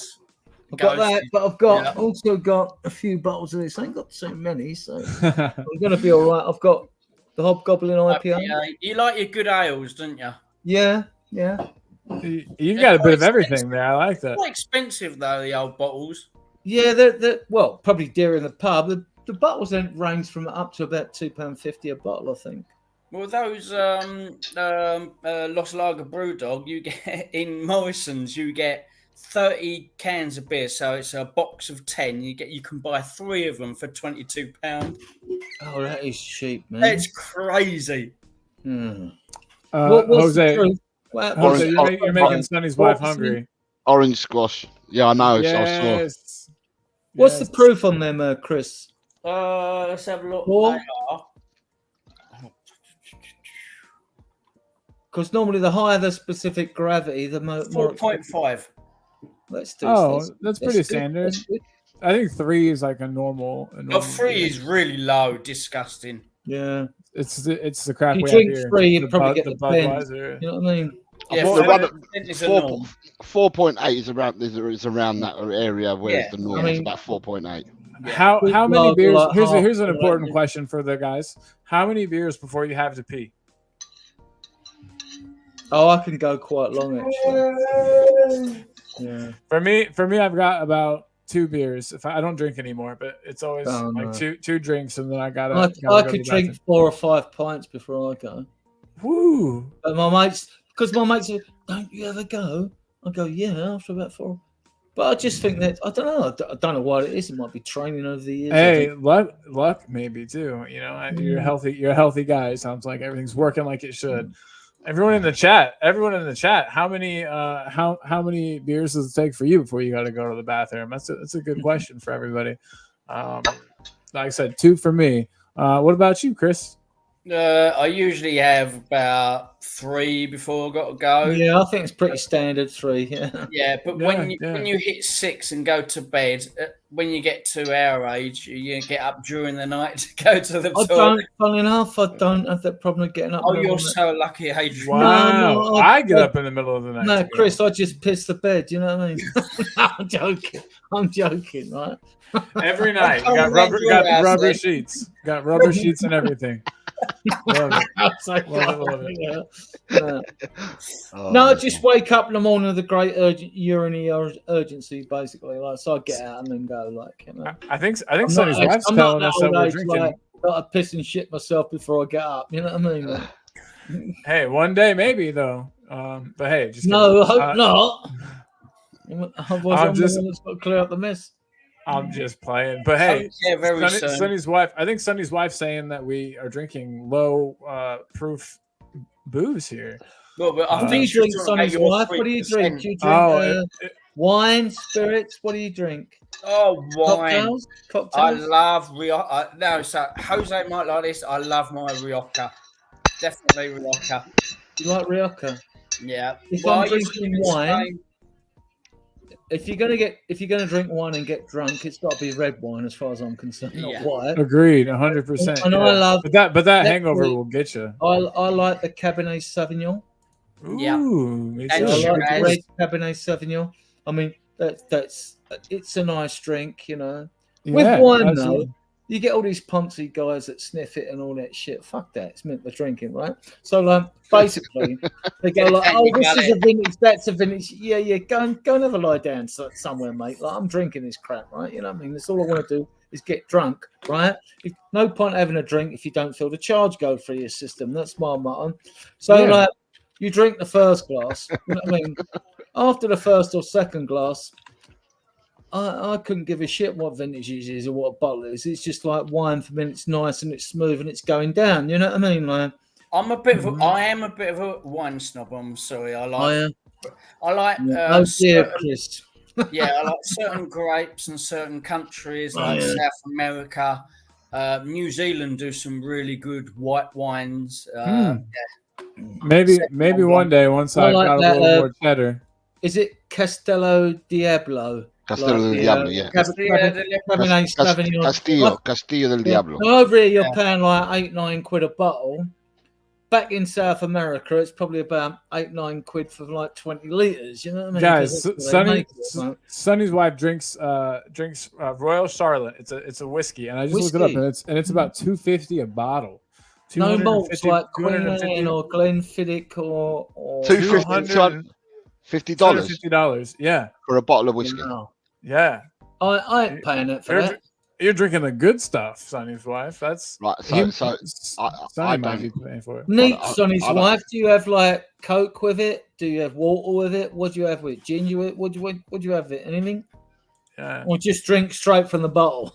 and when we say Coke, we're not talking about this kind. No, we're not talking about that. No, not that. Kind. Putting Coke or water or anything with whiskey is completely wrong. You think you're one of those? You're a purist. You like my favorite spirit is dark rum with Coke. Funnily enough, and I prefer Captain Morgan's with Coke. Chris left as soon as you said that. You said I know. Probably said Coke, and he said, "I'm out. I'm out of here. I'm not doing." Probably it. Gone for a bottle now. He's probably got a cabinet full of booze. Right. No, I like. What's your favourite spirit? Mine's dark rum and Coke, actually. If I had to choose, I'd say whiskey, Irish whiskey. But that's me. Jameson's, then your Bushmills, yeah. Yep, It's Irish. both great, both good stuff. But Jose, I know you don't drink much. When you do, what is it? No. Wine? Okay, let me quantify all this now, right? So, I used to drink between 16 and 20 pints quite easily, and Wow. then go on to the rums, and I'd drink a bottle of rum quite easily, and more, and I stopped drinking. I stopped drinking beer. I'm a Spaniard that doesn't drink wine. The last episode I ever had with wine, I went to a Brazilian nightclub in London, and the queues were like 6 deep to get drinks. So me and my mate were in there. We're out of our nuts. We're in there. We went and bought a bottle of wine each. And what we did with that bottle of wine is we stuck our hands behind our back like Dyer when he defends, and we picked up the bottle with our teeth in our mouth and just put it up in the air without touching it in our hands and drank the whole bottle of wine in one go. That was my last time drinking wine. What? How many years ago was this? 15, 20 years ago when I had the last bottle of wine. But when I do go out, which I get taken out quite often. So Ice Cubes, yeah, fair enough. When I do get taken out, I drink large rums with Coke, Diet Coke, but I drink about 60 of them. Dark rum or light rum? I don't drink that light rum crap. I can drink both. Yeah, my wife's a rum drinker. No, I like dark rum. I like Captain Morgan's. I just think drunk lambs, I've drunk Appleton. I don't. And I'm like, I'll tell you one thing, right? I never get hangovers in the morning. It's because I don't get up till the afternoon, yeah? Hey, what is ice wine? I'm not sure if I know what that is. I'll Google it, actually. I forgot I have the Google machine right here. It's just ice in wine. Oh, it's just literally wine that you put ice in. Ice wine. Okay, Wikipedia says ice wine is a type of dessert wine produced from grapes that have been frozen while still on the vine. The sugars and other dissolved solids do not freeze, but the water does, allowing for a more concentrated grape juice to develop. Interesting. That sounds tasty. You're a cool person, Sonny's wife. I'm not interested in that. All I'm interested in, does it have the effect, right? That's all I'm interested in. Do you feel the charge going through the system? I get it. I get it. That's why I like my caffeine. I get a charge going through my system. All this like sticking to your nose, yeah, it comes from the Laval Valley. It was trod on by, you know what I mean. And the most special horse in the world. Grapes were rolled before they were crushed on the fires of a whamming cigar making women or something like that. You know. But this comment right here that I just drank the 21-year-old with 2 ice cubes shows me that you are a classy person, Sonny wife, because. A whiskey with 2 ice cubes, I feel like. I think she sounds too sophisticated for us, basically. I used to know West Indians who would drink they used to call it 2-piece. They'd have their whiskies, their rums, whatever, with 2 pieces of ice. But they used to say, "Get me usual with me 2-piece." They used to say it to them all the time. So awesome. Yeah, I know a few people that have done that. Good stuff. Hey, and I've left up here on the banner, El Tel Cockerel. Please go check it out. Give the videos a watch. Wine that waits until winter harvest after the grapes are frozen. It has strong concentration. Yes. Okay. Yes. Sonny's wife said exactly what you said earlier. Boom. Well, yeah. Sonny's wife, you're a cool person. Again, thank you for educating us on some things here. And also, like we said, you seem like a very sophisticated and put together person. So thanks for hanging out with us yahoos. And thank you for bringing I Love Haaland. Yes, because you brought I Love Haaland in. And I think you brought more than that, to be completely honest, because we thank you very much. Are at 294. I swear it was like. Come on, let's get. We need to get this up to 1,000 guys. You know that's the goal someday. We got to be careful. I learned a lesson today about being careful. But if I get closer, I want to have a drink with everyone. Yes, that would be awesome. We all should. I definitely would do it. Speaking of which, I will be in England in May, the 14th through the 28th. If you guys want to meet up somewhere and do something. Any games on? You going to any games? There's not any. Well, I'll be there. I come right before. Where are you going to in England? Like Chelsea area. Okay, so you're going to be in London then. Yeah. Oh yeah, Okay. yeah. All right. Yep. We last time we went to London, we stayed in Tottenham, and while it was cool to get the experience, I don't really want to stay there again. It was a little, don't blame you. a little rough and tumble. I was kind of scared at night. I was like, oh no. Chelsea ain't cheap. No, not at all. But Only Chelsea. how often? It's a bit posh in Chelsea. What's going on? Yeah, I'm spending the big bucks, but it's most expensive real estate in London around Chelsea. Yeah, hopefully. I wonder if Jose Mourinho really go to the real parts of London, like stay around. That's. I mean, yeah. Camden. I can still change the Airbnb, but last 2 times I stayed in Tottenham, and so I'm looking for something like totally opposite of that. You know what I mean? Like first time, these guys from I know I've told the story before, but I got a knife pulled on me. So good question. My mom texted me and said, "Hey, can you get off work for the 14th through the 28th?" And I said, "Yeah, probably. You know, that's a year away or whatever." And she said, "Okay, good, because I already got plane tickets and I'm already booking things." And so it's my mom. She just gets a wild idea to do something. That's when she could get off work, is what I assume. There's an away match, but no way in hell I'm getting tickets to an away match. It's the final match of the season. Even our season ticket holders can't get them. Yeah, no. It's Sheffield, final match of the season. But I'll find a nice pub. About 800 allowed in the Luton ground or something, because it only holds 11,000. They're going to have a new ground built, apparently, but... So I'll probably find a nice pub to watch that match in, though. I'm sure I can find something. Depending on what time it is, it might be one of those blackout. No way. I think it's a Sunday. I'll come and join you. The last game of the season is always on a Sunday. Okay, great. So it's not blackout time. Yeah, perfect. That's wonderful. So yeah, you guys, we all need to meet up. Yeah, be awesome. And yes, we've got love going in the chat. Chris, thank you for showing love to all the other people in the chat. You're a good dude. Can I ask what is that a vape you got there? Beautiful. What flavor? Do you guys have flavors over there? Vanilla. We get flavors. Vanilla. No, we live in a backwards country, mate. We don't have flavors anywhere. No, I thought that there was like a joke, not a joke, but like a thing with the law where they were like, these are for kids. You got to take all the flavors away. No. The only law that's us in the UK, we haven't forgiven us McDonald's and the Hanson brothers, yeah. Do-wop or whatever it was. Yes, you know it, yeah. Okay. Yeah, it's a sad thing that Adrian even knows them. It is kind of for sure. But hey, you guys, I'm working on a song. I don't know how many of y'all have heard "Bad Medicine" by Bon Jovi, but you know the tune and everything. But I wanted to change it, and I wanted to go. My team has got James Madison. James Madison is what we need. Whoa. And I think that could be great. And I think we could get that going. He was working. He was working on it before more coming on the show. If I can remember it, because I've had a few now, obviously, but I'm still holding it together, I think. You seem great. Yeah, you're good, man. And he comes from a land far away to manage Spurs in North London. Hear Ames rage, hear him thunder. Gooners better run, better take cover. Hey, go on, son. Work in progress. We need to record some of these. But these are not.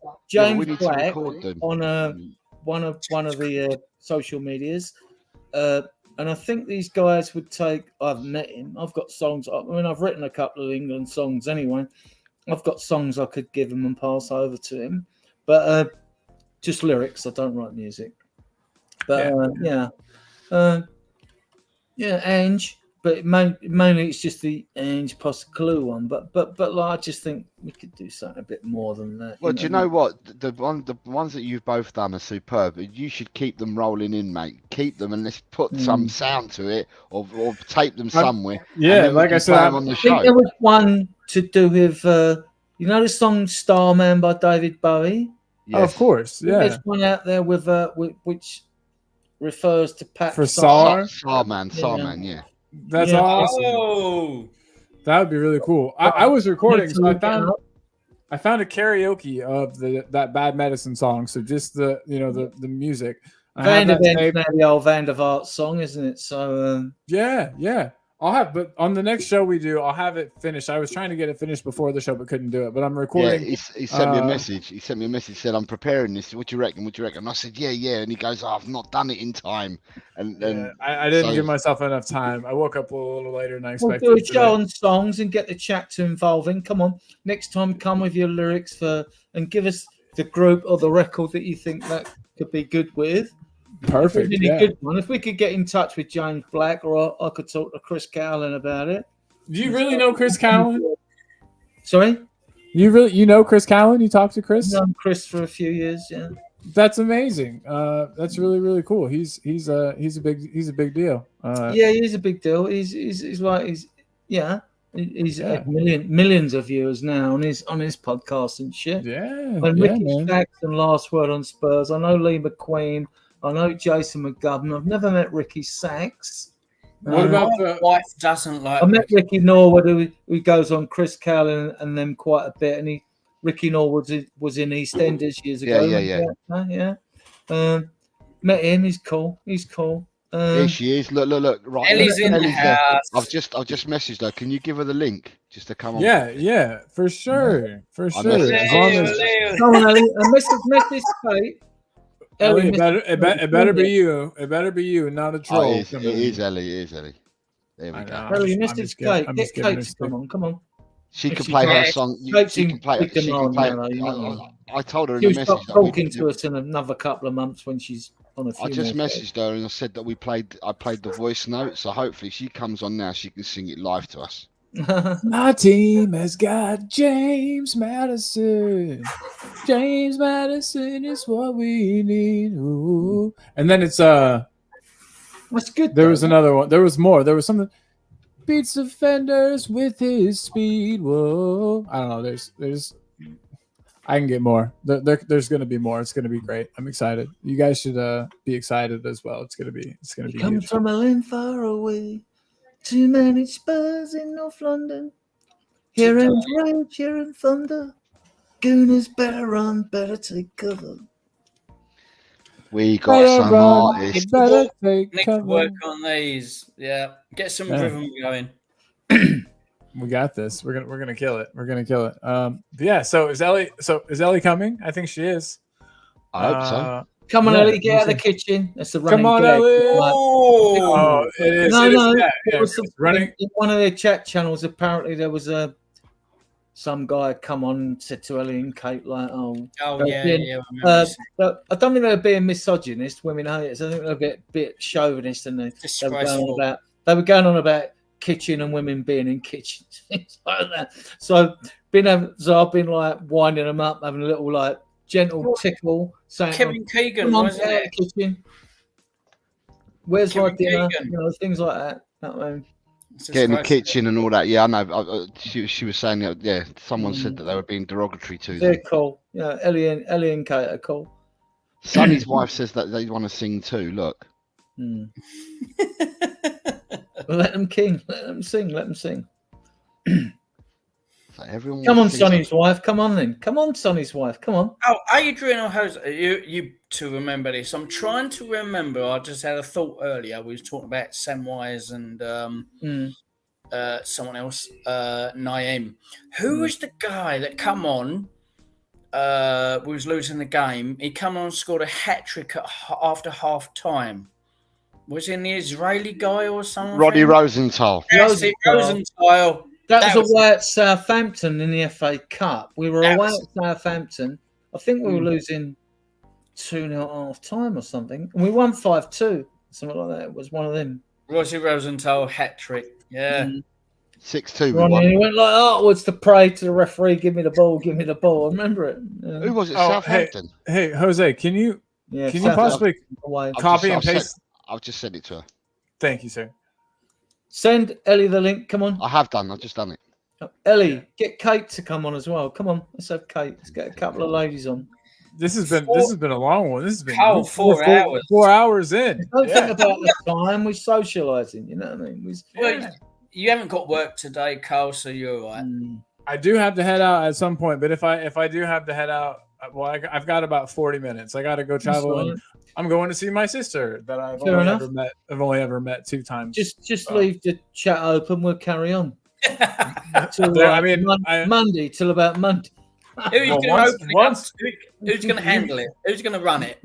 That's a good question. You guys did miss. We have something we have to edit out of the show as soon as it ends. So your future partner Jose, we'll put it in his hands. Of course. Jose is more than like handle. He can handle it easily. But like I say, he's got his own channel. He kills it over there. But he's cool and calm and collective, whereas I'm rabbit. I'll just tell everybody what happened. We had somebody join the stream at the beginning, and they were nude, and it was gross, and it was awful. Hear, Colin? It happened to me 2 times. Colin, the second time I thought it was. Colin, did you hear about? You've got to watch me for this, right? Did you hear about the guy that walked in a pub with a lobster? No, sir. And the barman said to him, "Sir, I'll serve you, but I'm not serving the lobster." I said, "Why not? What's he done?" He said, "He was in here last night giving it all out." That's a good one. We have somebody special. Come on, get your ass on here. Here she comes.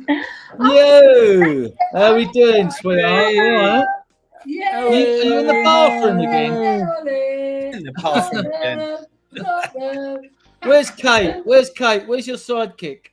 I know. I don't know where she is today. I think she's undercover. She's not appeared. She's been doing so many other streams every single day. I think she's knackered herself out. Yeah, I mean, Sunny wife said she wants to sing too. So we get just jealous and dislike her. You know, she keeps us on. You know what I mean? I know. Come on, what are you guys talking about? Are you talking about Spurs? No, we're talking. Hold on. Right, let's go. How was your holiday anyway? Oh, it was so lovely. I didn't get much of a tan because I'm not a sun worshipper. I'm a Spurs worshipper. Yeah, love that. So you just kept eating all that foreign muck, yeah? Yeah. You know what? I had more English food over there than Greek food. Right, so what we'll do for Ellie, what we'll do, Adrian, you sing your song for Ellie. Okay, come on then. Colin sings his song. And Men at Work, you know the song Down Under? You must know it. Yeah. And comes from a land far away, too many Spurs in North London. Here and rage, here and thunder. Gooners better run, better take cover. Love it. There you go. And then we've got Colin's one. Go on, Colin. Mine needs work, and there's more that's gonna come. But so far, it's to "Bad Medicine" by Bon Jovi. Okay. And it goes. Our team has got James Madison. James Madison is what we need. Whoa. I like that one. And then there's more. And then there's thanks, Ellie. I appreciate you. I like both of Ellie, get back in the kitchen with Kate. Yeah, all right. What it is? The Americans are better singers than us. They really are. So you asked the question, what we're doing, and that's what we've been doing. We've got to the stage where we're now singing songs about our lovely club. Yeah. Right. Oh, I'm so Ellie, proud. you watched the game. You watched the game, obviously. What do you think? Players, man of the match, whatever. I thought Sarr had a really good game. He gave the ball away a couple of times, but you can a couple of one early in his first half, dodgy. Yeah. But But all round, he played magnificent. Van der Ven, Romero, Porro came into it in the second half. Kulu, brilliant at holding the ball up. Don't tell Kate that. Don't tell Kate about Kulu. Right. You know what I mean? Kulu was great. As he always is. Højbjerg, come on, your man came on. Højbjerg, yeah, he's solid. Jack Kanicki on Irish Hotspur, he said he's conservative, and I said no, he isn't. He's Labour. Love it. Oh, Love You it. probably Love wouldn't it. know what that is. Ellie, Where you you're gone? funny. She's disappeared. Hold Hey, on. come She'll, back. she'll be back. Ellie, come back. Hold on. So let me. Press the wrong button. I'll put her right back in as soon as she comes back. No. And there she is. Hey. Yeah, It's Ellie. She's back. yeah. You flushed That's how out we the lost him. toilet or something. Yeah, he did his job, Højbjerg. He doesn't. You know what? He's no frills, no spills, Højbjerg. He just does what it says on the can. Yeah, I well, agree. to be honest, Ellie, you can read into Angie's thinking because you got Skip on the bench and all that, and yet he chose to bring Højbjerg on. So that tells you something. It tells you something that Angie's thinking, you know? Yeah. Well, Skip come on at the same time, though. Yeah, because I think Højbjerg's a slightly better player than Skippy. Well, then I'm losing it then. You know what I mean?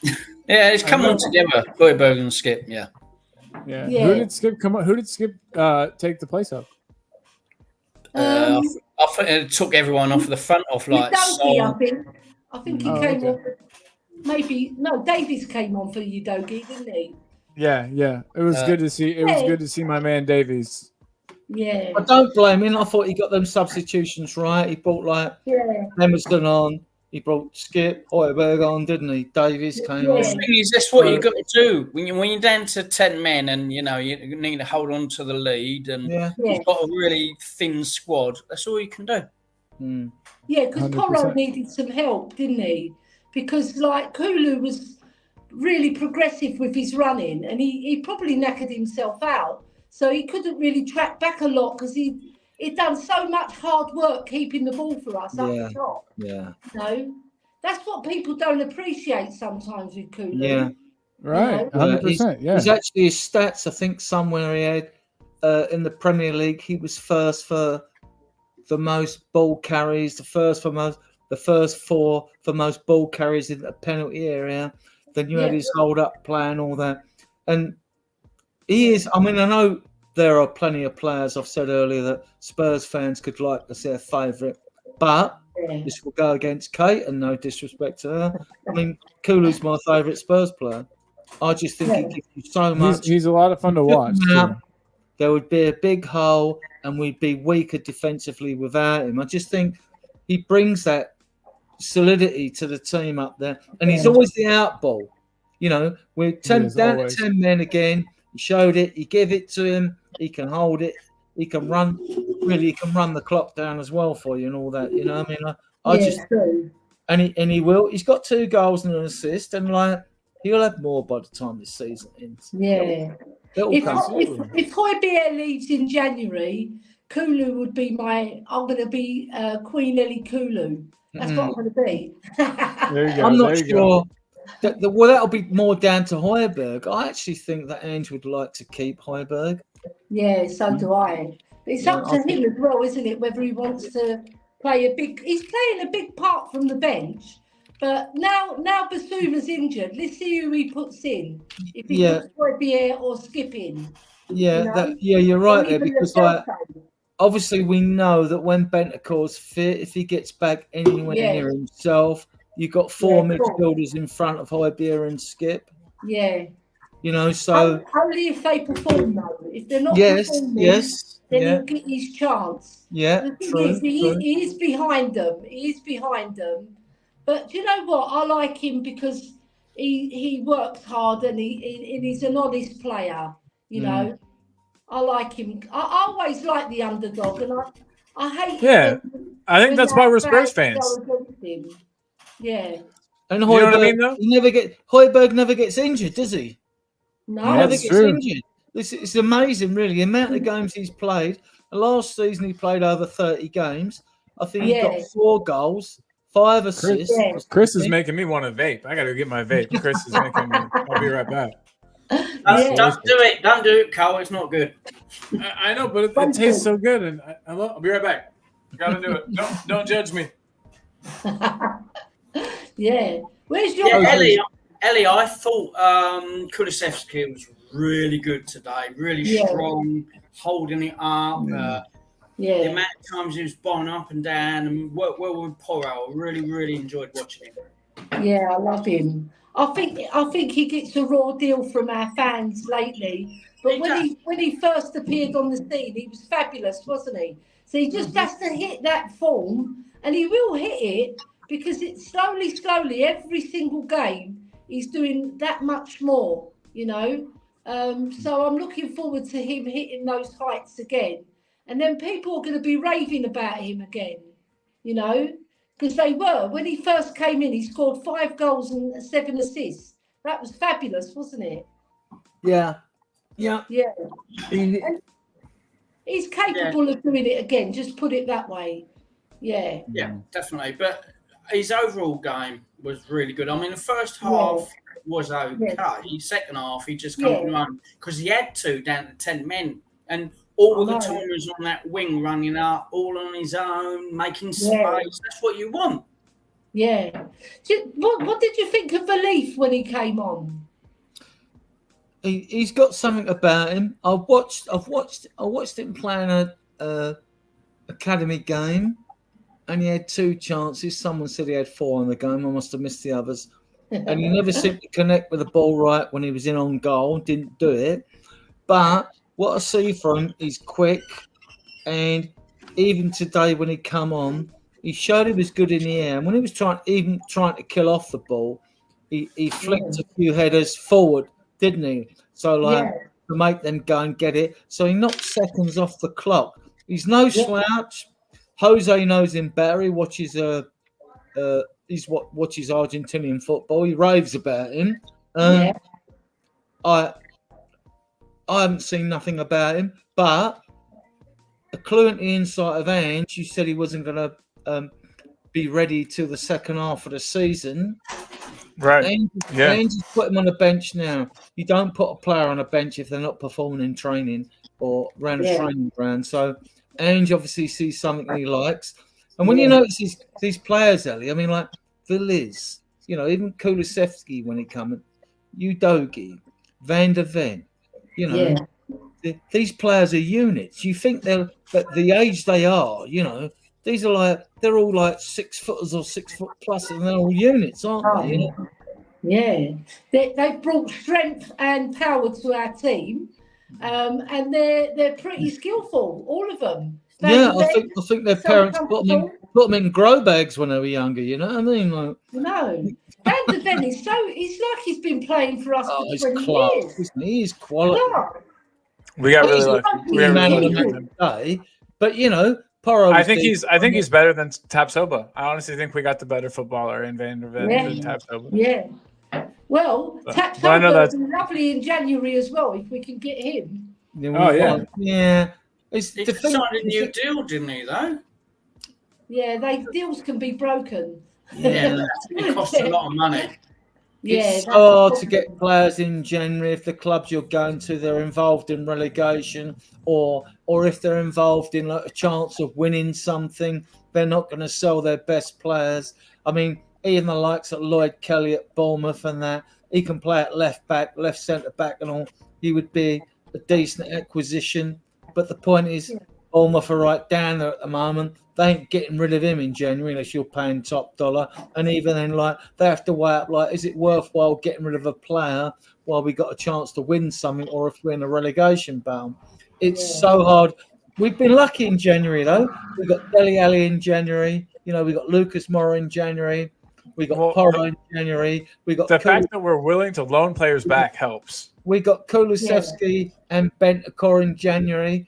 Yeah. Let's go fish back in the Italian league because they're desperate for money and a lot of them teams have got big squads. So, but, you know, Ange will have probably players under the radar. Maybe we might get someone in from the Southern Hemisphere no one's heard of. Like, you know what I mean? So, that might happen. It's hard, though. I think we'll get a couple in January. Who? I don't know. I'd love Tapsoba or Bremer. Bremer cost Juventus 34.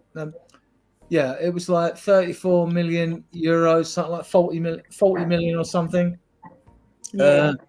I think if we offered Juventus 50 mil for him, they're desperate for money. I think we'd get him 50-50. I'd bite your hand off for him. He's so experienced. But in January again. It's just so hard. You got a month. We'll have a list, but it's not a question of having the list who you want to go for. It's like, will those clubs be willing to sell mid-season? You know, Well, the question is, and that's what. Oh, sorry, I did not mean to interrupt you, Chris. My bad, my man. The question is, Adrian. I mean, we only had one of the youngsters, Valif, on the bench today. I thought I'd have seen a couple more. We've all been talking about the whole week, Santiago and a couple of others, and it's like at 12 o'clock today, the academy had a game.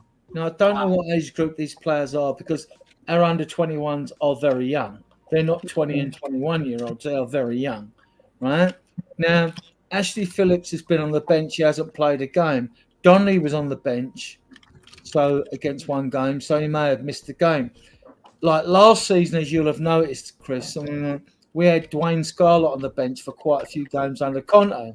Well, that's okay for a couple of games, and if you're going to use him, if not, the guy needs match play, like to keep his sharpness up. And I don't think Phillips was excluded from the squad today because Ange doesn't like him. He's been very impressed by him from what I've heard, but he's got to have game time as well. If he's not going to get it in the first team squad, he needs to be back with the under 21s. And I think that's the case. Apparently, like he also likes Dorrington, who plays on the left. I'd love Ash Phillips to get game time this season. And if Ange thinks, okay, you're regular, you're a trusted member of the squad, and then bring Dorrington in, who plays on the left, I think great, would save a fortune not spending money on the centre back. I still like Ange's one priority through Alistair Gold and all that is centre back. You heard us talk about strikers, number 9s. Forget it. Forget it. Even Gift Orban, who isn't doing anything like he was doing last season, right? In Belgium. Forget it. The word is centre back. Now it might be midfielder as well if Ellie's favourite Højbjerg goes. But if we bring in someone that Ange wants that suits his system. So, no, I think the cover is by the time these 16 days we play, less for other clubs on the international duty over, you've got Gil and Sessegnon are fit now, Sessegnon will be fit by the time that period's over as well. So you've got Davis and Gil that can play on the left should Udogie get injured. So when you're looking, when we're pretty covered everywhere else on the right with Emerson Royal for Porro, midfield we've got options, Skip, Højbjerg, blah. We're covered everywhere. All right, we'd like a world-class striker up front, but we ain't got one. So the priority that I've heard is centre-back. Bring in a quality centre-back. Can we do that in January? Not one of the well-known faces. I mean, Adder Rabara at Fulham said he wanted to go to Monaco. They wouldn't cough the money up. Fulham wouldn't sell.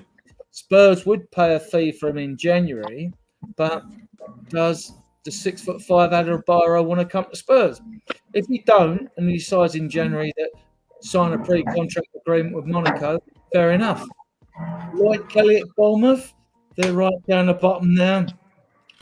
He would be a good acquisition because he's quick, he's fast, and not only that, he can play as left back as well. So he could double up as cover for Udogie should anything happen to Ugoaty, as everyone's calling him now. The goat, Ugoaty, right? So I still think if we got one player in January, I would want a quality centre back in, preferably a left-footed centre back. That'd be good. Well, to cover Ugoaty. We'll see. I don't think we're. Did you just say Ugoaty? The Jacobs. It's permeated everywhere. Yeah. Jacob made that up. That's everywhere. You guys, and I wanted to tell Jose. We almost had Sunny Wife on. She almost came on. Okay. But she was in the back for like a second, and I was worried that it was a fake profile made by the person that's been harassing us today. So I was trying to vet, and in the process, she got nervous, but. She said she's probably gonna be on next time, and I just said, come on. You're welcome anytime. You're welcome anytime. Say, no pressure. Come on, Sonny's wife. Yeah, come on. The thing that happened earlier twice. I actually don't think it was someone live. I actually think it was a picture of someone. Oh, okay. That's what I'm I thinking. wonder- But still, it's still not good. But I think it was a picture of someone because it was the same pose twice. Yeah, I still wonder who got us. Like, I wonder if that was like a person, like on purpose, like trying to get us in trouble, or if it was, you know what I mean? I think it's exactly that. Someone that's trying to get channels into trouble. That's why I said to you that before inviting people on, see whether they've been in the chat, and if not, then always tell people that we're going to put the link out there. But have your camera switched on and your mic on, so I can see. That second guy got me because the second time it looked like a person just sitting at their computer. You know what I mean? And then boom. But we'll get that. How's your family in Cyprus? All right. Yeah, they're all right. My sister-in-law's house is amazing. I've been there before, but she's done it up even nicer. It's called St. George's Country Retreat. If anybody wants to stay there, it's on booking.com. There you go. I'll do an advert for my sister-in-law's place. No, it's really nice, fair enough. And the gardens are beautiful. Absolutely. And it's in the mountains. Well, it's in the bottom of the mountains, but you see the mountains. And there's a monastery just behind my sister-in-law's house. And you can hear the monks chanting in the morning. Really? They're going, come on, you Spurs! Well, I did, Ellie, I did consider being a monk, but apparently, until I learned that there isn't much money in monking, right? And if there isn't much money in monking, I thought there's no point. You know what I mean? No.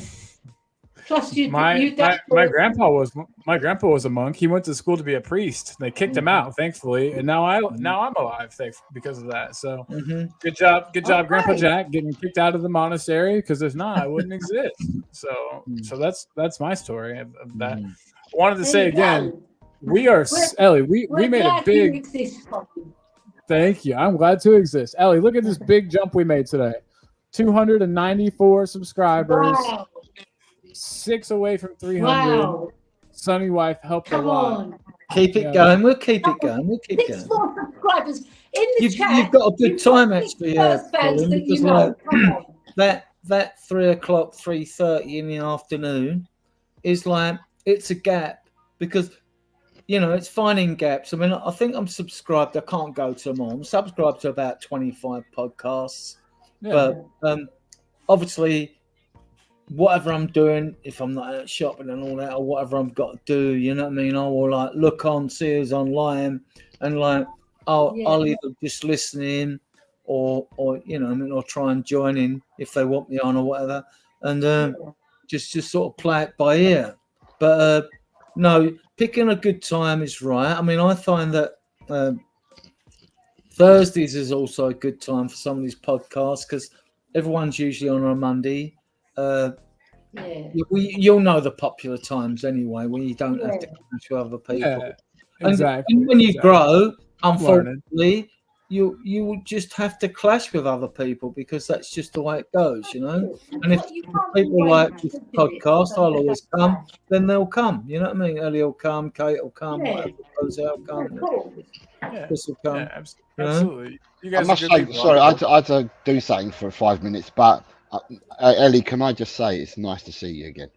Yeah, I'm glad to be back on Talk and Ball. Come on, 6 more subscribers. Come on, you can do it. You've got friends who are Spurs fans. Come on, guys. If you love Spurs and hate Klopp, Loserpool. Yeah. If you hate Loserpool, right? You know what I mean? Subscribe to the channel and smash the like button, yeah? And it's about you guys. It's about you guys in the chat, the questions you ask, Scott M, Sonny's wife, it's about you guys asking us, questions, so we can respond to you and we can all relate together and become one big happy family, Yeah, exactly. Last night, Colin, I picked you up on Nippon show. Because he came on at 12:30 and there was a Gooner fan called London is Red, right? And he was giving it some, right? So I gave it back to him and he's going, we're going to lose to Luton and we can clip him. So I clipped him and I sent it to his Twitter account today. Good deal. Got him. You got him. Yeah, Ellie, don't forget to watch the importance of zone 14 on Yes. Yeah, I'm going and to then watch when you're on the holiday. I've been shattered. Yeah, that's fair enough. When you go to Football Made Simple, go and watch. You'll find a video there on Pep on his 20, on his importance of 20. The 20 is brilliant. Yeah, the 20 is excellent as well. And it looks like that's how Spurs play.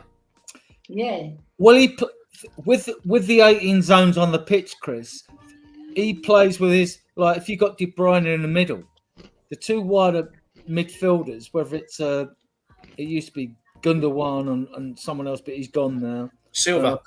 De Silva or whatever. It's the way they push forward through them narrow strips forward on the zones 20s. And you start to see it and you're like, we know about the press the team, get them to kick long. You've got more defenders at the back. You'll head and win the ball. You'll recycle. You'll go again. You keep pressing. They'll try and kick it long. They'll panic and kick long or whatever, or they'll lose the ball.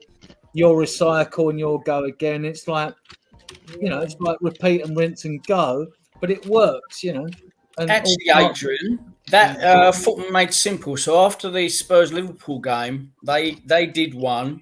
I've seen that Simple. One. Oh, it's really good about how Klopp stopped us playing, and it was around the stopping our middle five, about blocking that middle five and making us play wide. And it is really, really good to understand how Klopp set that up. Of course, before they lost two players. But it's not. This is the thing, you see, which like today, what I tried. Somewhere else I was trying to explain, like, look, you lose a man, okay. All right, you think, most fans lose a man, we're going to lose the game. Even if you lost a player in the first 5 or 10 minutes. No, the reason coaches take off a striker means you can drop back into a 5-4 with your goalkeeper as a 10. You can still have one as an outlet, like we would use Kulu, because he's the main person who can hold the ball the longest in our team. And you can take pressure. It doesn't mean that you can't stop attacking. It doesn't mean that at all. It depends on the mentality of your manager. If it was a Conte or Marino, you would sit back and probably think, it'd settle for like a 1 or 2-0 loss. Not under handball. He's never going to do that. He's never going to change his way of attacking under any circumstance. Although his game management today, towards the end, was to think like, well, we're winning 1-0, right? They've got to score 2 to win the game. His worst case scenario is we're coming away. We lost a player. We're coming away with a draw. That's the worst case scenario. We came away with a win. That was excellent. It was brilliant, right? But Luton had some decent chances. A better team in those chances would have won that game, But, absolutely, and I think that's what Scott was trying to say earlier. When he was dogging a little bit, but by the same token, a better team with finishers than us would have been 4-0 up before them chances came along. For sure. And can real quick before I forget, I want to say something that's going to sound crazy, and everyone always gets on me for saying it, but the way that Kulu holds up the ball reminds me a lot of Kane, and the way that Kane would hold up the ball.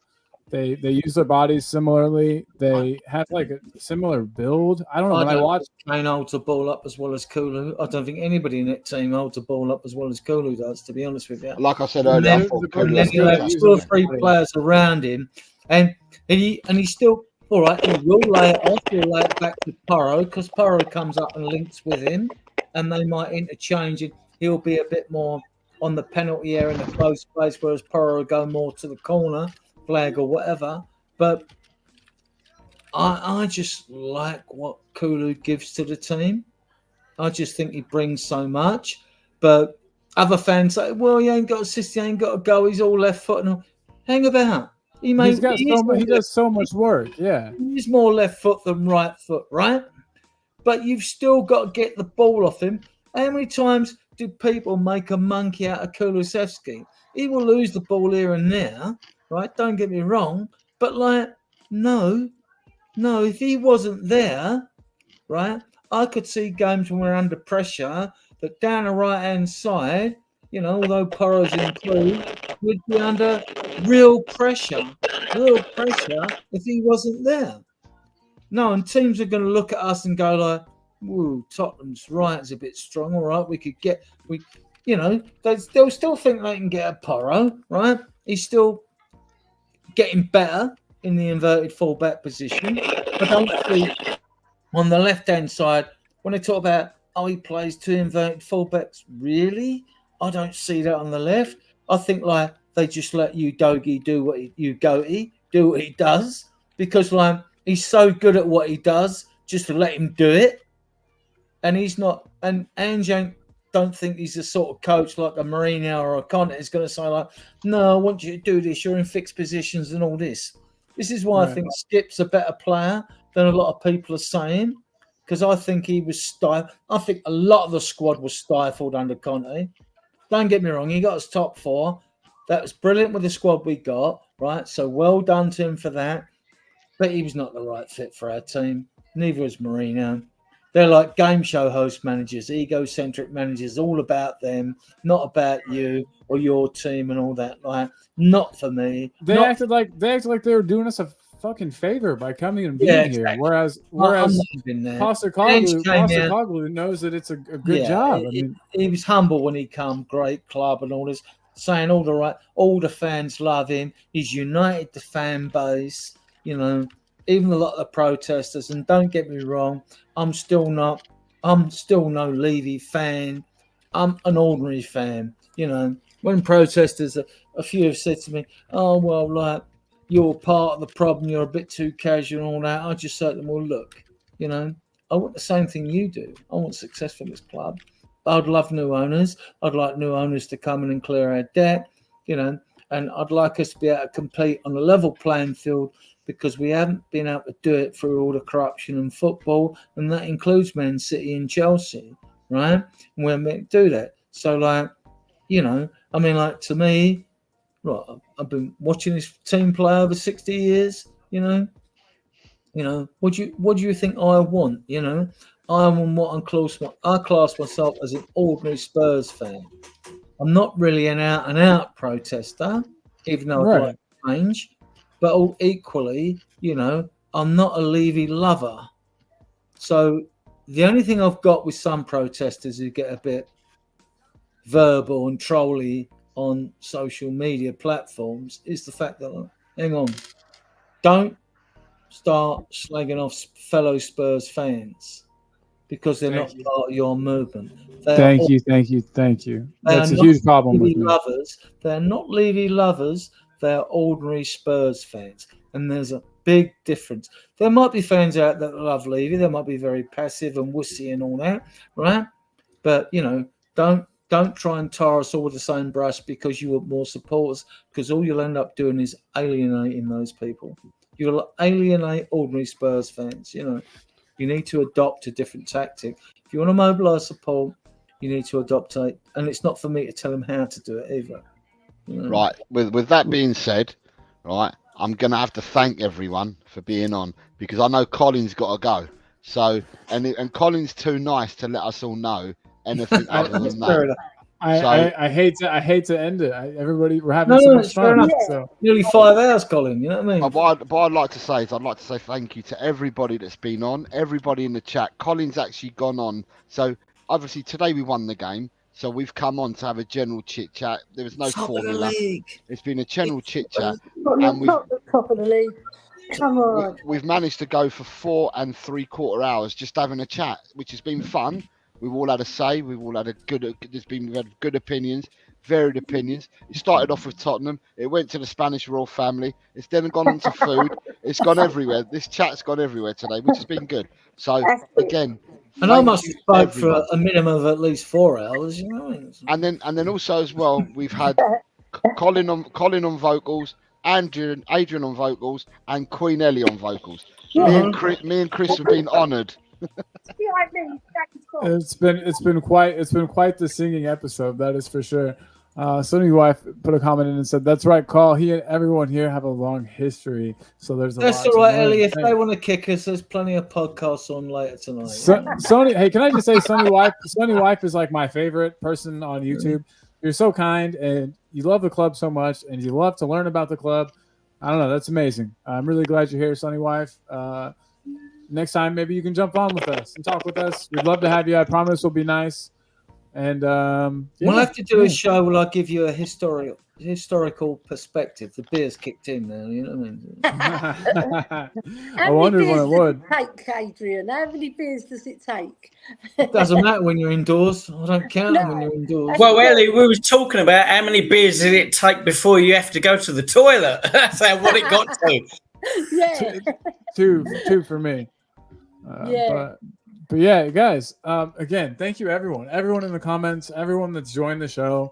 Again, sorry for the little blip. I've learned my lesson there. But lesson learned, and we're going to get that fixed. But you guys, as I always do, being a slag, I throw up the Patreon thing just in case anybody wants to do it. Crisps, Jose, by the way. Up the cheese and onion. Oh, nice. Thai sweet chili. Yum. Lovely. Sounds delicious. But if you want to be like Chris Peters, my friend here, or Wayne Bonner, my other friend who was in the chat. Yeah, go Wayne, go Chris. Yeah. And Sonny's wife. And all you guys in the chat. Thanks for being with us. Big love to all of you guys. And like I said, there's the Patreon link right there. You really don't have to do it. It's just a thing that just helps kind of keep the lights on, so to speak. So if you can do it, if you can't, just like and sub. We got like 8 subs today or something crazy. We're at 394 or sorry, 294. 294. Wow, I'm losing my mind. But 294. We're doing great. We're climbing up. Thank you, everybody. We're gonna get this 1,000, and we're just getting a bigger. Let's get Kate up to 1,000 as well because she's cool, right? We're just getting a big. We're just getting a big. Then we can get the girls out the kitchen. You know what I mean? More people in the comments, and more people to learn about and learn from. So that's what it's all about. You got me out the bathroom. Exactly. Thank you. I appreciate you more than you know. So let's go real quick. Sorry, Jose, what were you going to say? Usually for Talk and Ball, we're usually on between 3:30 and 4:30 GMT time, Monday to Friday. Colin also does one for our American friends, which is on at a ghastly hour, which I'm not up for, I'm afraid. And then at the weekend, Colin will give me a shout as and when we come on. Today we came on post-match, but we've talked about everything. So yeah, hit that bell, and you'll be notified as to when we're going. Because sometimes we do get a wild hair and we just go. But guys, I really want to thank Jose because he has really added to. I think the channel's 10 times better with you on it. Thanks for being a part of it, man. I truly appreciate you. You're a big help and a great friend, and I just appreciate having you around. We've got Jordy. Howdy, the lads. Away the lads. Away. Well, hey, nice win the other night. I hope you guys are still reveling in that wonderful win. We are actually about to bounce. We've been doing this for 4 hours and 47 minutes. So again, thank you so much, everybody. Jose, any last words? Apart from thanking everybody already, I'm just going to say, come on, you Spurs! In Ange we trust. In Ange we trust. Come on, you